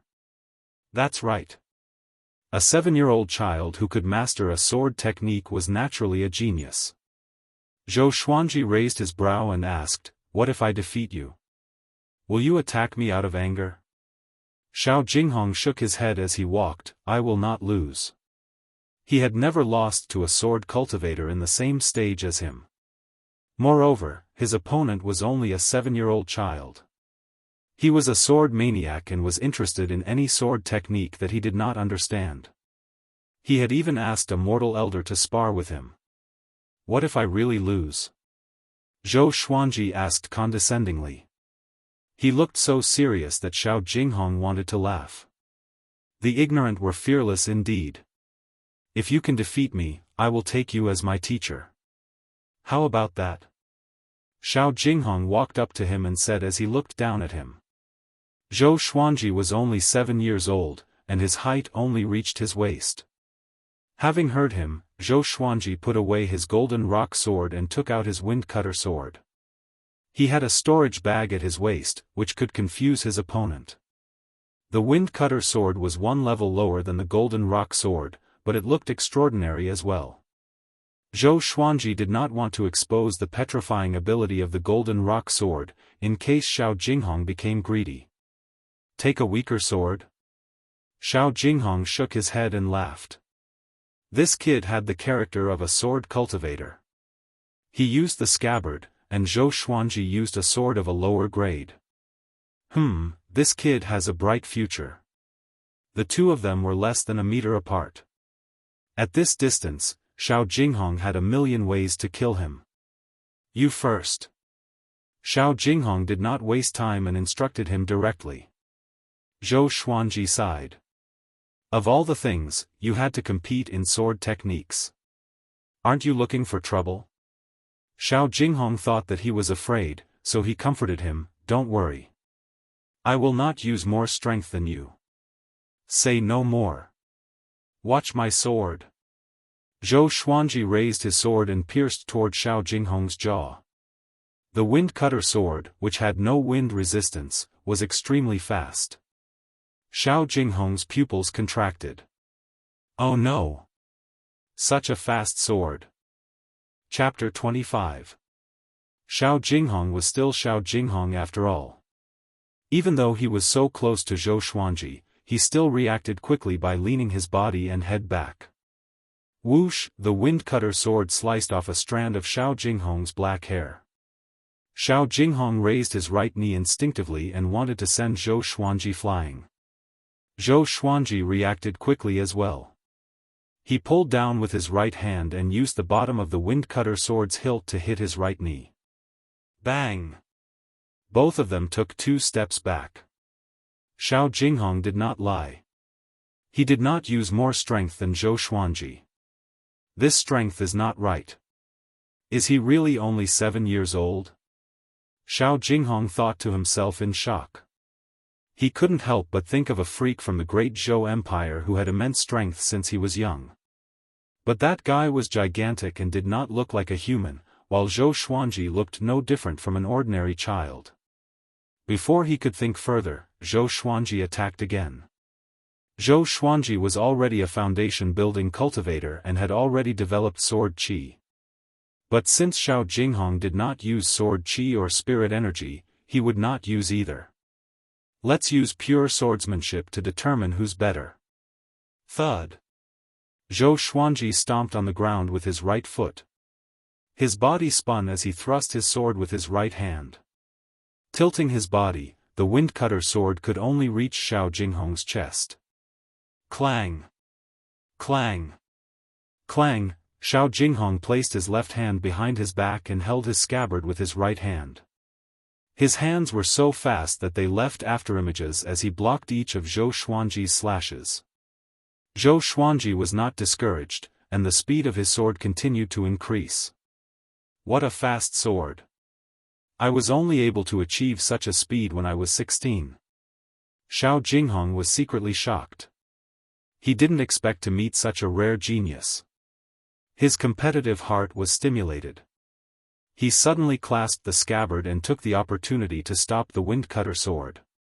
Next, he stepped out with his right foot and pushed forward with his right arm. With his height advantage, he pressed Zhou Xuanji backward. In the blink of an eye, Zhou Xuanji stretched his waist and somersaulted backward, distancing himself from Xiao Jinghong. Xiao Jinghong's eyes focused. He moved his sword quickly with his right hand, and the sword flashed like dozens of sharp swords piercing toward Zhou Xuanji. The wind howled, and the sword flashed on Zhou Xuanji's face. He did not panic at all. His eyes were bright, and his expression was calm.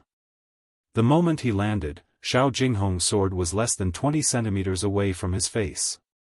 When their eyes met, Xiao Jinghong's expression changed slightly. This kid's expression reminded him of that kendo grandmaster. At this moment, Zhou Xuanji disappeared suddenly. Xiao Jinghong subconsciously tilted his head, but his cheek was still pierced, and a trace of blood flowed out of the wound. He turned around and saw Zhou Xuanji 10 meters away. What sword move is this? Xiao Jinghong asked with a burning gaze. He wasn't angry, but rather excited. Zhou Xuanji's back was facing him. He tilted his head slightly and glanced at him with the corner of his eye. White Crane Sword Technique, White Crane Celestial Trace, the third form. Great Sword Technique. Xiao Jinghong sighed in amazement. After that, his gaze changed and became incredibly sharp. He came up to Zhou Xuanji with one step and slashed with his sword. This step contained the profoundness of shrinking the ground into inches, and Zhou Xuanji's eyes could not follow it at all. He instinctively blocked with his sword. Bang! Xiao Jinghong's scabbard pierced Zhou Xuanji's chest and sent him flying. Zhou Xuanji flew halfway up the mountain and was about to hit the ground. Zhou Xuanji somersaulted, and his sword pierced into the ground as he slid down the mountain. Damn it! It hurts! Zhou Xuanji cursed in his heart and immediately entered the white crane SwordWill mode. Xiao Jinghong looked down at him from high above and said, "Brat, you are still too weak." Just when he finished speaking, Zhou Xuanji was already in front of him. The wind-cutter sword was as fast as lightning. The wind howled, and the sword shone brightly. Xiao Jinghong blocked with his scabbard and retreated continuously. This is SwordWill. Xiao Jinghong was shocked. A 7-year-old child mastered the SwordWill? Far away, little Jianghu, who was hunting rabbits, noticed Zhou Xuanji's movement. She turned around and could only see the flash of a sword. What's going on? Little Jianghu immediately rode on small air and flew toward Zhou Xuanji. With the white crane SwordWill, Zhou Xuanji had already become one with his sword. But in his eyes, Xiao Jinghong still had no flaws. One must know that when he sparred with Qiu Beili, he could still see Qiu Beili's flaws, even though they were few. This guy was even more powerful than Qiu Beili. Soon, Xiao Jinghong was forced to the top of the mountain by Zhou Xuanji. If he continued to retreat, he would fall. Since he could not use his spirit energy and sword qi, Xiao Jinghong could not fly. He stepped back with his left foot and flipped the scabbard with his right hand. His movement stirred up air currents and disrupted Zhou Xuanji's sword momentum. He pulled back and tried to pull Zhou Xuanji down the cliff. The cliff was only 10 meters tall. He believed that Zhou Xuanji would not fall to his death. No matter who he sparred with, his desire for victory was the same. I can't lose. Seeing that he was about to fall, Zhou Xuanji stepped on Xiao Jinghong's boots, and both of them fell down the cliff. Clang! Clang! Clang! Even though they were falling through the air, the two did not stop their movements. With the white crane SwordWill, Zhou Xuanji had the upper hand. The moment he landed, Xiao Jinghong turned around. His aura changed suddenly. I'll show you my SwordWill. Xiao Jinghong laughed coldly. He turned into a beam of white light and charged toward Zhou Xuanji. Zhou Xuanji was like a white crane. His legs turned into wings, and he slashed with his sword. The blade and scabbard clashed, producing an ear-piercing sound. Zhou Xuanji was sent flying backward. Xiao Jinghong followed up with another attack. The speed at which he swung his right arm was more than twice as fast as before. In the air, little Jianghu looked down worriedly. But she did not dare to make a sound, for fear that she would disturb Zhou Xuanji. She was already 11 years old and had cultivated for a few years. She could tell that Xiao Jinghong and Zhou Xuanji were not fighting to the death. The battle between the two was like the spar between Zhou Xuanji and Qiu Beili. But she did not know Xiao Jinghong, so she could not help but worry. Xiao Jinghong kicked swiftly with his legs and swung his scabbard wildly, forcing Zhou Xuanji to step back. The two moved faster than an ordinary person, and they kicked up 2 rows of dust. You are indeed a genius in the way of the sword. You can even say that you are the most talented person I have ever seen. But it's a pity that you are still not my opponent.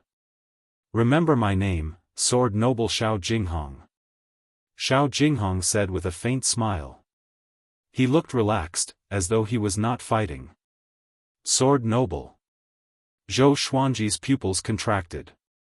Little Jianghu, who was in the air, could not help but cover her mouth. They had heard of this name from Qiu Beili. Ranked 3rd on Great Zhou's hero ranking board. He broke through to inner pellet at the age of 30. His talent in the way of the sword was unparalleled. It was said that even the sword monarch of Great Zhou wanted to take him as his disciple.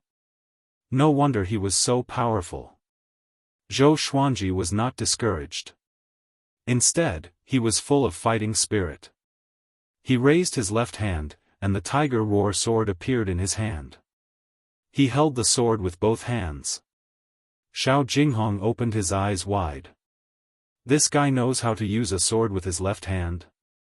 Roar! A tiger's roar shook the forest. The tiger roar sword was enveloped in flames and transformed into a flaming sword. Fiery sword technique. Zhou Xuanji slashed with his left hand furiously. The scorching flames made Xiao Jinghong retreat instinctively. Chapter 26. How can there be someone in this world who can use two sword intents at the same time? Impossible. Even the sword monarch of Great Zhou couldn't do it. Xiao Jinghong was shocked. He looked at Zhou Xuanji as though he was looking at a monster. Mastering two sword wills at the age of 7 was already shocking enough. But this 7-year-old child was actually able to use two sword intents at the same time. Defying the heavens. It was illogical. The heavenly Tao was unfair. Xiao Jinghong could no longer remain calm. Due to his shock, his right hand was in disarray, causing him to lose his rhythm from the tiger roar sword and wind cutter sword. Xiao! The sound of the blade slicing through the air stopped abruptly. Zhou Xuanji stopped. Xiao Jinghong also stopped. His eyes were wide open, and his face was covered in cold sweat. The tiger roar sword pierced into the ground. Zhou Xuanji stepped on the hilt with his left foot and leaned forward. He held the wind cutter sword in his right hand and stabbed forward. The tip of the sword was less than 2 centimeters away from Xiao Jinghong's throat. The white crane stood firm. The outcome had been decided. You lost, Zhou Xuanji said calmly. In terms of pure sword techniques, Zhou Xuanji defeated Xiao Jinghong unexpectedly with two sword wills. He was not pleasantly surprised but only relieved. If they were to fight to the death, Xiao Jinghong would be able to kill him with a single strike. At the same time, he admired Xiao Jinghong. This guy kept his word. If Zhou Xuanji did not stop just now, Xiao Jinghong's throat would have been slit. Even in such a situation, Xiao Jinghong did not break the promise, which showed how strong his mental fortitude was. Perhaps with Xiao Jinghong's cultivation, cutting his throat might not be fatal. Zhou Xuanji thought as he sheathed his sword. He landed on the ground and pulled out the tiger roar sword. Little Jianghu jumped down from small air's back and ran to Zhou Xuanji. She grabbed his shoulder and asked anxiously, Xuanji, are you hurt? Zhou Xuanji shook his head and smiled, no, don't worry. Xiao Jinghong ignored them and stood rooted to the ground, muttering, I actually lost. It was not that he had never lost, but he had lost to a 7-year-old child. At this moment, he was not ashamed. He was recalling the scene just now. Two sword intents, how did he do it? He also knew how to wield two swords, but he couldn't use two different sword wills at the same time. He looked up at Zhou Xuanji with a complicated expression. This expression frightened Zhou Xuanji. He immediately waved his hand and said, I'm a magnanimous person. I won't force you to take me as your teacher. For a world-famous expert like Sword Monarch, his face was definitely more important than his life. If he were to acknowledge a 7-year-old child as his master, wouldn't he become a laughingstock if word got out? Xiao Jinghong did not heave a sigh of relief. Instead, he stared at Zhou Xuanji with a burning gaze, which made Zhou Xuanji's anus tighten. Little Jianghu quickly pulled Zhou Xuanji and ran toward the waiter. At this moment, Xiao Jinghong suddenly shouted, Master. Zhou Xuanji staggered and almost fell flat on his face. He stopped and looked at Xiao Jinghong with a strange expression, Are you sure? I'm only 7 years old. If word of this gets out, it'll damage your reputation. Don't worry, I'll pretend nothing happened today. Xiao Jinghong shook his head, looked at him from afar, and said, I'll take you as my teacher. Teach me how to use two sword intents at the same time. He was a sword maniac. How could he let someone like Zhou Xuanji go? If he could master the dual sword wills, he would definitely be able to dominate the world. He might even be able to challenge for the position of Sword Monarch of Great Zhou in the future. Thinking of this, his gaze became even more fiery. Zhou Xuanji frowned and fell into deep thought. Xiao Jinghong's character was not bad, and he was so powerful. If he could take him as his disciple, his reputation as a future sword god would not be tarnished. Xuanji, be careful. Humans are vicious. Little Jiang Shui reminded him softly. Ever since she met the Yellow Gust 17 fiends, she was even more cautious than Zhou Xuanji when she met strangers. Having heard that, Xiao Jinghong said loudly, Master, I can teach you my sword technique. In the future, when the dual sword wills awe the world, I will not forget you. You will always be the creator of the dual sword wills. For sword cultivators, they could not allow others to take the name of their own sword technique. Xiao Jinghong had obtained sword techniques from dozens of swordsmen, but he had never taken their names. Zhou Xuanji let go of little Jiang Shui's hand and walked toward Xiao Jinghong.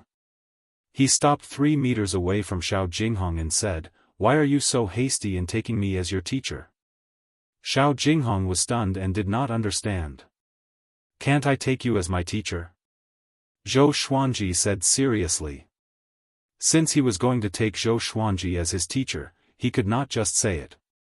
In the future, he would surely surpass Xiao Jinghong, so it was Xiao Jinghong's fortune to have him as his teacher. Xiao Jinghong's expression changed slightly. Although he was going to become the disciple of a 7-year-old child, wasn't it a little too much to go through the formalities of becoming the disciple? He was the Sword King. Ranked 3rd on the hero ranking board of Great Zhou. Zhou Xuanji did not speak anymore. If he did not bow, then he could not take him as his teacher. He believed that with Xiao Jinghong's character, he wouldn't kill him because of this. Otherwise, he would have made his move long ago. One must know that even Qiu Bailey praised the Sword King for being open and honest.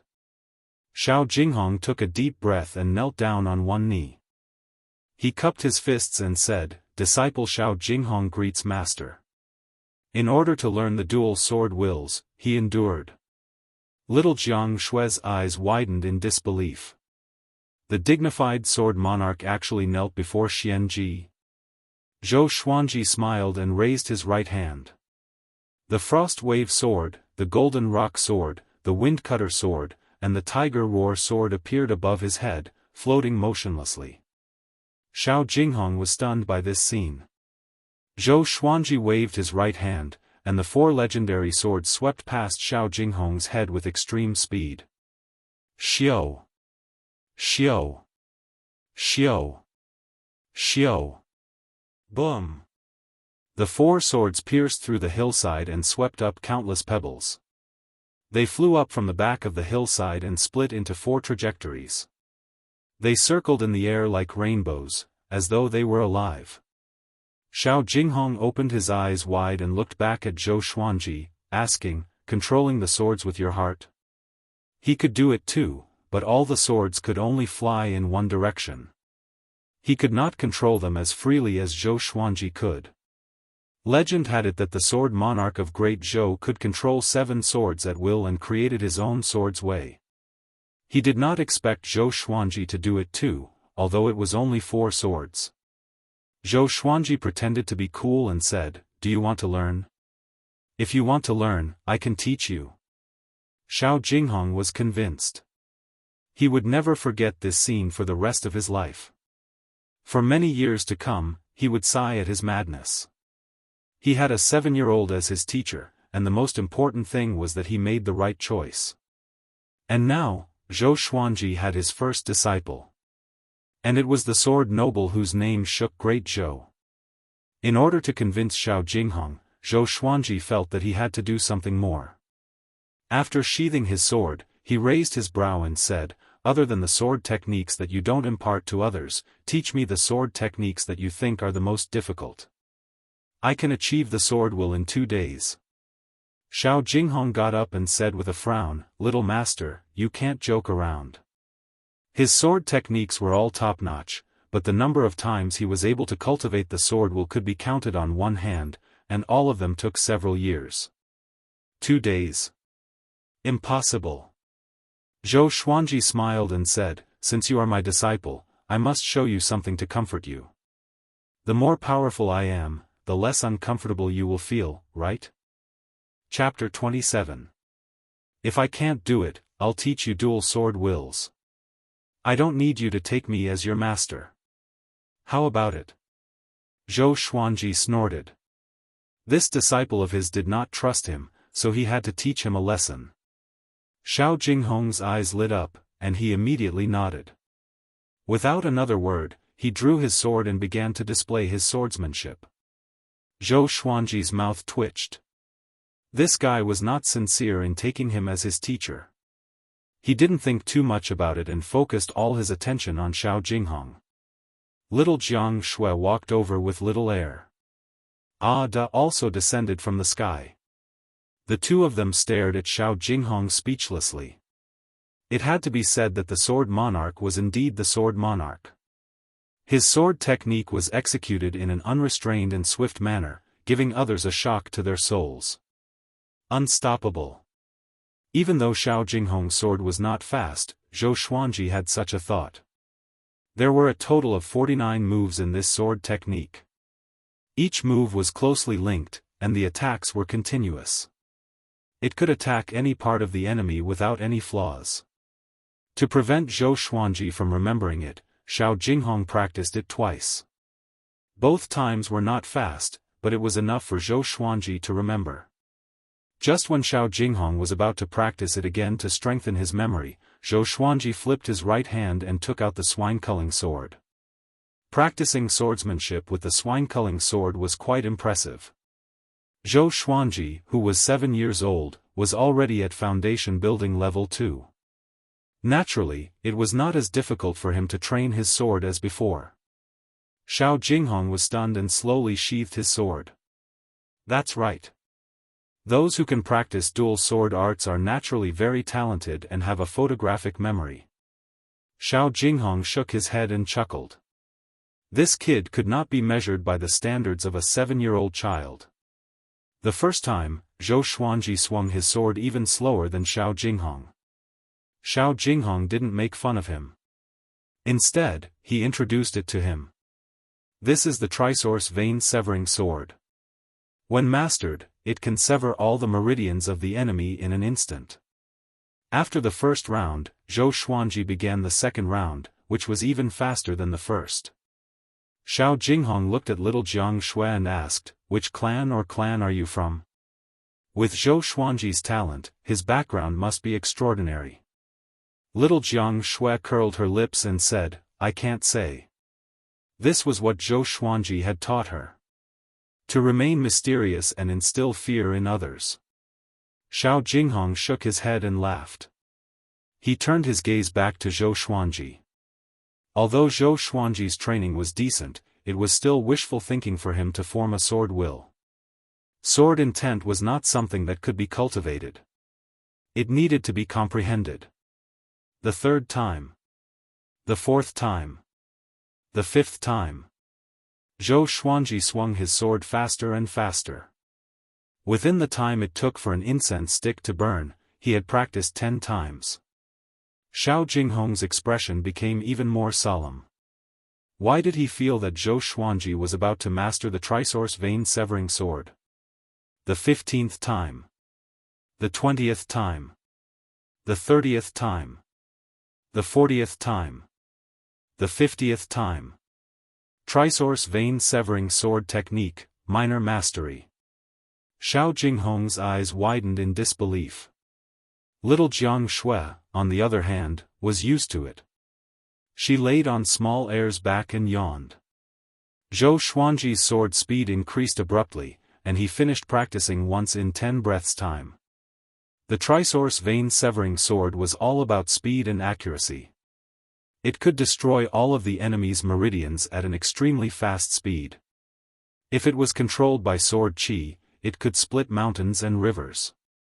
After 100 times, Zhou Xuanji's trisource vein-severing sword reached great accomplishment. Xiao Jinghong was so shocked that his jaw almost dropped. Just who was this kid? Could he be the reincarnation of an ancient sword emperor? Or could it be that he already knew the trisource vein-severing sword? Zhou Xuanji continued to practice and finished 49 moves in 10 breaths. The more he practiced, the less time he spent on them.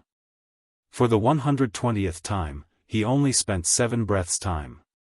The sword's momentum was swift and fierce.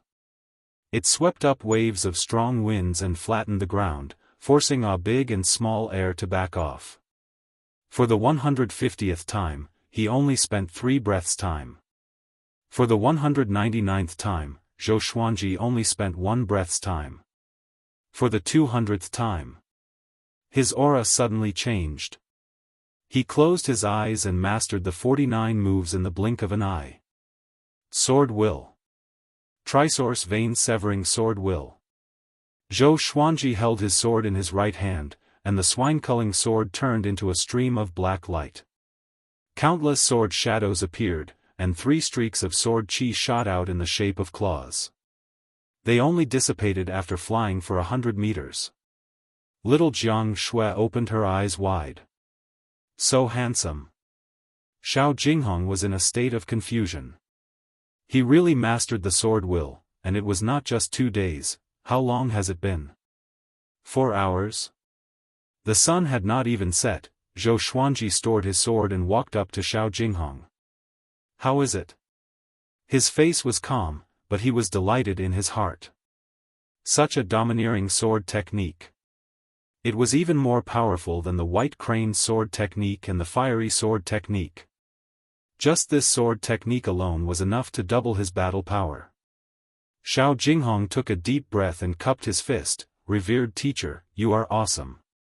His attitude changed from teacher to revered teacher. He was really impressed. After living for decades, it was his first time meeting someone who was more talented than him in the way of the sword. And it was not just by a little bit. At this moment, Xiao Jinghong could no longer treat Zhou Xuanji as a 7-year-old kid. This kid was definitely the reincarnation of an ancient powerhouse. Xiao Jinghong had heard many legends and knew that many powerhouses would leave behind a part of their soul for reincarnation before they died. Zhou Xuanji must be one of them. In his previous life, this kid must have been a powerhouse in the way of the sword. Zhou Xuanji turned his head and saw that it was already dusk. See you here tomorrow at noon, he said. After that, he turned and walked toward Big. Xiao Jinghong did not ask him to stay. He trusted Zhou Xuanji. He was confident in his judgment. Although Zhou Xuanji was young, he could do what he said. He sat on the ground and began to cultivate. Zhou Xuanji flipped onto Big's back. Little Jianghu jumped up and hugged his waist. The 2 dragon eagles flapped their wings and flew back to their residence. Zhou Xuanji looked down and saw Xiao Jinghong sitting on the grass like a statue, motionless. Sword noble, you are worthy of this title. Zhou Xuanji mumbled to himself. His interaction with Xiao Jinghong made him admire him. Along the way, Zhou Xuanji kept an eye on Xiao Jinghong, in case Xiao Jinghong followed him. After entering the valley, he heaved a sigh of relief when the miasma covered the path. Little Jianghu bounced behind him and asked, Xuanji, are you really going to take the sword noble as your disciple? She was very excited. That was someone that even Qiu Bailey looked up to. Zhou Xuanji nodded and said, he already gave me the gift of becoming his disciple, how can I not accept it? But you still have to be careful. There are no absolutely kind people in this world. Little Jianghu nodded. Although Zhou Xuanji was young, he was always reasonable. She had already treated him as her backbone. She walked over quickly and hugged his neck from behind. Xuanji, what do you want to eat tonight? She giggled. Today, Zhou Xuanji was in the limelight, which made her feel honored. In her eyes, Zhou Xuanji's prestige was her prestige. The 2 of them were already inseparable. Zhou Xuanji tilted his head and muttered, "Let's drink fish soup." "Okay, I will ask the waiter to fish," little Jiang Shui said with a smile. After that, she kissed Zhou Xuanji's little face and ran away. Zhou Xuanji wiped the saliva off his face with disdain. This little girl still could not change her bad habits from when she was young. How could she get married in the future? Chapter 28. The next day, Zhou Xuanji brought little Jiang Shui to the appointment. Xiao Jinghong was still meditating at the same place and had not left. Zhou Xuanji began to teach him how to use dual sword wills. The prerequisite for dual sword wills was to multitask. Although Zhou Xuanji had only comprehended it, he had already grasped it and could still explain a little. The first step was for Xiao Jinghong to execute 2 sword techniques with each of his hands. 2 sword techniques? I'm afraid this will be a little difficult. Will I suffer from qi deviation? Xiao Jinghong asked with a frown. And so, Zhou Xuanji showed him again. After reading it, he immediately fell silent and went to practice his sword without saying a word. Little Jiang Shui brought a big and small heir to hunt and gather firewood. Zhou Xuanji lay on the grass with a blade of grass in his mouth. He crossed his legs and looked up at the sky, feeling quite satisfied. The blue sky and white clouds were boundless, making people feel carefree. And so, Zhou Xuanji had an additional task every day, which was to guide Xiao Jinghong. During the day, he would guide Xiao Jinghong, and at night, he would return to cultivate. Xiao Jinghong was very patient, and he continued to practice in this mountainous area. Time flew by. Like a white horse galloping past a crack, never to return. Half a year passed. Zhou Xuanji broke through to foundation building level 3, and little Jiang Shui broke through to qi nurturing level 6. It was all thanks to the spirit stones that he was able to move so quickly. Xiao Jinghong was finally able to use 2 sword techniques at the same time, which made him pleasantly surprised. Not to mention the dual sword intents, just the dual sword techniques alone had greatly increased his strength. The simultaneous execution of the 2 sword techniques was enough to catch the enemy off guard. At the same time, he tried to use SwordWill with one hand and another sword art with the other. Although his blood and qi were in a mess and the sword qi was flowing in the opposite direction, he barely succeeded. "Thank you for your guidance, Master." Xiao Jinghong held his sword and bowed to Zhou Xuanji, who was lying on the slope. He looked excited. If not for Zhou Xuanji's experience, how could he have mastered such a godly technique in half a year? Zhou Xuanji waved his hand and said indifferently, "With your ability, you will master dual sword wills sooner or later." With Zhou Xuanji's affirmation, Xiao Jinghong was even more delighted. Zhou Xuanji got up with a flip and waved at Xiao Jinghong. Xiao Jinghong immediately walked over and asked, "Master, what's the matter?" Zhou Xuanji looked up and asked, "Why did you come to Gulan Forest?" With Xiao Jinghong's ability, it was not difficult for him to traverse the Gulan Forest. Could it be that he was just passing by? Xiao Jinghong sat beside him and gazed at the sky with misty eyes. He said softly, "I have a battle appointment. In order to become stronger, I'm going to challenge the great demon king in the depths of the Gulan Forest." "What duel?" Zhou Xuanji asked curiously. As for the great demon king of the Gulan Forest, he had also heard of it. It was said that the demon was extremely powerful and had over 1,000,000 demon soldiers under his command. He had once almost destroyed the southern Snow Kingdom. Fortunately, the great Zhou dynasty had sent reinforcements in time. "I've fought with the great Zhou dynasty's Meng Tianlang before, but we weren't able to determine a victor, so we agreed to fight on the border of the great Zhou dynasty in 10 years. There are still 7 years until the 10-year agreement." Xiao Jinghong answered. When he mentioned Meng Tianlang, his eyes were filled with fighting spirit. Zhou Xuanji knew Meng Tianlang. He was the youngest general of cavalry in the great Zhou Empire. He was skilled in the art of war and was famous for defeating many with fewer troops. Emperor Yan of Zhou was very pleased and promoted him to the rank of general. Of course, this had something to do with the Meng clan. After all, the Meng clan was one of the top 5 super clans in the Great Zhou Empire. Oh yeah, I still don't know your name, revered teacher. Xiao Jinghong tilted his head and asked. His eyes were filled with curiosity as he looked at the 7-year-old child beside him. Even the great Zhou prince, Zhou Yalong, was not as devilish as him. This child would surely shake the world in the future. Zhou Xuanji said frankly. Zhou Xuanji? Good name. Xiao Jinghong nodded and praised.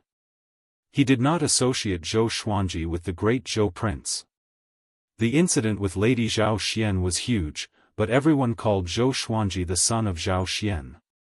Only the people in the palace knew his name. Xiao Jinghong got up and said, "It's time for me to leave.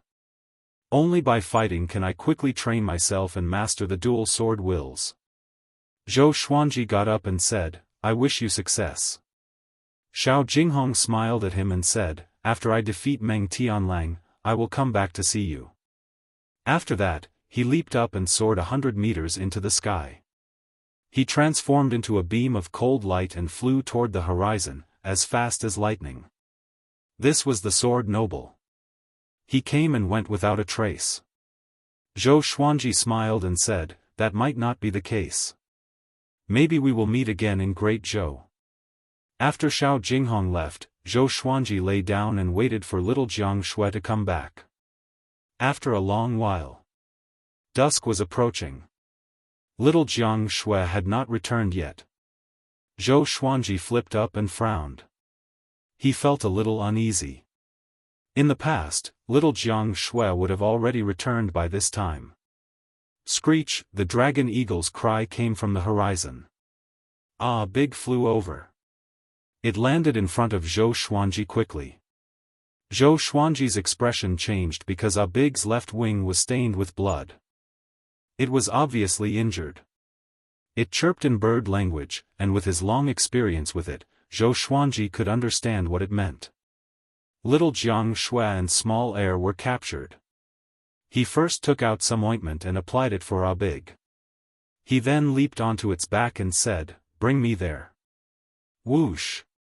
Ah Big flapped its wings and flew in the direction they came from. Zhou Xuanji looked calm, but he was extremely anxious in his heart. If anything happened to little Jiang Shui, he would go crazy. The two of them had been together for 5 years. He had already treated her as his closest family, and he would not allow anyone to hurt her. Shady Mountain Stronghold. This stronghold was one of the mountain strongholds outside the borders of the southern Snow Kingdom. They committed all sorts of atrocities. Shady Mountain Stronghold was located on a lone peak. At this moment, a group of people and horses were advancing on the mountain path. Among them were 3 prisoner carriages. The last prisoner carriage held small heir. It was covered in blood and was lying inside. Chains wrapped around its body, and it could not move at all. The other 2 carriages were filled with people. One was for men, and the other was for women. There were 15 people in total. Little Jiang Shui was among them. She leaned against the corner of the carriage and kept looking at the sky. Oh no! We are targeted by the Shady Mountain Stronghold. We are dead for sure, a pretty lady in a green dress said in despair. Her eyes were purple, and it was obvious that she had been punched. Tears were streaming down her face. The other 3 women in the carriage were the same. They were in the prime of their youth and beauty. Once they entered the stronghold, it was easy to imagine what would happen to them. The men in the other prisoner carriage were just as hopeless. They were all young cultivators from various sects and clans. The highest cultivation was only at foundation building level 1. They went to the border of Gulan Forest to train, but they did not expect to encounter the Shady Mountain Stronghold. The one in front was a muscular man in black armor. He rode a horse that was 3 meters tall, and he held a huge blade in his hand. The blade was still stained with blood. Second Chief, although we did not find the three-eyed drought rodent on this trip, we caught a dragon eagle.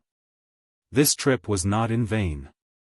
A skinny man came over and grinned, revealing a row of disgusting yellow teeth. Chapter 29. The shady mountain stronghold was situated halfway up the mountain. The 3 carriages were escorted to the peak. The peak was surrounded by dozens of buildings, and in the center was an empty field.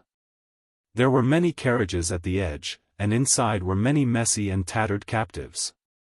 Every one of them had blood stains on them, and it was obvious that they had been beaten up. Little Jianghu looked at the pitiful captives and trembled in fear. Although she believed that Zhou Xuanji would come to save her, she could not help but be afraid at the sight. She also saw children who were the same age as her, and some were even younger than her. Their eyes were dull, and there was blood at the corner of their mouths. This made her even more afraid. Dragon eagle? Good stuff. A middle-aged man with a face full of stubble walked to the carriage that held Xiao'er. He rubbed his chin and looked satisfied. This person was tall and wore scale armor. His arms were dark, and his muscles were well defined. He gave off a barbaric aura. Second bandit chief walked up to him and chuckled. "Boss, now you should be satisfied with me, right? Although I did not get the three-eyed drought rodent, I did not return empty-handed." The head bandit master nodded and said, "Not bad, but did you ask about the origins of the people you captured? We can't capture all of them." The shady mountain stronghold looked majestic, but in Great Zhou, they were only slightly larger ants. The second chief grinned and said, "Don't worry, none of them have troublesome backgrounds." He had asked before, but these captives did not have any powerful backgrounds. The head bandit master grunted in acknowledgement, then turned around and left. The second chief also went back to rest. After about an hour, third bandit chief returned. "Big brother. Second brother. Look, I caught the three-eyed drought rodent." A coarse laugh was heard, and all the captives turned to look. They saw a bare-chested bald man walking quickly to the peak. Behind him were dozens of bandits.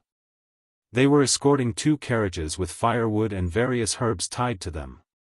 The chief and second chief walked out of their buildings, and so did the other bandits. It really is the three-eyed drought rodent. With this rat, it will be much easier for us to find heavenly materials and earthly treasures in the future. Third chief, you really found it. Ha ha ha, our shady mountain stronghold is going to rise. We can't let this news get out. Otherwise, the other strongholds will come to snatch it. The mountain bandits discussed excitedly. The dusk was like a group of demons roaring. Three-eyed drought rodent. The legendary three-eyed drought rodent that can identify all the treasures in the world, a girl beside little Jianghu mumbled softly. Little Jianghu turned to look at her.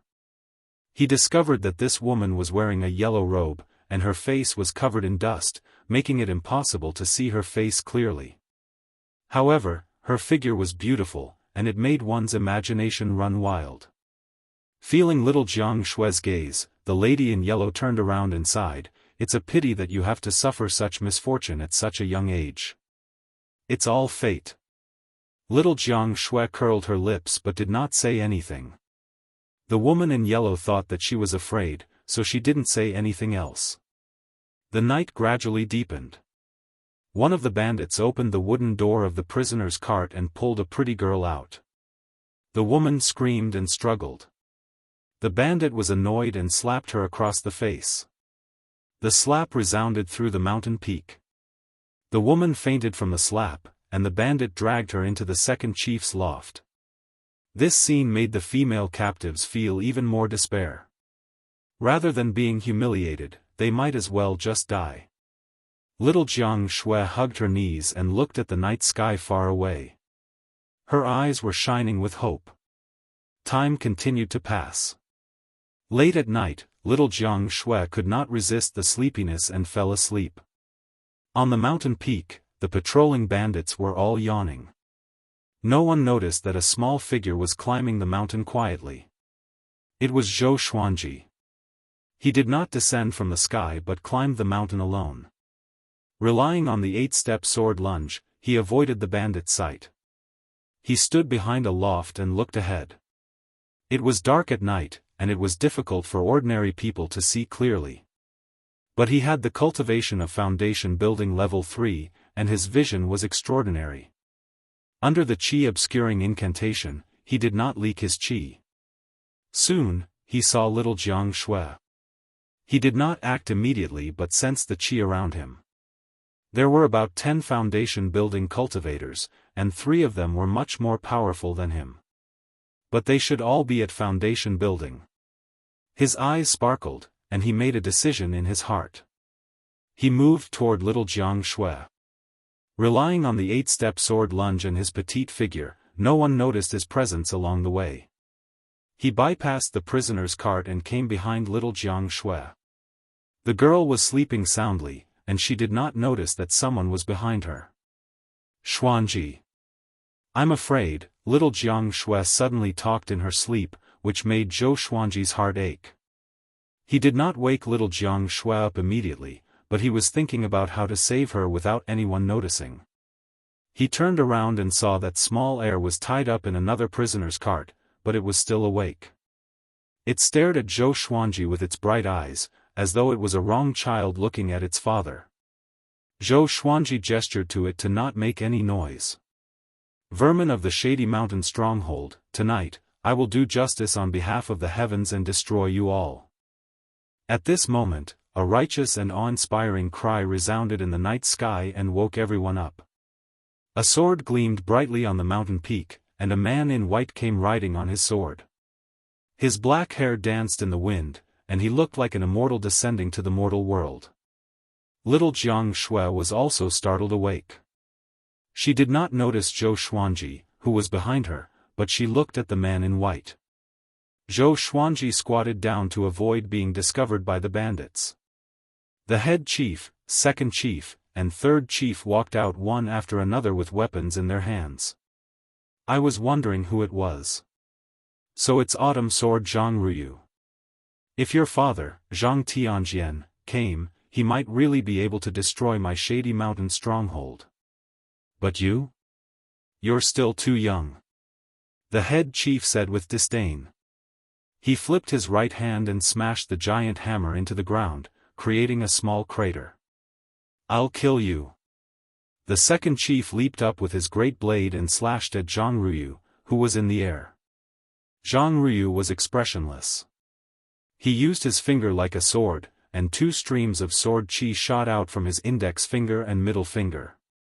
They hit the second chief's great blade and knocked him down. Next, Jianghu swooped down, and the sword under his feet landed in his hand. A great battle had officially begun. Zhou Xuanji, who was hiding behind the prisoner's cart, rejoiced in his heart. This autumn sword Jianghu really came at the right time. He nudged little Jianghu's back lightly, and she turned around in shock. The next second, she was pleasantly surprised. She looked at Zhou Xuanji's sneaky behavior, and she almost burst into tears. Zhou Xuanji reminded her not to make a sound, but the lady in yellow beside him noticed his arrival. The lady in yellow had a strange look on her face. How did this little brat get up here? Zhou Xuanji noticed her gaze and grinned at her. He then looked at little Jianghu and said softly, when they are in chaos, I will save you. His eyes were flashing with murderous intent. Although he was not a righteous person, he had his own principles. Chapter 30. The bright moon hung high in the sky, and the night was hazy. In the Shady Mountain stronghold, Jianghu and the 3 stronghold masters were engaged in a fierce battle. The surrounding bandits were incomparably nervous and did not dare to get close to him. No one noticed that Zhou Xuanji was moving. He first went to the prison cart where Xiao Er was and used the crimson dragon sword to cut the rough wood like he was cutting tofu. Very quickly, he untied Xiao Er and Xiao Er escaped. The man and the eagle sneaked up behind little Jianghu. The captives in the carriage also noticed Zhou Xuanji's appearance. They were very excited and did not dare to make a sound. At the juncture of life and death, no fool would make a fuss. Zhou Xuanji swung his sword lightly and slashed out an opening. He then carried little Jiang Shui out, and the others ran out one after another. Later, you guys should hide first. If you want to escape down the mountain, don't act recklessly. Zhou Xuanji instructed, and the group had no objections. He then took out the golden rock sword and handed it to little Jiang Shui. Take this for self-defense. Little Jiang Shui was stunned and asked, what do you want to do? With Zhou Xuanji around, why would she need to defend herself? She suddenly thought of something and became nervous. Zhou Xuanji said softly, these beasts must be eliminated. Seeing the determination in his eyes, little Jiang Shui did not try to persuade him. At the same time, the battle between Zhang Ruyu and the three bandit chiefs had reached its climax. The second bandit chiefs and third bandit chiefs were injured. As the son of Zhang Tianjian, Zhang Ruyu's strength was naturally extraordinary. Relying on the sword in his hand, he was able to defeat all his enemies. But Zhou Xuanji could tell that it would be very difficult for Zhang Ruyu to defeat the three chiefs. With a thought, the Crimson Dragon Sword and Frost Wave Sword appeared out of thin air. Xiao! Xiao! The two divine swords flew in opposite directions. Under the dark night, cold light flashed. The mountain bandits' throats were slit, and they died instantly. In less than 3 breaths of time, more than 100 bandits on the mountain peak had lost their lives. Seeing this, the captives behind Zhou Xuanji were dumbfounded. Who is it? The head bandit master, who was in the middle of fighting, shouted angrily. When he saw more than 100 of his men die, he was so furious that he almost fainted. These were the mainstays of Shady Mountain Stronghold. The bandit chief's heart was bleeding. The Crimson Dragon Sword and Frost Wave Sword flew down the mountain, killing the other bandits. After reaching the foundation building stage, Zhou Xuanji's senses were greatly enhanced. He could sense the chi of other bandits. Along the way up the mountain, he had already figured out the situation in the Shady Mountain Stronghold. Miserable screams resounded from the foot of the mountain, making the Shady Mountain Stronghold look like hell. The 3 fort masters were alarmed. Could it be that there was more than one enemy? The second chief flew into a rage and roared at Zhang Ruyu, "Bastard! How dare you cheat?" He actually mobilized the army. Zhang Tianjian was a general of the Southern Snow Kingdom and had hundreds of thousands of soldiers under him. It would not be difficult for him to destroy the Shady Mountain Stronghold. Zhang Ruyu was dumbfounded. Were they really sent by my father? Zhou Xuanji stealthily made an opening in the other prisoner carriages, and more captives escaped out. The more people there were, the louder the noise. Even though they were in the midst of battle, the 3 fort masters could sense that something was off. Seeing Zhou Xuanji's actions, the third chief's eyes turned red in an instant. He charged toward Zhou Xuanji with his 2 curved blades. In the dark night, he was like a ghost, extremely fast. Zhou Xuanji was not afraid. With the wind-cutter sword in his hand, he stomped on the ground with his right foot and activated the 8-step sword lunge. PFFTT, the third chief's body stopped in an instant. Blood spurted out from his throat like an arrow. Zhou Xuanji appeared behind the third chief. How? How can it be? The third chief opened his eyes wide and said with a trembling voice. Before he could finish his sentence, all his bones and tendons were broken. Countless arrows of blood spurted out from all over his body. Trisource vein severing sword. Severing a meridian with 1 slash. Zhou Xuanji's cultivation might not be as high as the third chief, but with the 8-step sword lunge and trisource vein severing sword will, he killed the third chief in an instant. The captives were dumbfounded. This kid is so powerful. Little Jiang Shui jumped up from the ground and clapped her hands. She was extremely excited. Her Xuanji is so powerful. The third chief, who looked fierce and invincible, was no match for him at all. Zhang Ruyu, the head chief, and the second chief also noticed the third chief's tragic death. The three of them stopped fighting and distanced themselves from each other. "Who are you?" the head chief asked with gritted teeth. Even he could not kill the third chief in an instant, so he was both shocked and furious. Could he be an enlightening cultivator? He might even be an inner pellet cultivator. Zhou Xuanji walked toward them with his sword in hand, but he heaved a sigh of relief in his heart. If they were to fight face to face, he might not be able to defeat the three chiefs. But he killed the third chief in an instant, and it had already frightened the other two chiefs out of their wits. At this moment, the two chiefs had already begun to demonize Zhou Xuanji's power. "I am Sword God Zhou, and I will enforce justice on behalf of the heavens," Zhou Xuanji said coldly. His childish voice resounded across the mountain top. He charged toward the second chief with the 8-step sword lunge. The head chief wanted to help, but Jianghu stopped him. Facing the menacing Zhou Xuanji, the second chief was drenched in sweat out of fear. He immediately swung his broadsword and slashed at the ground. Boom! The ground cracked, and the blade chi spread forward like a spider web. It was powerful. Just when Zhou Xuanji landed on the ground, he felt countless needle-like blade chi coming at him. It was enough to crush him into pieces. He was so frightened that he immediately used the 8-step sword lunge again and came to the second chief's side. The night was dark, and the second chief's eyesight was poor, but he could still feel the danger beside him. He roared furiously and slashed with his broadsword.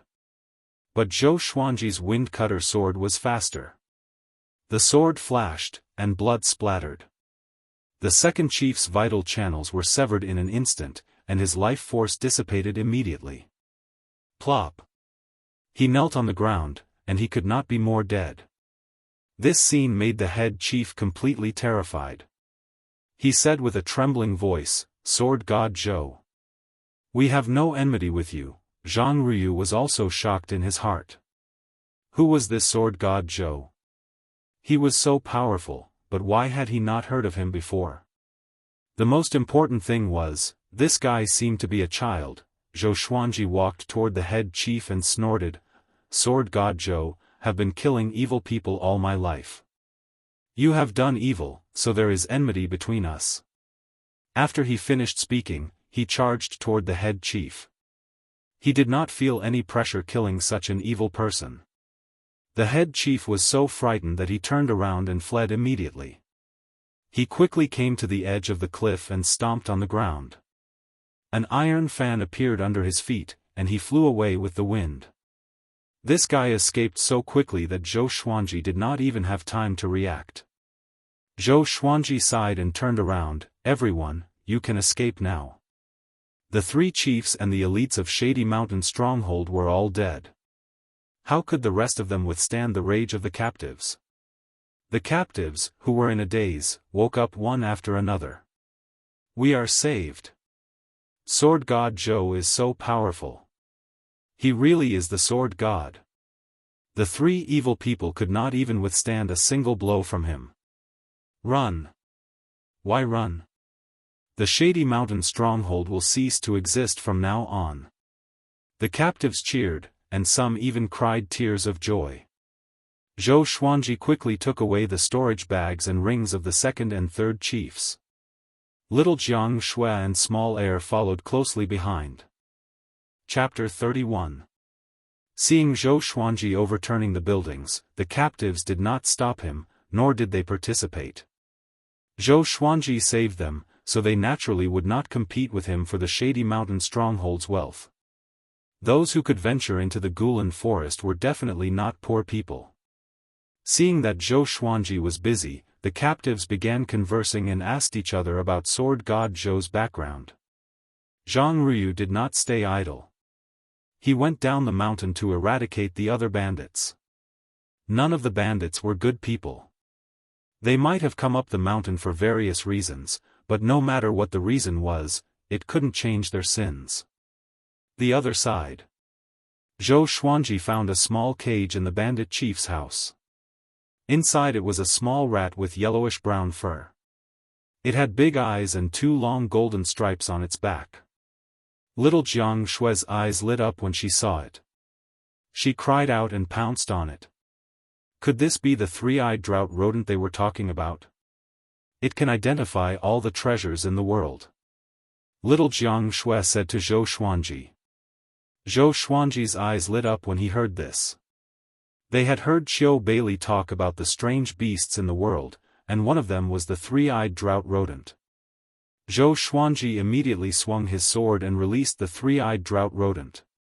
The 3-eyed drought rodent was so scared that it curled into a ball and shivered.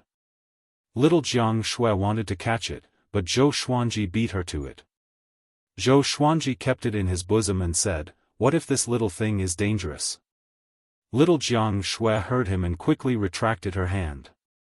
She let Zhou Xuanji tame her first. Then, they continued to plunder. It had to be said that the Shady Mountain stronghold was really rich. Zhou Xuanji received more than 200,000 spirit stones, and the highest was level 3. Other than that, there were also many treasures, spirit pills, and miraculous medicines. Zhou Xuanji stored them all in the supreme storage. When he arrived at the empty space, the captives had yet to leave. They all looked at Zhou Xuanji with wide eyes.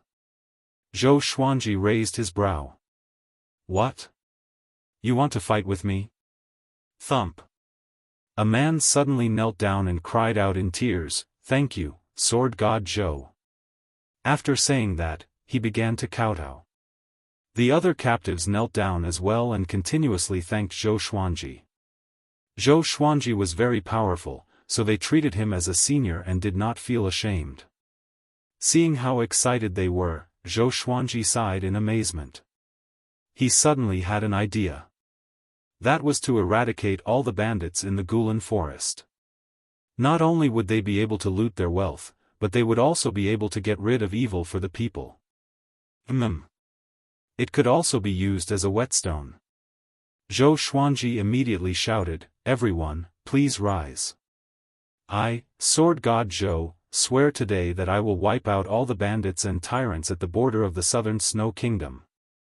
With that, he left with little Jianghu and the waiter. The captives stood up one after another, pleasantly surprised. If what Zhou Xuanji said was true, it would be much less dangerous for them to train in the future. The girl in yellow, who was with little Jianghu earlier, gritted her teeth and followed Zhou Xuanji and Zhou Xuanji. Walking down the mountain path, Zhang Ryu was slaughtering the mountain bandits. The bandits were fleeing in panic. Some of them even jumped off the cliff and fell to their deaths. As they walked, Zhou Xuanji said, "Sister, don't run too far in the future. From tomorrow onwards, you must cultivate more. I will be your sparring partner." "Sure." Little Jianghu held Zhou Xuanji's hand and said with a smile. If she became more powerful, she would be able to protect herself and share some of Zhou Xuanji's burden. Of course, she was willing. The 3-eyed drought rodent in Zhou Xuanji's arms popped its head out. It looked around timidly but did not run away. The 3-eyed drought rodent was a mystical beast with a spirit. It could sense that Zhou Xuanji and little Jianghu had no ill intentions, so it did not run away. The captives followed behind them and did not dare to get close. After Zhou Xuanji and little Jianghu left the mountain, a big flew over from afar. It went up to Little Air and rubbed its head against its sister. Zhou Xuanji checked on Little Air's injuries and found that it could already fly. Just when they were about to leave, Zhang Ryu walked over. He cupped his fist with his sword and said, "Senior Sword God Zhou, thank you for your help."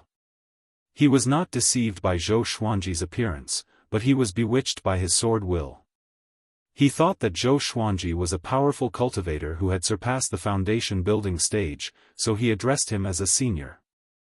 Zhou Xuanji glanced at him and said, "I should be the one thanking you." "You flatter me, you flatter me." Zhang Ryu was overwhelmed by the favor. Zhou Xuanji's prowess made him feel like he was facing his own father. When he faced the second chief and third chief, he killed them with one slash. Such power, it was simply even though it was late at night, that slash amazed him. He even felt that Zhou Xuanji's sword was even more charming than Zhang Tianjian's. It was the sword that he yearned for. Fast and yet shocking.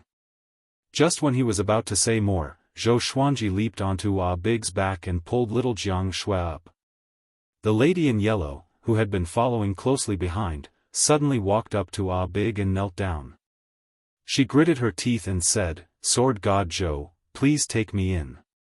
I am willing to be your servant." Zhou Xuanji had already noticed her following him, but he did not expect her to want to be his servant. This lady's cultivation was at Qi nurturing level 8, which was not too high, but not too weak either. But why did he bring her along? He shook his head and said, "I don't need a servant." The lady in yellow became anxious and said, "I can do anything you want me to." Zhang Ruyu's expression became teasing. Although this lady's face was dirty, she had a good figure. Which normal man could reject her? Zhou Xuanji shook his head. He squeezed his legs, and Big spread its wings and flew away. Little Air followed closely behind. The lady in yellow was a little stunned. She immediately got up and chased after Big and Small Air. Zhang Ruyu looked at Zhou Xuanji's back and sighed in amazement, a dragon eagle under him. Sword God Zhou. The captives sighed in amazement too. Without Sword God Zhou, they could not imagine what would have happened to them. Late at night, Zhou Xuanji and little Jianghu returned to the valley.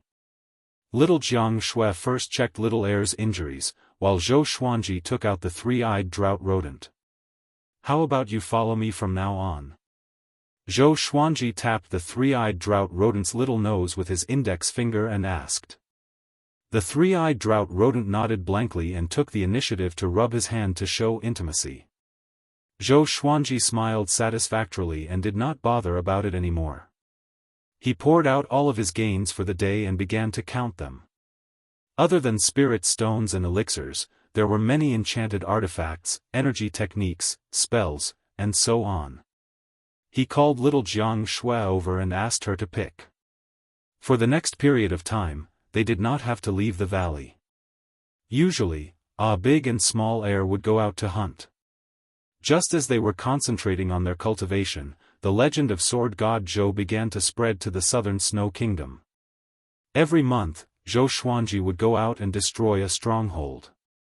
He purposely chose the weaker strongholds, where the most powerful one was no more than foundation building. He destroyed them easily and looted their treasures. Half a year passed. He destroyed 4 strongholds and rescued thousands of captives and slaves. The name of Sword God Zhou was gradually deified. Because the stronghold lords were all killed by him with one slash. Those captives and slaves who witnessed it with their own eyes began to praise him after they returned to the southern Snow Kingdom. Chapter 32. Ding! Congratulations, the sword owner has obtained, Silver, Heaven Melody Sword, Profound Green Lotus Seed. When Zhou Xuanji was 8 years old, he received another legendary sword. And it was a silver divine sword. 3 lines of words appeared in front of him. Sword name, Heaven Sound Sword, level, silver, description, forged from the heavenly sound stone. When the blade vibrates, it will produce heavenly sound that confuses the opponent's mind. With a thought, the Heaven Sound Sword appeared in his hand. The sword was silver in color and extremely dazzling. 2 silver snakes coiled around the hilt with their mouths facing downwards. He waved the sword, and a buzzing sound rang out. It was very magical. After that, he brought up his attribute list.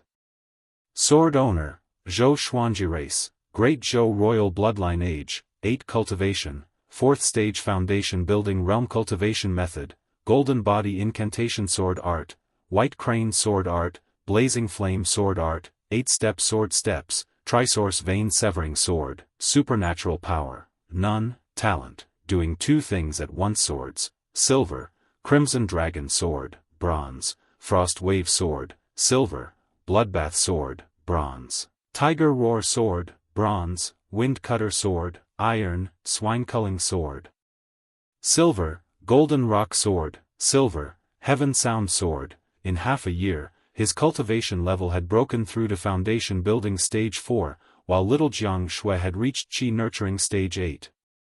With the help of spirit stones, their cultivation speed was naturally fast. After reaching 8 years of age, there was an additional age in the attribute list. It seemed that as he grew stronger, his attribute list would also become richer. What a pity! When will a gold or amethyst divine sword appear? Zhou Xuanji curled his lip and thought regretfully. Silver divine swords all had their own characteristics.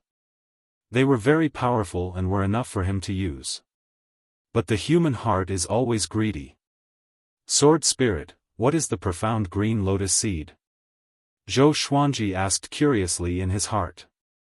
1 legendary sword per year was the minimum. If there were no other surprises, then this birthday would be a little boring. It's a treasure that can refine the body and purify the mind. It's best to eat it raw. The sword spirit replied, and the ebony heart green lotus appeared in Zhou Xuanji's hand. It was a green plant without leaves, and it had 6 green seeds the size of a thumb. Zhou Xuanji immediately shouted, "Sister!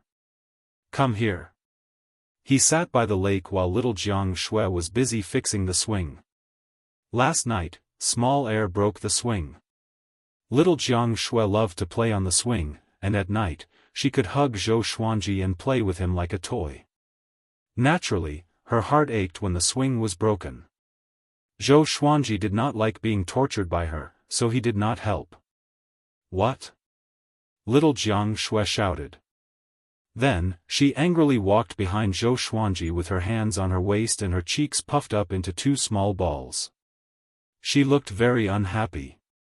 Zhou Xuanji ignored her expression and said, "Here, these are ebony heart green lotus seeds. They're good for your body.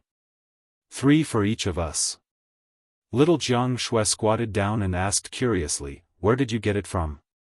Zhou Xuanji directly tore off one and put it into his mouth, chewing. In the next second, his expression changed drastically. "Holy shit! Is there sh*t in it? So disgusting." Zhou Xuanji almost vomited. Seeing his expression, she turned and left. "Wait!" Zhou Xuanji quickly got up and caught up with her with the 8-step sword lunge. He hugged little Jianghu and quickly fed her an ebony heart green lotus seed. Little Jianghu chewed it instinctively, and her expression was the same as his. She wanted to spit it out, but Zhou Xuanji covered her mouth. "This is a saint herb. Don't waste it. Look at me," Zhou Xuanji said quickly. After that, he swallowed the ebony heart green lotus seed. He pulled back his hand and tore off another 2 ebony heart green lotus seeds, chewing them in his mouth. Little Jianghu was skeptical. Just when she was about to ask, she suddenly felt the ebony heart green lotus seeds turning into a stream of coolness that seeped into her meridians. Zhou Xuanji felt it too. He immediately sat down with his legs crossed and began to channel his energy. Seeing this, little Jianghu sat down as well. The seemingly small fruit contained such a massive amount of energy. Zhou Xuanji was excited. He felt that he could master the 2nd level of Golden Body Incantation, Metal Body. Spiritual qi gathered and flowed into Zhou Xuanji and little Jianghu's bodies. An hour later, Zhou Xuanji broke through to Foundation Building Level 5 and mastered Metal Body at the same time. His skin had a faint metallic luster. Little Jianghu also ate 3 ebony heart green lotus seeds, and her cultivation reached Qi nurturing level 10 straight away. After the breakthrough, Zhou Xuanji felt that he was covered in mud, so he got up and prepared to take a bath in the pool. Little Jianghu got up and ran toward him. She hooked her arms around his neck and giggled, "Xuanji, you are so nice." Zhou Xuanji said with disdain, "You are so sticky and ugly. Stay away from me." "I won't. I want to rub against you." "Oh my God, you are a girl, you can't do this." "Little brother, are you scared? Come, I will rub against you more. Get lost. The two of them entered the pool, fooling around. Zhou Xuanji was having a headache. Is this girl going through puberty? She is getting more and more mischievous. Teasing him. Southern Snow Kingdom, Royal City, Jianghu residence. In the courtyard, Zhang Ruyu was practicing his sword techniques. His father, Zhang Tianjian, sat in the stone pavilion, drinking wine while watching his son practice. He nodded and shook his head occasionally. At this moment, a soldier in metal armor ran in. He entered the stone pavilion and knelt down on one knee. General, I have more information about Sword God Zhou. Zhang Tianjian put down his wine cup and said, Speak. Zhang Ruyu, who was practicing his sword techniques, stopped and listened carefully. 3 days ago, Cheng Fenglong, who was at Foundation Building Level 10, was beheaded by Sword God Zhou on Crimson Brow Peak. More than half of the 1,200 bandits on the mountain died. The soldier said with a deep voice. He sounded a little surprised.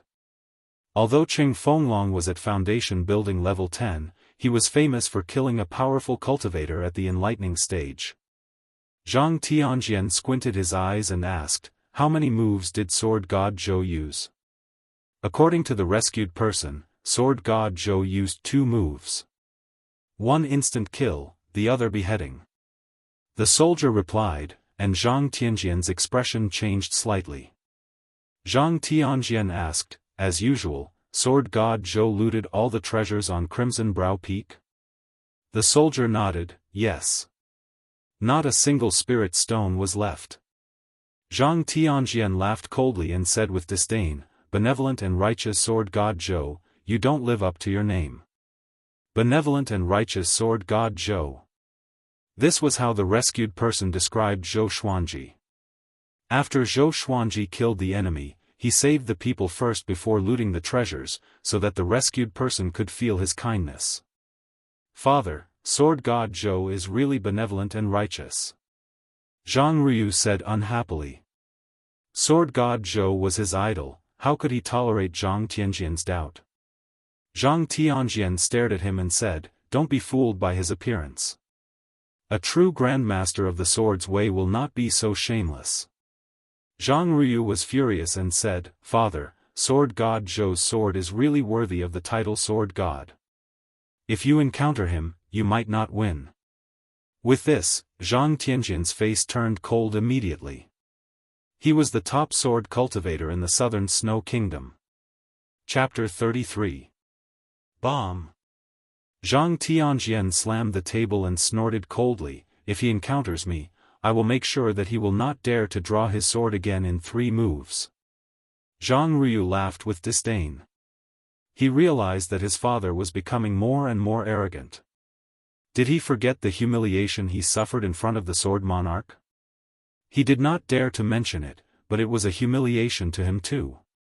When he participated in the imperial examinations in the Great Zhou Empire, he was often mocked by the young cultivators in the empire. So he always held a grudge against his father. But in the Southern Snow Kingdom, Zhang Tianjian was indeed the top sword cultivator. He had always set Zhang Tianjian as his goal. But ever since he met Sword God Zhou, every time he heard about Sword God Zhou's raid, his blood would boil. Gradually, Sword God Zhou's position in his heart surpassed Zhang Tianjian's. In his eyes, Sword God Zhou was the same as him. They both had a burning kindness in their hearts. On the other hand, Zhang Tianjian did not go to raid the bandits himself but mocked Sword God Zhou instead. In comparison, his character was bad. Then why don't you go? Zhang Ruyu rolled his eyes. Sword God Zhou went around raiding bandits, so it was easy to encounter him. As long as Zhang Tianjian wanted to, he would surely encounter him. According to his estimation, Sword God Zhou and his father should be evenly matched, so he was not worried that one of them would die. Humph, the demons are getting restless. How can I leave? Zhang Tianjian snorted. His tone was a little serious. Jianghu rolled his eyes and walked behind the soldier. Is Sword God Zhou in Great Zhou's reputation ranking? He asked. Great Zhou's reputation ranking was a ranking of influential people. It was not about power, but fame. The soldier shook his head and said, not yet. Jianghu heard him and felt a little regretful. When Zhang Tianjian saw his son's expression, he was infuriated. He was thinking about when to settle the score with Sword God Zhou, to show his son that his father was more powerful. On a small path in the valley, Zhou Xuanji walked in with a big. He was covered in blood and had a murderous aura.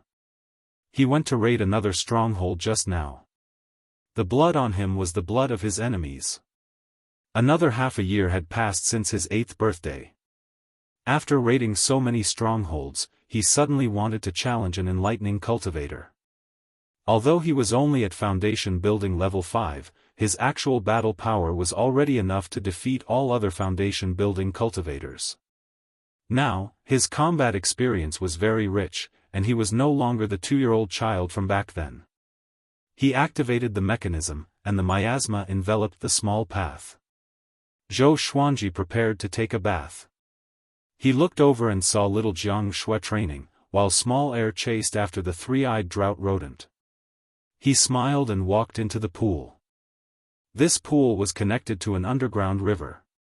The water in the pool was constantly flowing and could always be kept clean. However, the water they drank was not from this pool, but from the spring that flowed down from the side of the mountain. After washing up, he changed into a new set of clothes and threw the dirty clothes aside. Then, he walked straight to little Jianghu. He approached little Jianghu and asked, "How is it? Have you broken through?" Little Jianghu opened her eyes and revealed a distressed expression. She said, "No, I can't find a way to break through." At the age of 12, she would grow taller and more beautiful every month. Her hair was tied into a ponytail, and she looked very cute when she tilted her head. Zhou Xuanji put his hands on his waist and said proudly, "Take it slow. You are not a genius like me after all." Little Jianghu heard him and immediately pounced at Zhou Xuanji with her claws and fangs bared. In a moment of carelessness, Zhou Xuanji was pushed to the ground by her. She sat on his waist and pressed him down. "You want to show off again?" she said proudly. With Zhou Xuanji's strength, he could easily flip her over, but he never did that. He let little Jianghu do whatever she wanted to him. With a bitter face, he said, "What kind of big sister are you? You loved me so much when we were young, and now you only know how to abuse me." Little Jianghu slapped his butt, as though she was riding a horse. "Who asked you to insult me?" The two began to play around. After the time it took for a joss stick to burn, little Jianghu stood up in satisfaction and walked towards the side of the pond. She washed all of Zhou Xuanji's clothes. As long as there was fabric, she would knit clothes for him. She was even more meticulous than her own clothes. Zhou Xuanji was a little depressed. He tidied his messy hair and ran over to bully small air. This was the daily life of the two. Although it repeated day after day, they did not feel bored. Time passed. Half a year passed. Zhou Xuanji broke through to foundation building level 6, and little Jianghu also successfully broke through to foundation building level 1. Analyze that the sword owner has reached 9 years old. Gotcha started. Ding! Congratulations, the sword owner obtained, gold, Hell King sword, ranged sword propelling, flaming fan.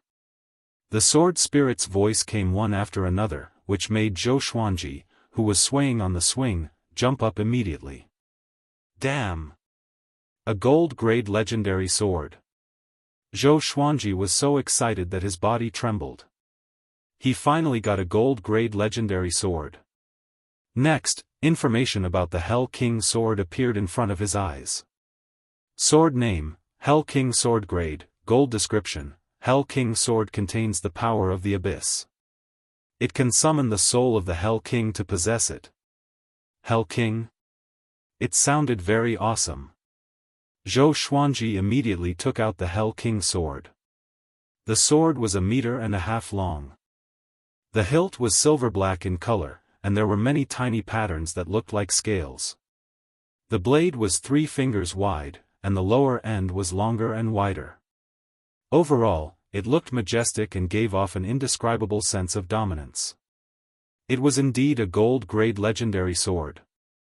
It was different from other legendary swords. Zhou Xuanji was in a good mood. He held the Hell King sword, which was longer than him, and began swinging it around. Because the blade was too long, he was not used to it. As he swung the Hell King sword, his aura was more powerful than before. Even little Jianghu, who was knitting, was shocked. Another new sword? Little Jianghu mumbled to herself before lowering her head again. She was not interested in swords. Because she had no talent in the way of the sword, she did not like swords. After practicing the white crane sword technique, Zhou Xuanji stopped. He wanted to see the ranged sword propelling and the flaming fan first, and then try out the effects of Hell King possession. The ranged sword propelling was a sword technique that could kill enemies from 100 miles away. The flaming fan was an enchanted artifact. Its cross-section looked like a gourd, and its entire body was crimson red. The sword spirit did not allow him to use other enchanted artifacts other than swords, in case he became dependent on them. Zhou Xuanji did not want to use the flaming fan, so he gave it to little Jianghu. Little Jianghu injected her spirit energy into it and fanned at the empty space in front of her. With a loud sound, a wave of flames was fanned out, enough to engulf a big or small air. It was very destructive. This is great. With this flaming fan, I can help you in the future. Little Jianghu said in surprise. She hugged the flaming fan and could not bear to let it go. Zhou Xuanji was also very pleased. This girl seemed to have the potential to become a wizard. Shortly after, he began practicing the ranged sword propelling. The ranged sword propelling only had one move, which was the throwing of the sword. However, the hand gestures and the method of injecting spirit energy into it had its own way of doing things. To Zhou Xuanji, it was just a piece of cake. Chapter 34. After throwing the Hell King sword 500 times, Zhou Xuanji mastered the ranged sword propelling. Controlling the sword with his heart, his consciousness transformed into the Hell King sword. With one slash, he penetrated the mountain and the forest outside. It was extremely powerful. Little Jianghu walked to the hole in the mountain wall. Through the small hole, she could see the forest on the other side of the mountain. She could not help but swallow her saliva. With such power, how terrifying would it be if he threw the sword at someone? She turned around and looked at him as though she was looking at a little monster. Zhou Xuanji raised his right hand with his palm facing the sky and smiled proudly. Am I handsome? Piak. The Hell King sword pierced through the leaves above and landed in his hand. His body was straight and handsome. Zhou Xuanji even raised his brow and waited for little Jianghu to praise him. Little Jianghu rolled her eyes and said, "Little one, you only know how to be cocky." Little one, Zhou Xuanji felt as though he was struck by lightning. He wanted to retort instinctively. But when he thought about it carefully, it made sense. He was only 9 years old. He was indeed a little one. He could not help but feel defeated. When could he grow up? Seeing his bitter face, little Jianghu walked up to him and comforted him by patting his head. It's okay. It's good to be like this. You're so cute. What if you become disabled when you grow up? This was what Zhou Xuanji often teased little Jianghu. He said that she was cute when she was young but would become disabled when she grew up. Zhou Xuanji curled his lip and sighed, I really want to grow up faster. Little Jianghu asked curiously, why? What do you want to do when you grow up? Zhou Xuanji replied, I want to marry 12 wives and concubines first. He was only joking. He did not have much interest in women.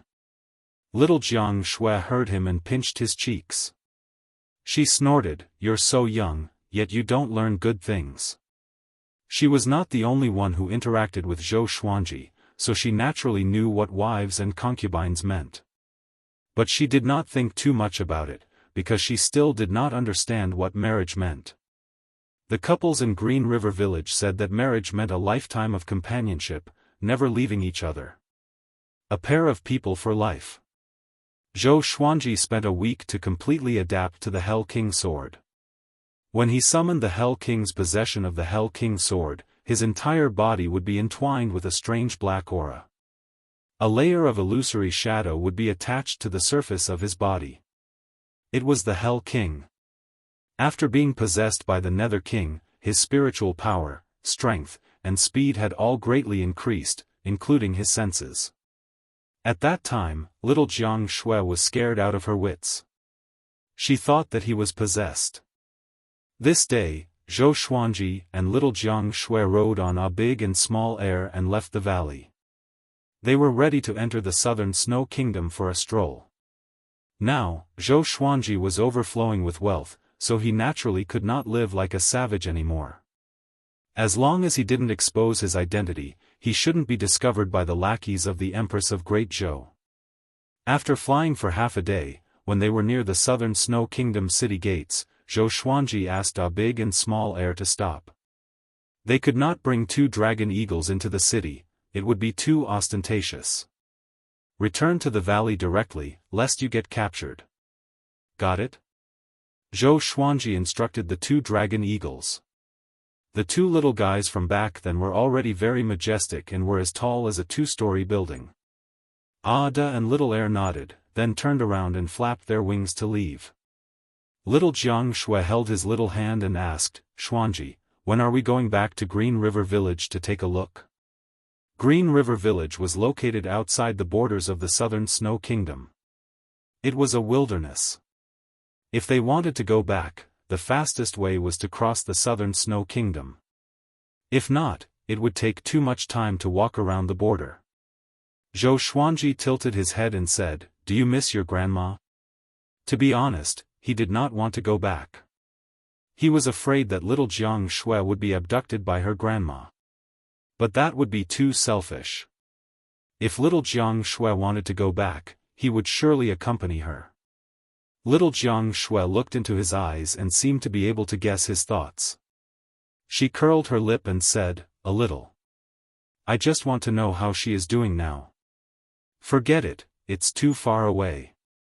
Without Qiu Bailey to lead the way, it would be difficult for them to find Green River Village without half a year. "When I break through to the enlightening stage, we will go back." "How about that?" Zhou Xuanji muttered. When he reached the enlightening stage, it was time for him to take action. He wanted to find out about Lady Zhao Xian's whereabouts first. If she was alive, he wanted to see her. If she was dead, he wanted to see her corpse. She was his biological mother in this life. He should at least erect a monument for her.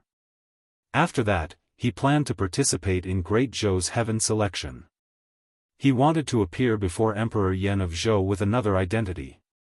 He wanted to use his talent to attract Emperor Yan of Zhou. As long as his potential was higher than Zhou Yalong's, he would have the opportunity to enter the Great Zhou royal palace and find an opportunity to kill the empress. At that time, even if Emperor Yan of Zhou was furious, he would have to consider if it was worth it to kill him. To be fair, Emperor Yan of Zhou liked him a lot. Every time Emperor Yan of Zhou, who was usually cold and stern, visited him and Lady Zhao Xian, he was always full of smiles. He remembered that Emperor Yan of Zhou once told Lady Zhao Xian that if Zhou Xuanji's talent was outstanding, it was not impossible for him to become the crown prince. Perhaps it was because of this sentence that Lady Zhao Xian's clan was exterminated. Both of them had their own thoughts and began walking toward the border custom. Along the way, little Jianghu peeked at him secretly. Zhou Xuanji was thinking about his revenge plan and did not notice the look in her eyes. "No matter what, I have to accompany Zhou Xuanji. Without me, no one will knit clothes for him." Little Jianghu's eyes became gentle.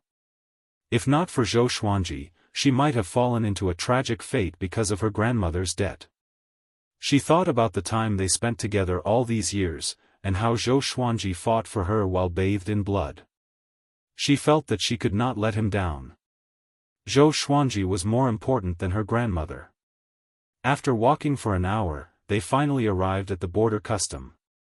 To enter, they had to pay 2 level 1 spirit stones and register their identity. Such a threshold was to prevent refugees from other countries from flooding in. Zhou Xuanji and little Jianghu did not look like bad people. Moreover, they looked like a golden couple, which made people think that they were disciples of some clan. The guards at the custom accepted the spirit stones and let them pass. After entering the custom, the two of them looked ahead and saw the silhouette of a city 10,000 meters away. There were soldiers training nearby. All of them were bare-chested and looked imposing. There were many people on the road. Some entered the custom, and some came out. After walking for 500 meters, a young man who was about to exit saw Zhou Xuanji and was stunned. He rubbed his eyes and looked pleasantly surprised. He immediately walked up to Zhou Xuanji and said excitedly, "Sword God Zhou. Why are you here?" In the past year and a half, Zhou Xuanji had destroyed 38 strongholds and saved nearly 2,000 people. This young man was one of them. But Zhou Xuanji did not remember him. The young man saw that Zhou Xuanji was frowning and thought that he was being rude. He quickly said softly, "Sir, are you entering the Southern Snow Kingdom to accept a challenge?" Zhou Xuanji looked young, but he did not really think that Zhou Xuanji was a kid. This senior must have mastered the art of rejuvenating one's youth. He had seen Zhou Xuanji's sword technique before, and the elegance of that stroke was still etched in his heart. Zhou Xuanji was a little stunned and asked, "Accept what challenge?" Chapter 35. Northern Sword Valiant? Zhou Xuanji was dumbfounded. Who was this? Little Jianghu, on the other hand, frowned. She naturally did not like Northern Valiant Sword's arrogance. The young man hurriedly introduced, "This person does not belong to the Southern Snow Kingdom. He broke through to the Enlightening Realm 4 years ago. His swordsmanship is domineering and he is very strong. He is also very arrogant. He was once on the Great Zhou ranking list, although it was only for a short period of time. Breaking through to the Enlightening Realm 4 years ago?" Zhou Xuanji squinted his eyes. He wanted to challenge an enlightening cultivator. He asked, "Is Northern Valiant Sword still waiting in Cloud Swallow City?" The young man nodded and said, "He said he will wait for another month. If you don't accept the challenge, then the title of Sword God Zhou will be a joke." Towards the end, his tone became indignant. Compared to Sword God Zhou, what was Northern Valiant Sword? What Sword God Zhou was most respected for was not his power, but his benevolence. At the thought of this, the young man looked at Zhou Xuanji with a burning passion in his eyes, anticipating that he could defeat Northern Sword Valiant. Zhou Xuanji nodded and said, "Many thanks." With that, he led little Jianghu forward. The young man did not chase after him. Instead, he shouted, "You must accept the challenge. Teach him a lesson." Zhou Xuanji waved his hand without looking back. His gaze suddenly turned deep. "Northern Sword Valiant? This young master will come and teach you a lesson soon." After walking for a few hundred meters, little Jianghu asked in a low voice, "Xuanji, are you confident?" After spending 7 years with Zhou Xuanji, how could she not tell what he was thinking? Zhou Xuanji rolled his eyes at her and said, "When I was 2 years old, I killed an inner pellet cultivator. You are just an enlightening cultivator, why would I be afraid?" Little Jianghu thought about it carefully and felt that it made sense. The title of Sword God Zhou was not just for show. The bandits who died under Zhou Xuanji's sword could form an army. Then you have to teach him a good lesson. This kind of arrogant person is the most annoying. Of course. The two of them chatted as they walked toward the city ahead. After entering the city, the two brats began to run all over the streets. It was Zhou Xuanji's first time walking through this world's streets, and he felt that it was quite novel. The two of them were busy buying snacks and strolling through various shops. They seemed to be very excited. For 3 consecutive days, the two of them toured the entire city. Zhou Xuanji's supreme storage contained countless gold, silver, and jewels. The two of them could buy whatever they wanted without hesitation. During this period, they were targeted by some villains, but they were all dealt with by Zhou Xuanji in the alleys. On the 4th day, Zhou Xuanji and little Jianghu sat on a carriage toward Cloud Swallow City. The Cloud Swallow City was not far from this city. The name of sword god Zhou was the most popular at the border of the southern Snow Kingdom. Northern Valiant Sword would naturally be closer to the border.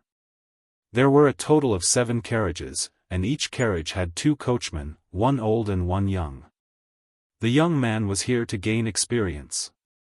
"Master, do you think sword god Zhou will accept the challenge? I guess sword god Zhou doesn't even know about this. If not, why do you think Northern Sword Valiant chose Cloud Swallow City?" Are you saying that Northern Sword Valiant was bragging? Of course. But Northern Sword Valiant is indeed powerful, while sword god Zhou can only defeat foundation building bandits. It's hard to tell who will win. I heard that sword god Zhou is a kid who is not even 10 years old. Is that true? In the carriage, Zhou Xuanji and little Jianghu listened to the discussion outside. They looked at each other and smiled. Little Jianghu said softly, "Xuanji, I didn't expect you to be so famous already." She was filled with pride in her heart because the famous sword god Zhou was her younger brother. Zhou Xuanji was playing with a mask. The mask was plated with silver, and only his eyes could be seen. His facial features looked very majestic. He bought this mask with 2 pieces of silver, and it was said that it had been tempered 1,000 times. He smiled and said, "Not really famous." He was the prince of Great Zhou. A small empire was nothing in his eyes. He put on the silver mask and asked with a smile, "Am I handsome?" As he spoke, he struck a pose that he thought was handsome. Pfft! Little Jianghu could not hold back her laughter. She covered her mouth with one hand and pointed at Zhou Xuanji with the other. "You look so silly." Zhou Xuanji heard her and immediately felt depressed. He was still too young. He was still far from being handsome. When he grew up, he would definitely be a dashing and handsome young master. Little Jianghu took out a set of black clothes from her storage ring and said, "Change into this and try it." Zhou Xuanji was still wearing the clothes that she knitted, which looked very plain. These few days, they bought many clothes in the city, and it was just the right time to change into them. As sword god Zhou, his image could not be too shabby. As the saying goes, clothes make the man, and gold makes the Buddha. After changing into a set of exquisite black clothes, Zhou Xuanji's entire aura became sharp and fierce. There were many golden lines on the black clothes. Most of his hair was tied up at the back of his head, but 2 strands of long hair were left on both sides of his forehead, reaching his collarbone. Zhou Xuanji put on the silver mask again. Little Jianghu's eyes brightened, and she praised, "This suits the image of sword god Zhou. But it's still too young." Even though his aura was outstanding, Zhou Xuanji's height was still there. But everyone knew that sword god Zhou had the body of a child, so it did not affect him much. Zhou Xuanji took off his mask. With little Jianghu's praise, his mood became better. The two began to chat. During this period, they talked about Xiao Jinghong. They did not know how powerful Zhou Xuanji's cheap disciple was. In front of Xiao Jinghong, Northern Sword Valiant would not even dare to fart. The group continued to move forward. They did not encounter any robbers along the way. After 2 days and 2 nights, they arrived at Cloud Swallow City. Cloud Swallow City was one of the largest cities in the southern Snow Kingdom. It had a population of 1 million. There were many clans, and the trade was flourishing. Walking on the street, Zhou Xuanji sensed many foundation-building qi. A kingdom was not a mortal kingdom. Most people had cultivation, but it was usually very low. Below the kingdoms, there were mortal kingdoms. They were located between the kingdoms, and cultivation was not widespread yet. Along the way, they heard many people talking about Sword God Zhou and Northern Sword Valiant. Ever since Northern Sword Valiant declared war in a high-profile manner a month ago, more people came to Cloud Swallow City. After all, Northern Sword Valiant was an expert in the way of the sword, while Sword God Zhou appeared out of nowhere. If the two of them were to fight, it would be an exciting battle.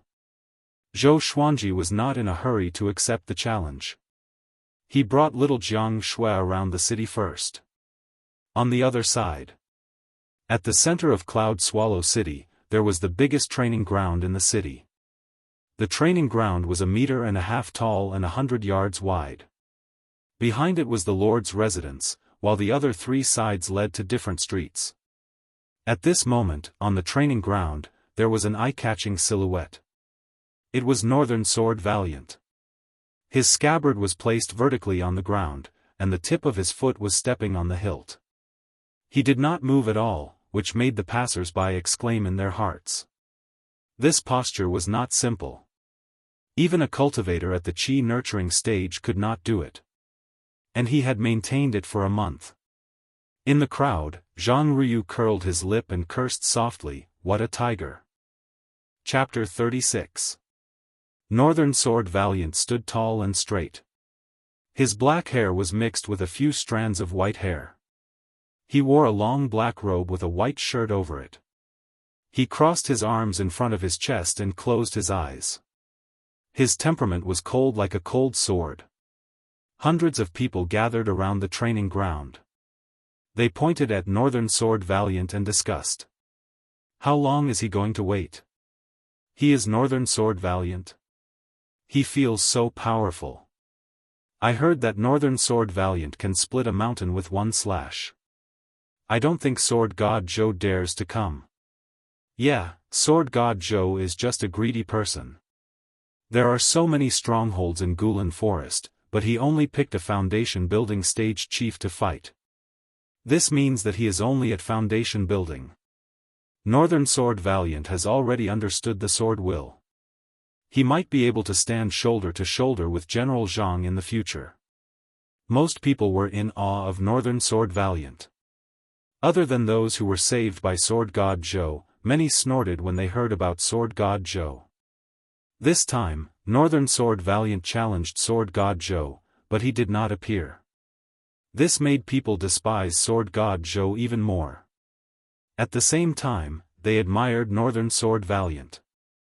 This was a powerful cultivator who forced his opponent to not dare to fight. Among the crowd, there were 2 people. They were Xiao Qingfeng and Ms. Jishui, who had been searching for Zhao Xian's son. They had been searching for Zhou Xuanji for years and had not given up. When are we going back? Ms. Jishui asked. In her heart, she felt that Prince Xuanji was already dead, and there was no point in continuing the search. Xiao Qingfeng stared at Northern Sword Valiant and said, "Let's wait for another month. I want to see who this Sword God Zhou is. I heard that his body is like a 10-year-old child." Ms. Jishui asked, "You think he is Prince Xuanji?" Xiao Qingfeng shook his head and laughed, "How is that possible? Sword God Zhou can defeat all foundation building stage cultivators. Even the second prince who built his foundation at the age of 9 could not defeat all foundation building stage cultivators. Is there someone more devilish than the second prince in this world?" Ms. Jishui heard and felt that it was impossible. After all, they had been out for so many years, and they were not in a hurry to go back. Of Zhou Xuanji. People came and went around the martial arts arena, but only a few people stayed. Even Jianghu came here once in a while. On the west side of the training field, in a guest room on the 3rd floor of an inn, a man in purple with a bamboo hat stood in front of the window, looking at Northern Sword Valiant from afar. Inside the room, there was an old man sitting in front of a table. The old man had a stooped figure and a slightly fat body. He was holding a braised pork knuckle with both hands and eating it with relish. Upon closer inspection, one would discover a squirrel-like tail protruding from his back. Demon. Demons that could transform into human form were comparable to human inner pellet experts. Young master, stop looking. Is a mere enlightening realm worth your attention? The old man said vaguely while gnawing on the pork elbow. The purple-robed man did not answer him. After a long while, the purple-clothed man turned around and sat on the bed. He stared at the old man and said, "Old Qing, can you not be like a pig?" The old man with the pine tail, who was addressed as Old Qing, almost choked on his pork. He felt wronged. "Young master, why are you scolding me?" The purple-clothed man snorted coldly. "Remember our mission, capture Princess Xianxia. Royal Father will soon declare war on the southern Snow Kingdom and the surrounding kingdoms. We must have a bargaining chip to restrain the great Zhou dynasty." Old Qing licked the oil off his hand and asked in confusion, "Princess Xianxia is only 15 years old. What can she do?" The purple-clothed man replied, "Let me tell you. Great Zhou's Princess Xianxia has the manifestation of Dao Constitution, which is only seen once in 1,000 years. Her talent is second only to Zhou Yalong. Do you think Emperor Yan of Zhou values her?" Old Qing opened his eyes wide and gasped. Shortly after, he seemed to have thought of something and asked in astonishment, "If she's so talented, why did she come to Cloud Swallow City?" The purple-clothed man did not reply, because he was also confused about this. "Shopkeeper, give us a guest room." Zhou Xuanji walked to the counter and shouted. He threw a silver ingot on the table. Little Jianghu followed behind him and looked out of the inn. She looked through the door and saw the training field at the end of the street. She could already see Northern Sword Valiant.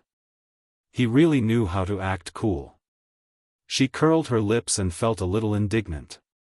"Two young guests, please follow me." A waiter ran over and said with a flattering smile. Zhou Xuanji and little Jianghu were dressed like ordinary people. Under the waiter's guidance, the two of them came to a guest room on the second floor that faced the training field. Zhou Xuanji was very generous. He gave the waiter some money, and the waiter nodded and bowed in joy.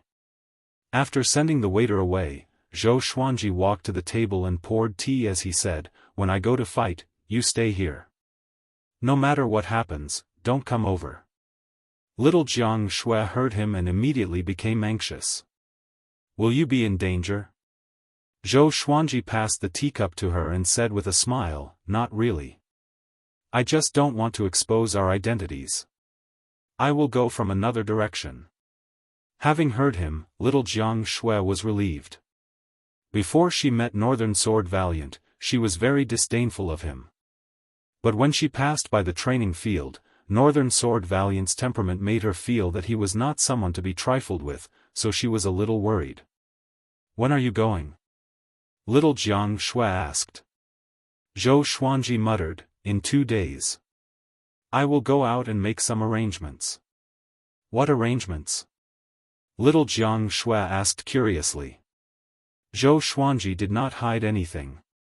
He prepared to find someone to spread the news that Sword God Zhou would accept the challenge in 2 days.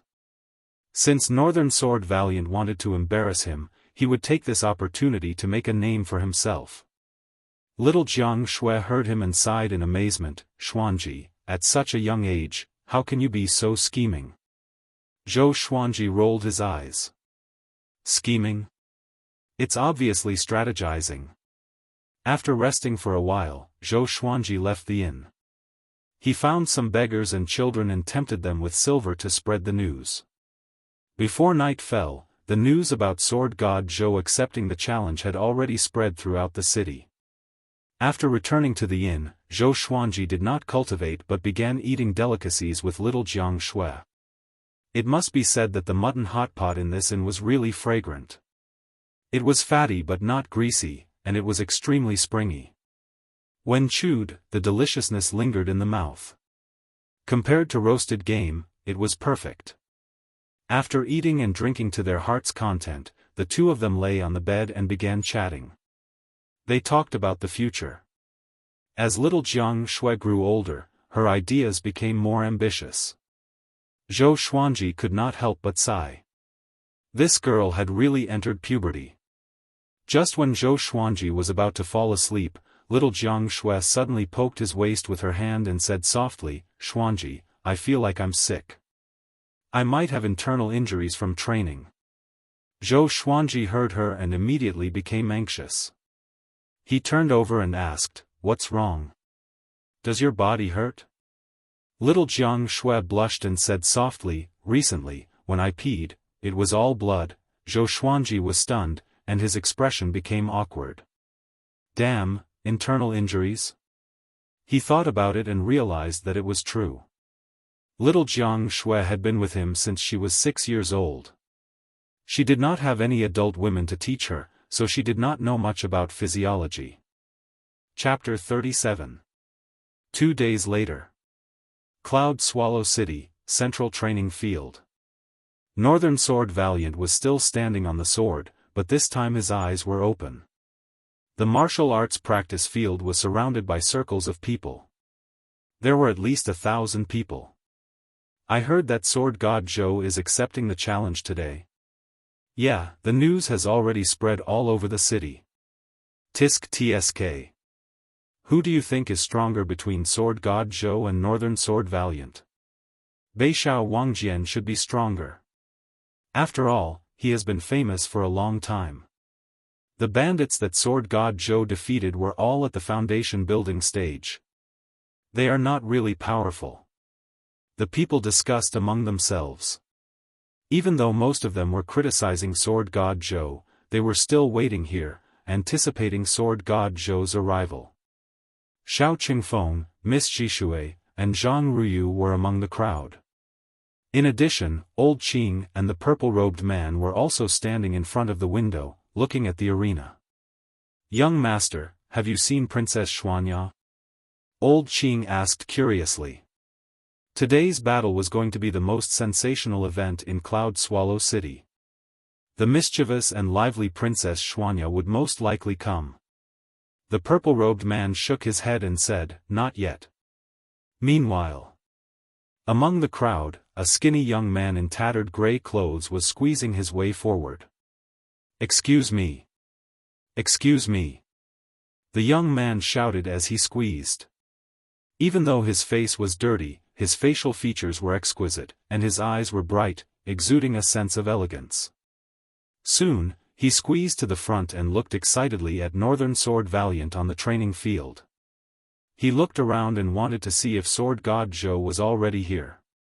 Suddenly, he caught a glimpse of Xiao Qingfeng and Lady Jishui. He shrank his neck in fear and quickly turned his head. The corner of his mouth twitched as he said in a low voice, "Why are those two here?" One was a lackey of the Empress while the other was a maid of Consort Chen. Could it be that they had an affair? Thinking of this, he rolled his eyes and became excited again. He began to steal glances at Xiao Qingfeng and Lady Jishui. On the stage, Northern Sword Valiant frowned. It was already noon, why was sword god Zhou not here yet? He did not challenge sword god Zhou for fame, nor was it because of hatred. However, he heard that sword god Zhou was proficient in the will of the sword and could kill all his enemies in an instant, so he could not help but want to challenge him. The sword Dao he pursued was battle. Continuously defeating the experts of the sword Dao, and finally reaching the peak of the sword Dao.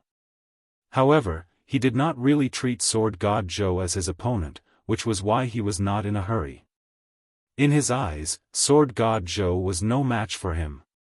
Even if he didn't come, it was reasonable. However, 2 days ago, the news of sword god Zhou's arrival suddenly spread, which made him interested in sword god Zhou again. "No matter if you are sword god Zhou or sword god Li, under my sovereign sword, you will never dare to hold a sword again." Northern Sword Valiant thought confidently. A figure flashed across his mind.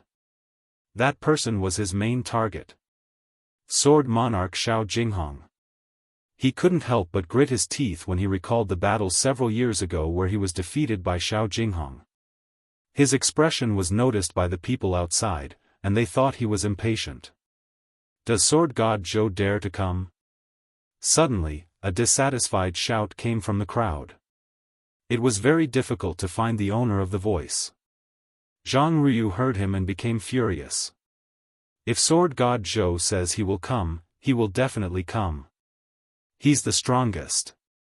The people around him turned around and looked at him strangely. Isn't this Zhang Tianjian's son? Didn't Zhang Tianjian have some complaints about Sword God Zhou? Could it be that there was a traitor in the Zhang family?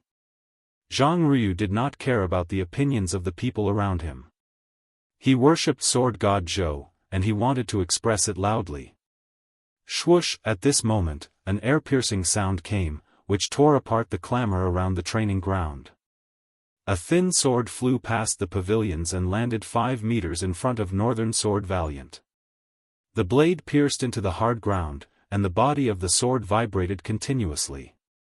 Wind-cutter sword. Seeing this sword, Northern Sword Valiant squinted his eyes and thought to himself, it's a good sword. The entire place was silent. Thousands of people turned around to look, like a wave of people. They saw a small silhouette flying over on a sword. He was about 1.3 meters tall, wearing a black shirt with golden threads and a silver mask. His hands were placed behind his waist, and he stood on a silver-black domineering long sword. It was Zhou Xuanji. With the Hell King sword support, he quickly came to the training ground and looked down at Northern Sword Valiant. Sword God Zhou is here. Zhang Ruyu shouted excitedly. Even though Zhou Xuanji was wearing a mask, he could recognize him at first glance. That proud and aloof swordsman, who else could it be other than Sword God Zhou? Zhang Ruyu's excitement spurred on the others. But the others did not want to see Sword God Zhou show off his might. They were just here to watch the show. He is Sword God Zhou. He looks like a kid. What do you know? He has regained his youth. He is wearing a mask. It seems like he is afraid of making a fool of himself. His sword looks impressive. I wonder what grade it is. Huh, such a pretentious entrance. How embarrassing would it be when he kneels down and begs for mercy later? The spectators chatted among themselves, and all eyes were locked on Zhou Xuanji. The man in purple shook his head and said, challenging enlightening level 3 with the cultivation of foundation building level 6 is really seeking death. Even though Zhou Xuanji used the chi obscuring incantation, he could still see through his cultivation. Old Qing chuckled, there are so many hotheads in this world. Other than them, Xiao Qingfeng and Ms. Zhishui shook their heads too. Xiao Qingfeng laughed at himself, seems like I thought too much. He thought it would be an exciting battle. What a waste of time. Northern Sword Valiant also saw through Zhou Xuanji's cultivation. He frowned and said, you don't know that I have already reached enlightening stage? Chi nurturing, foundation building, enlightening, inner pellet, soul fountain, astral infant, astral projection, spirit refinement, great realization. The difference between each stage was almost insurmountable. Zhou Xuanji stared at him and said, the powerful do not need to understand the weak.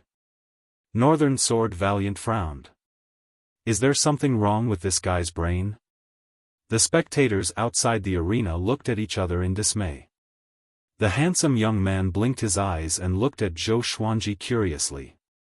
This guy is so arrogant. Zhang Ruyu's eyes were beaming.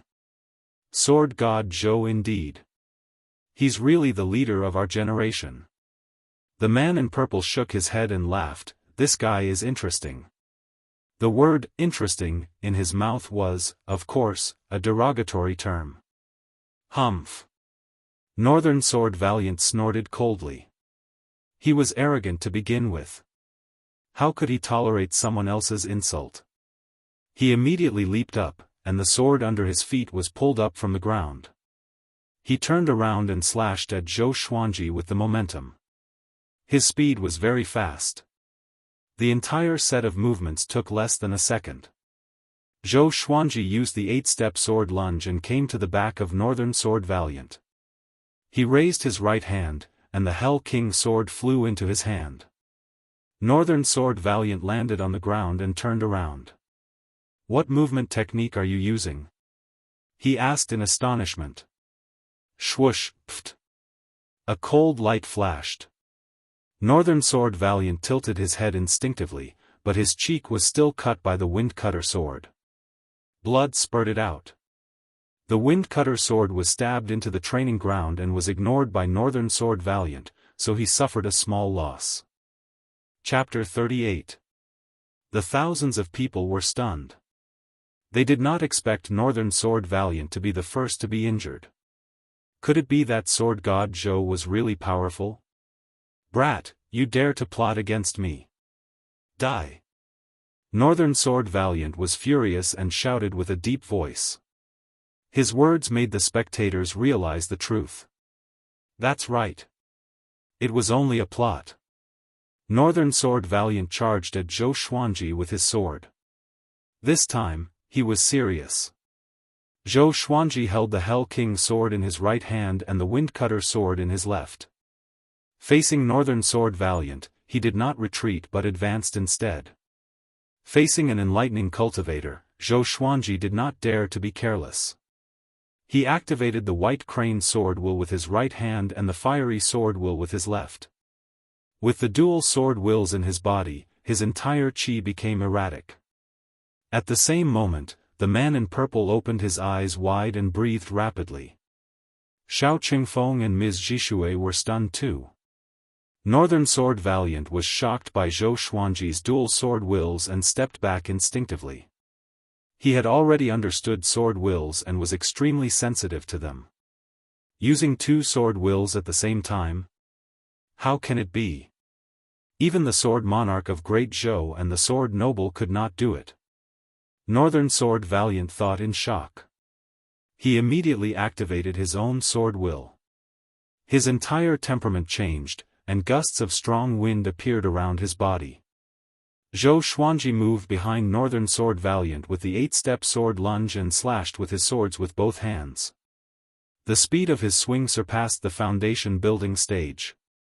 Most of the spectators could not follow it with their eyes. Clang! Clang! Ding! Clang! Zhou Xuanji's swords moved like the wind. Northern Sword Valiant's sword was extremely fast as well. The 3 swords slashed at each other at high speed, and the shadows of the swords glinted coldly. The 2 of them fought back and forth, but they were evenly matched. Half of Zhou Xuanji's body was wrapped in flames. His body was like a white crane, agile and swift. Northern Sword Valiant's sword was powerful and heavy. The sword in his hand seemed to be wrapped in a layer of red light. Within a radius of 100 meters, a strong gust of wind surrounded the 2 of them. The 1,000 spectators were dumbfounded. Sword God Zhou and Northern Sword Valiant were evenly matched. The entire place was silent. Little Jianghu was watching nervously by the window of the guest room. She covered her chest with both hands and mumbled, "Xuanji. You will win. You will win, in another inn." The purple-robed man rubbed his chin and mumbled, "This kid's talent in the sword Dao is really rare. I can use him." Old Qing stared at Zhou Xuanji and nodded, using 2 sword wills at the same time. Impressive indeed. On the other side, Xiao Qingfeng clenched his fists and stared at Zhou Xuanji, as though he saw something unbelievable. The delicate youth's mouth was agape, and a look of shock appeared on his face. Only the sound of swords clashing could be heard. A rooster's voice was heard, "All hail Sword God Zhou. Kill him." The voice belonged to Zhang Ruyu. Due to his agitation, his voice cracked. Zhou Xuanji sensed that Northern Valiant sword was getting used to his dual sword wills, and he knew that something was wrong. Unlike the previous battle with Xiao Jinghong, Northern Sword Valiant used his cultivation. The difference in their realms was enough to make up for the lack of sword will. "Looks like I have to end this quickly." Zhou Xuanji made up his mind. He used the 8-step sword lunge again and moved behind Beixiao Wangjian. Northern Sword Valiant smiled in disdain. With a backhand slash, he slashed at the air.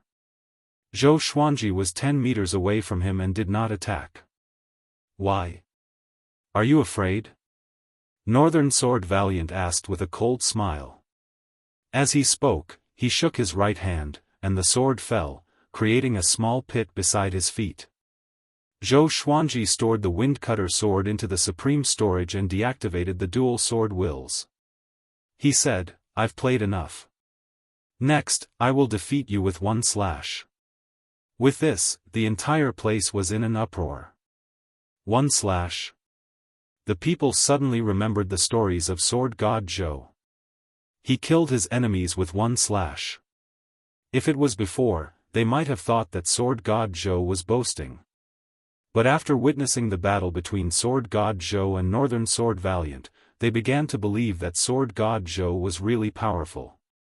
Northern Sword Valiant was stunned, and then he burst out in laughter. It was as though he had heard the funniest joke in the world. He raised his sword and pointed it at Zhou Xuanji, saying, "You want to defeat me with one slash? You don't have." Ta! Zhou Xuanji came up to him with one step. The Hell King sword in his hand shot out countless sword shadows. In an instant, Northern Sword Valiant felt a horrifying pressure locking onto him. Coupled with Zhou Xuanji's swift movements, he could not react in time. Trisource Vein Severing Sword. Sword Will. A gold-grade legendary sword exploded with horrifying destructive power. PFFTTT, Northern Sword Valiant was covered in blood. His eyes were wide open and filled with disbelief. He looked at Zhou Xuanji, who was in front of him, as though he was looking at a devil. How can it be? This isn't the Sword Noble's Trisource Vein Severing Sword. It's also Sword Will. Northern Sword Valiant was extremely shocked. All the vital channels in his body were severed. His spirit energy dissipated, and his legs bent. Thump. The dignified Northern Sword Valiant knelt down in front of Zhou Xuanji. Virum, the buzzing sound of the blade resounded in Northern Sword Valiant's ears. It was deafening. He saw the Hell King sword land on his neck. Zhou Xuanji raised his chin and looked at Northern Sword Valiant with disdain. "You lost," he said. He was pleasantly surprised in his heart. Gold-grade legendary swords are so powerful. When he used the Trisource Vein Severing Sword just now, he felt that his sword chi was more than 10 times stronger. He felt that he could dominate the world with just one slash. Silence. The entire place was so silent that even a pin drop could be heard. Everyone looked at Zhou Xuanji, tongue-tied. It was really just one slash, and the energetic Northern Sword Valiant knelt down. Such prowess! Zhang Ryu was so excited that his face and neck were red. He shouted at the top of his lungs, "All hail Sword God Zhou!" As expected of the Sword God, Northern Sword Valiant was a powerful cultivator at the enlightening stage. He understood the sword will himself. Before he could show his prowess, he was defeated by Zhou Xuanji in an instant. At this moment, Zhang Ryu wanted to kneel down in front of Zhou Xuanji. If there were not so many people around, he would have already knelt down and worshipped him. The entire place was in an uproar. Thousands of people cheered Sword God Zhou's name in excitement. Sword God Zhou. Sword God Zhou. Too powerful. He really is a sword god. What happened just now? Did you guys see it clearly? Such a domineering slash. Our empire's Zhang Tianjian could slash like that? The moment he swung his sword, I could feel the aura of death even from so far away. The doubts and mockery from before disappeared in an instant. The powerful ones were respected. That slash just now, Xiao Qingfeng squinted his eyes and mumbled to himself. He was thinking, if it was him, could he dodge it? His cultivation was higher than Northern Sword Valiant, but he was also amazed by Zhou Xuanji's slash just now.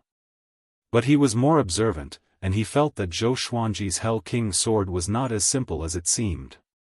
How could Zhou Xuanji, who was only at foundation building level 6, have such a powerful sword chi? It's a good sword.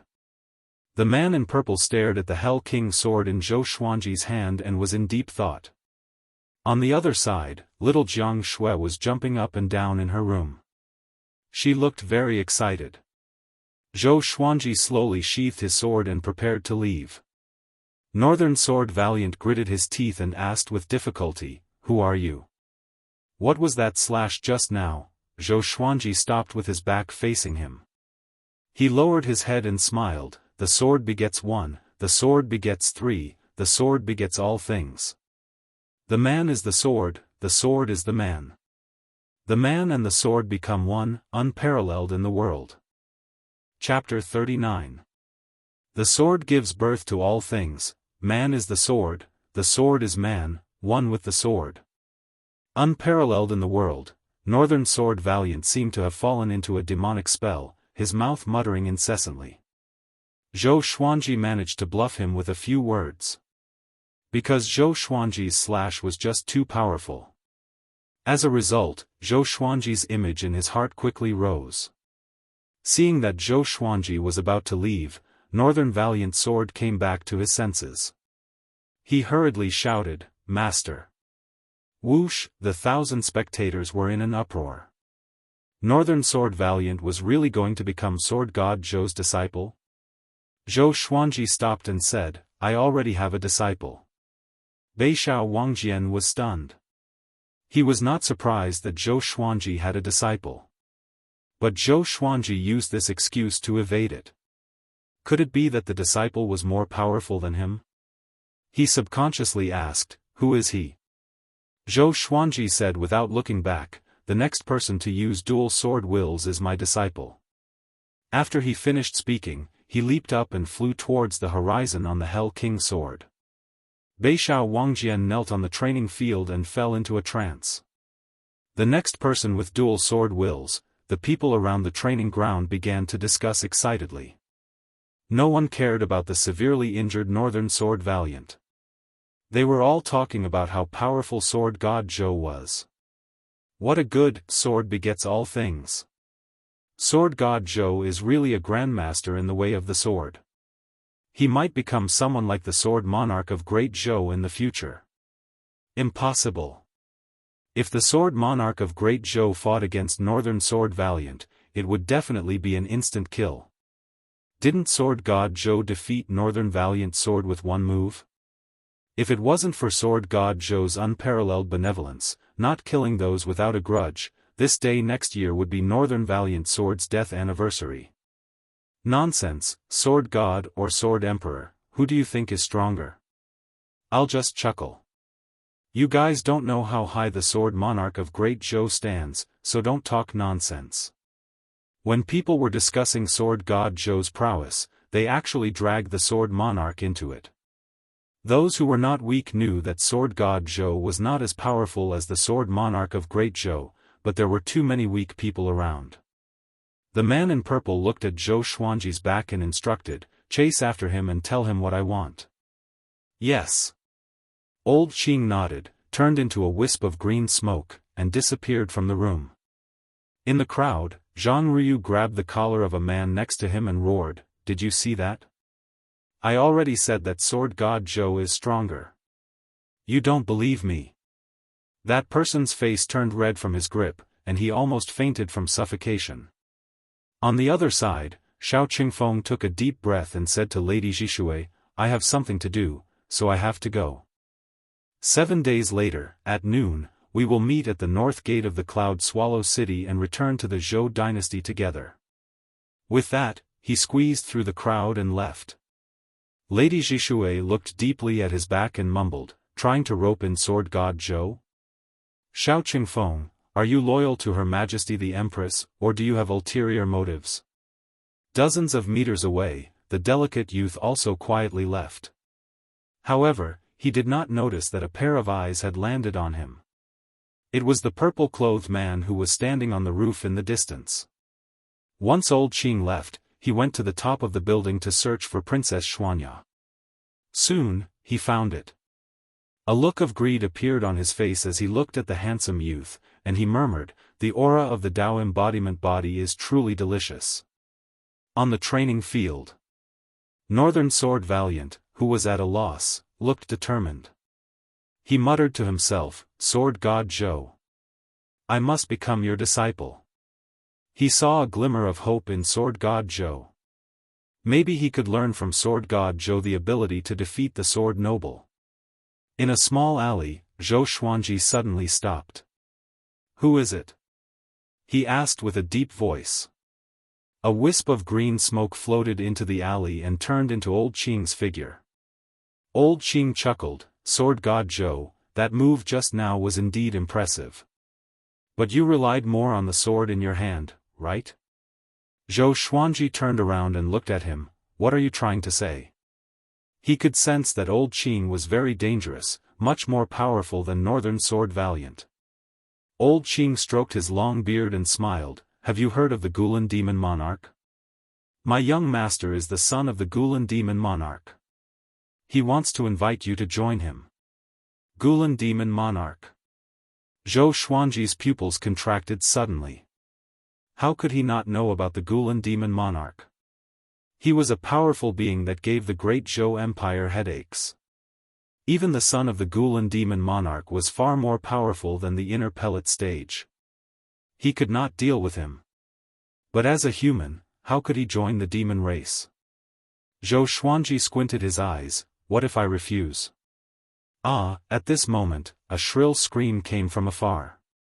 Even in broad daylight, it made one's scalp numb. Next, a series of screams came from all directions. Zhou Xuanji frowned under his mask. Could the demon race have invaded Cloud Swallow City? He became anxious immediately, not for himself, but for little Jiang Shui. Old Qing smiled, "If you refuse, don't even think about leaving Cloud Swallow City alive. Soon, this city will become a city of corpses. Do you want to become one of them?"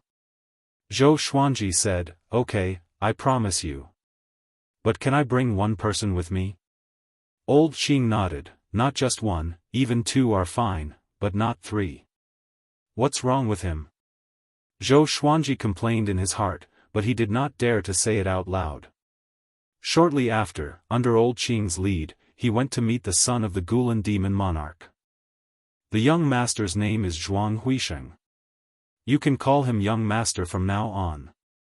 Old Qing reminded him as he led the way. Zhou Xuanji nodded. He was not interested in this. His thoughts were already on little Jiang Shui. He prayed in his heart that she would not run out and wait for him in the inn. Soon, they passed by the training field. At this moment, there were many corpses lying around the training field. Blood stained the street. Northern Sword Valiant was still kneeling on the training field. His vital channels were severed and he could not move at all. He glanced at Zhou Xuanji with his eyes. When he saw Zhou Xuanji and Old Qing walking together, he was in disbelief. The man in purple, whose name was Zhuang Huisheng, stood on the roof of the inn he stayed in. He grabbed the handsome young man in his hand. The handsome young man seemed to be immobilized. He could not move at all, and his eyes were filled with fear. "You are here. You know what's good for you. Don't worry, I will not mistreat you." Zhuang Huisheng smiled satisfactorily. Sword God Zhou might not be very powerful at the moment, but he was talented. With proper training, he would become his right-hand man in the future. Zhou Xuanji did not reply. He looked left and right. There were many collapsed buildings around him, and the inn he stayed in was on the other side of the training field. He could not see what was happening there. After he thought about it, he leaped up and came to the top of a building. He looked ahead, and his expression changed immediately. The inn they stayed in had already collapsed. He immediately flew over on his sword and came to the ruins. He began to sense little Jiang Shui's qi. "Xuanji," a weak voice came from the ruins. Zhou Xuanji immediately flipped over the wooden pillars. Soon, he saw little Jianghu. Her face was covered in dirt and she was crushed under the roof beam. Not far away, there were other people's broken limbs. It was extremely horrifying. If little Jianghu was not at foundation building, she would have been crushed to death. Zhou Xuanji clenched his fists in his sleeves. He quickly rescued little Jianghu. Zhuang Huisheng brought the handsome young man and old Qing to the edge of the training field. They were dozens of meters away from Zhou Xuanji and little Jianghu. He raised his brow and asked, "She's just a little girl. What does she have to do with you?" Zhou Xuanji let little Jianghu lie on the ruins. He did not reply to Zhuang Huisheng but examined her. He found that her right leg was fractured and swollen to an exaggerated degree. He immediately took out bottles of pills and placed them in little Jianghu's hands. "Sister, don't be afraid. I will avenge you," he said softly. After he finished speaking, he got up slowly. The Hell King sword appeared in his hand. His right hand gripped the Hell King sword tightly and trembled slightly. He turned around to look at Zhuang Huisheng and roared furiously, "Zhuang Huisheng! I will *ck your mother." Chapter 40. Hearing Zhou Xuanji's cursing, Zhuang Huisheng's expression darkened immediately. His eyes were filled with murderous intent. Old Qing was even more furious. His body grew taller and his muscles bulged. His robe was on the verge of bursting. He stared at Zhou Xuanji and said, "How dare you? How dare you insult the young lord like this? Do you want to die?" Even though Sword God Zhou had great talent, what was the point of raising a disobedient dog? "Xuanji, be careful," little Jianghu reminded. She had witnessed Zhuang Huisheng's attack with her own eyes. He was like a demon. To her, Zhou Xuanji was far from being Zhuang Huisheng's enemy. But she chose to believe in Zhou Xuanji. Her brother always worked miracles. Under the silver mask, Zhou Xuanji's eyes were filled with fury and murderous intent. In this world, little Jianghu was the most important person to him. He had never scolded little Jianghu, let alone hit her. Seeing little Jianghu injured made him feel even worse than if he was injured himself. At this moment, he had forgotten his fear of the Gulan demon monarch. Even if he was no match for Zhuang Huisheng, he still had to make a move. No matter who it was, if they dared to hurt little Jianghu, he would fight with his life. He raised his sword and walked towards Zhuang Huisheng.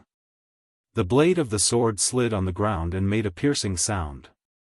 Zhuang Huisheng frowned. He did not expect Zhou Xuanji to fall out with him because of a little girl. Could this girl be Sword God Zhou's daughter? He thought of many possibilities, but he still felt unhappy. His desire to cherish talents and his anger made him fall into a dilemma. At this moment, old Qing walked toward Zhou Xuanji. "Stinking brat, I gave you a chance but you didn't want it. Since that's the case, I'll send you to hell." Old Qing's face became hideous and terrifying. The appearance of an old demon was revealed, and two sharp fangs grew out of his mouth. On the training ground, Northern Sword Valiant looked at Zhou Xuanji and wanted to speak, but he no longer had the energy to. He knew how powerful Zhuang Huisheng was. Zhou Xuanji might not stand a chance against him. So what if he defeated Zhuang Huisheng? After offending the Gulan demon monarch, death was inevitable unless they hid in the great Zhou dynasty's imperial city. The handsome young man who was immobilized beside Zhuang Huisheng also stared at Zhou Xuanji. He thought back to Zhou Xuanji's powerful performance, and a glimmer of hope appeared in his eyes. Not all the people lying around the martial arts arena were dead. There were many people who were still alive. Some were crushed under the rubble, and some were lying on the street. At this moment, they all placed their hopes on Zhou Xuanji. Old Qing and Zhou Xuanji were getting closer and closer.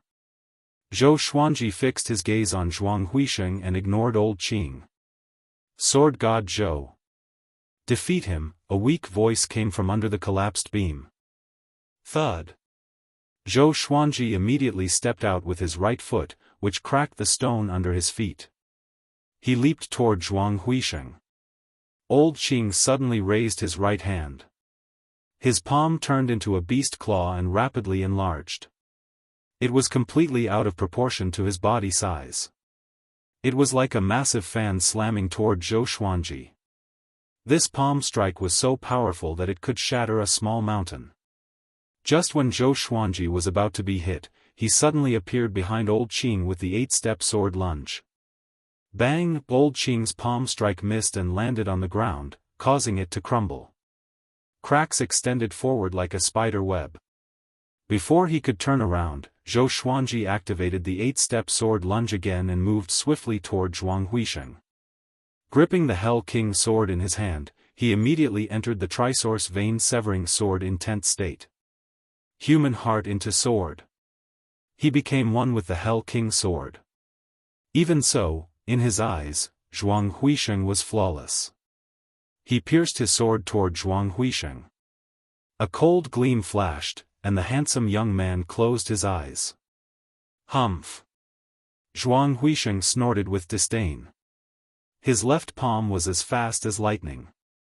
With a slap, a surge of demonic energy flowed from his palm. Boom! Zhou Xuanji could only feel a strong gust of wind coming toward him. His qi and blood were in a mess, and a mouthful of blood flowed up his throat. His body flew backward like a kite with a broken string. He flew over Old Qing's head and landed beside little Jiang Shui after flying dozens of meters. Xuanji! Little Jiang Shui cried out in surprise. She quickly supported herself with her hands and tried to stand up. At this moment, Zhou Xuanji jumped up like a carp. He swallowed the blood in his throat but did not spit it out.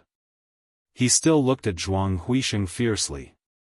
Zhuang Huisheng looked at him coldly and said, "Sword God Zhou, even if you are talented in the way of the sword and have the help of a high-grade enchanted artifact, you are still only at foundation building level 6. It is impossible for you to defeat me. Kneel down now, kowtow to me, and admit your mistakes. I can spare both of your lives." If it were someone else, he would have killed him with a slap. But Zhou Xuanji's talent in the way of the sword was too outstanding. He could not bear to kill him. Zhou Xuanji raised his hand and motioned for little Jiang Shui to stay away. He lowered his head and said softly, "Recuperate first. Leave the killing to me." Old Qing heard him and stomped his feet in anger. He said to Zhuang Huisheng, "Young master, this brat is completely crazy. He even wants to kill you. Let me eat him." 100 meters away, at the entrance of the alley, Xiao Qingfeng tilted his head to observe the battle. He frowned. He did not expect Zhuang Huisheng to appear in Cloud Swallow City. This time, Cloud Swallow City will face a catastrophe. Seeing that Zhou Xuanji wanted to challenge Zhuang Huisheng, he cursed in his heart. What a brute! He still wanted to rope Zhou Xuanji in, so he did not want him to die here. On the other side of the training ground, Zhang Ruyu hid behind a huge tree that was snapped in half. He looked ahead anxiously and mumbled to himself, "Why is father not here yet?" Cloud Swallow City was invaded by the demon young master. It was a great humiliation to the southern Snow Kingdom. But recently, Zhang Tianjian had been guarding against Gulan Demon Monarch. He should be here soon. He hoped that Sword God Zhou could hold on until his father arrived. At this moment, they were not the only ones staring at Zhou Xuanji. The injured civilians and cultivators were also looking at him. Those who stayed nearby were all severely injured and could not move. Seeing that Zhou Xuanji was no match for Zhuang Huisheng, they fell into despair. Damn! So painful, Zhou Xuanji twisted his neck and endured the pain all over his body to stand up straight. That slap just now broke a few of his ribs. His internal organs were in discomfort, as though they were in an uproar. Zhuang Huisheng frowned and said, "Forget it. Kill him." Cloud Swallow City was already in chaos. The news would soon reach the capital of the southern Snow Kingdom. He had to leave with Princess Xuanya as soon as possible. Since this genius in the sword's way was not willing to submit to him, then he would kill him here. Okay. Old Qing grinned coldly. His face was hideous, and the evil look of a demon sent chills down people's spines. He immediately walked toward Zhou Xuanji. As he walked, he licked his lips and said coldly, "You are so talented, your flesh must be delicious." Zhou Xuanji took a deep breath. He held the Hell King sword in a reverse grip with his right hand and placed the blade in front of him. A horrifying aura exploded from his body. Strands of black qi seeped out from the surface of his body and gradually formed the shadow of the Hell King, which attached itself to his body. Old Qing stopped and was slightly moved. "Old bastard, you want to eat me? Ask the sword in my hand first." Zhou Xuanji squinted his eyes and said coldly. Under the cold reflection of the blade, his eyes were extremely sharp. Chapter 41. Although the Nether King's phantom was blurry, it was filled with a terrifying baleful aura. Old Qing was frightened by the Netherworld King, so he asked, "Kid, what is this?" Zhuang Huisheng looked at Zhou Xuanji in astonishment. At this moment, he could not see through Zhou Xuanji. The delicate youth's eyes widened in shock. Zhang Ruyu and Xiao Qingfeng, who were hiding in the dark, were also stunned. Those who were heavily injured all looked at Zhou Xuanji in a daze. Seeing Zhou Xuanji's aura, could it be that today's crisis had turned for the better? It was not her first time seeing Zhou Xuanji being possessed by the Hell King, but she was not sure if he could defeat Old Qing and Zhuang Huisheng after being possessed by the Hell King. She didn't dare to make another sound and could only endure the pain to heal herself. After entering Hell King possession, Zhou Xuanji's confidence was greatly boosted. The corners of his mouth curled up. Beneath the silver mask, his eyes became crazed and conceited. Old Qing's heart trembled when he met his gaze. What kind of secret technique did this kid use? Just when he was about to continue asking, Zhou Xuanji suddenly used the 8-step sword lunge and rushed in front of him. The sword light appeared. Old Qing's pupils suddenly dilated. In his eyes, countless black sword auras rushed towards him. Puqi. Zhou Xuanji stopped behind Old Qing. His sword qi swept out, and the surrounding houses and ruins were reduced into countless wood shavings and gravel. Dust billowed into the air. Old Qing's entire body was covered in blood, and the blood splattered on the ground. This scene left everyone dumbfounded. Even Zhuang Huisheng widened his eyes and exclaimed, "How is this possible?" Zhou Xuanji was only at foundation building level 6. How could he injure Old Qing, who was at 4th rank level 9? The cultivation of the demon race was not as varied as that of the human race. It was directly divided into 9 levels. Each level corresponded to a great realm of human cultivation. Rank 4 Stage 9 was equivalent to Inner Pellet Stage 9. Crossing 2 realms to kill the enemy? Wait a minute. That sword. It was definitely an evil sword. Zhuang Huisheng stared at the Hell King sword in Zhou Xuanji's hand.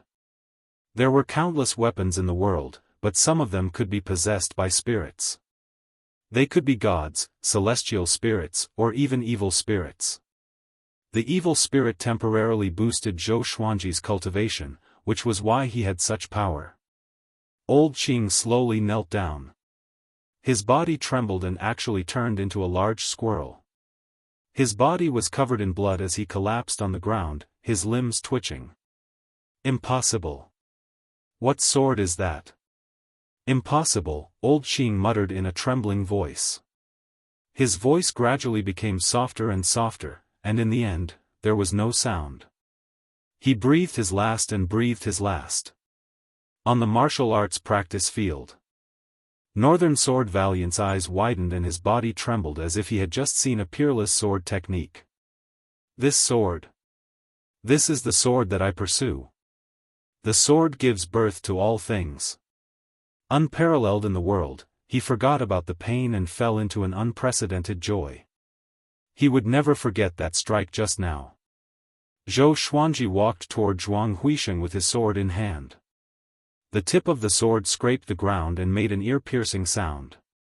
He stared at Zhuang Huisheng and coldly said, "You dare to hurt her? I will make you pay." Zhuang Huisheng did not lose his mind because of old Qing's death.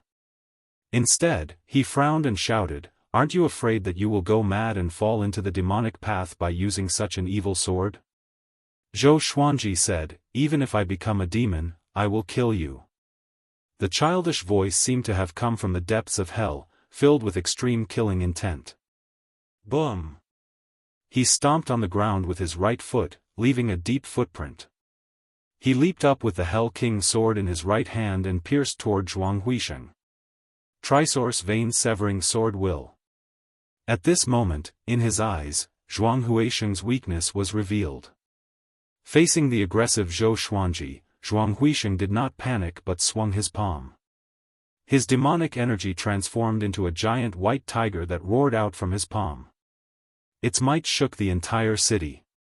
Zhou Xuanji's sword pierced through the giant white tiger and pointed straight at Zhuang Huisheng's forehead. Zhuang Huisheng opened his eyes wide in disbelief. But he was not hit. He grabbed the handsome young man and leaped backward, dodging the strike. Bomb!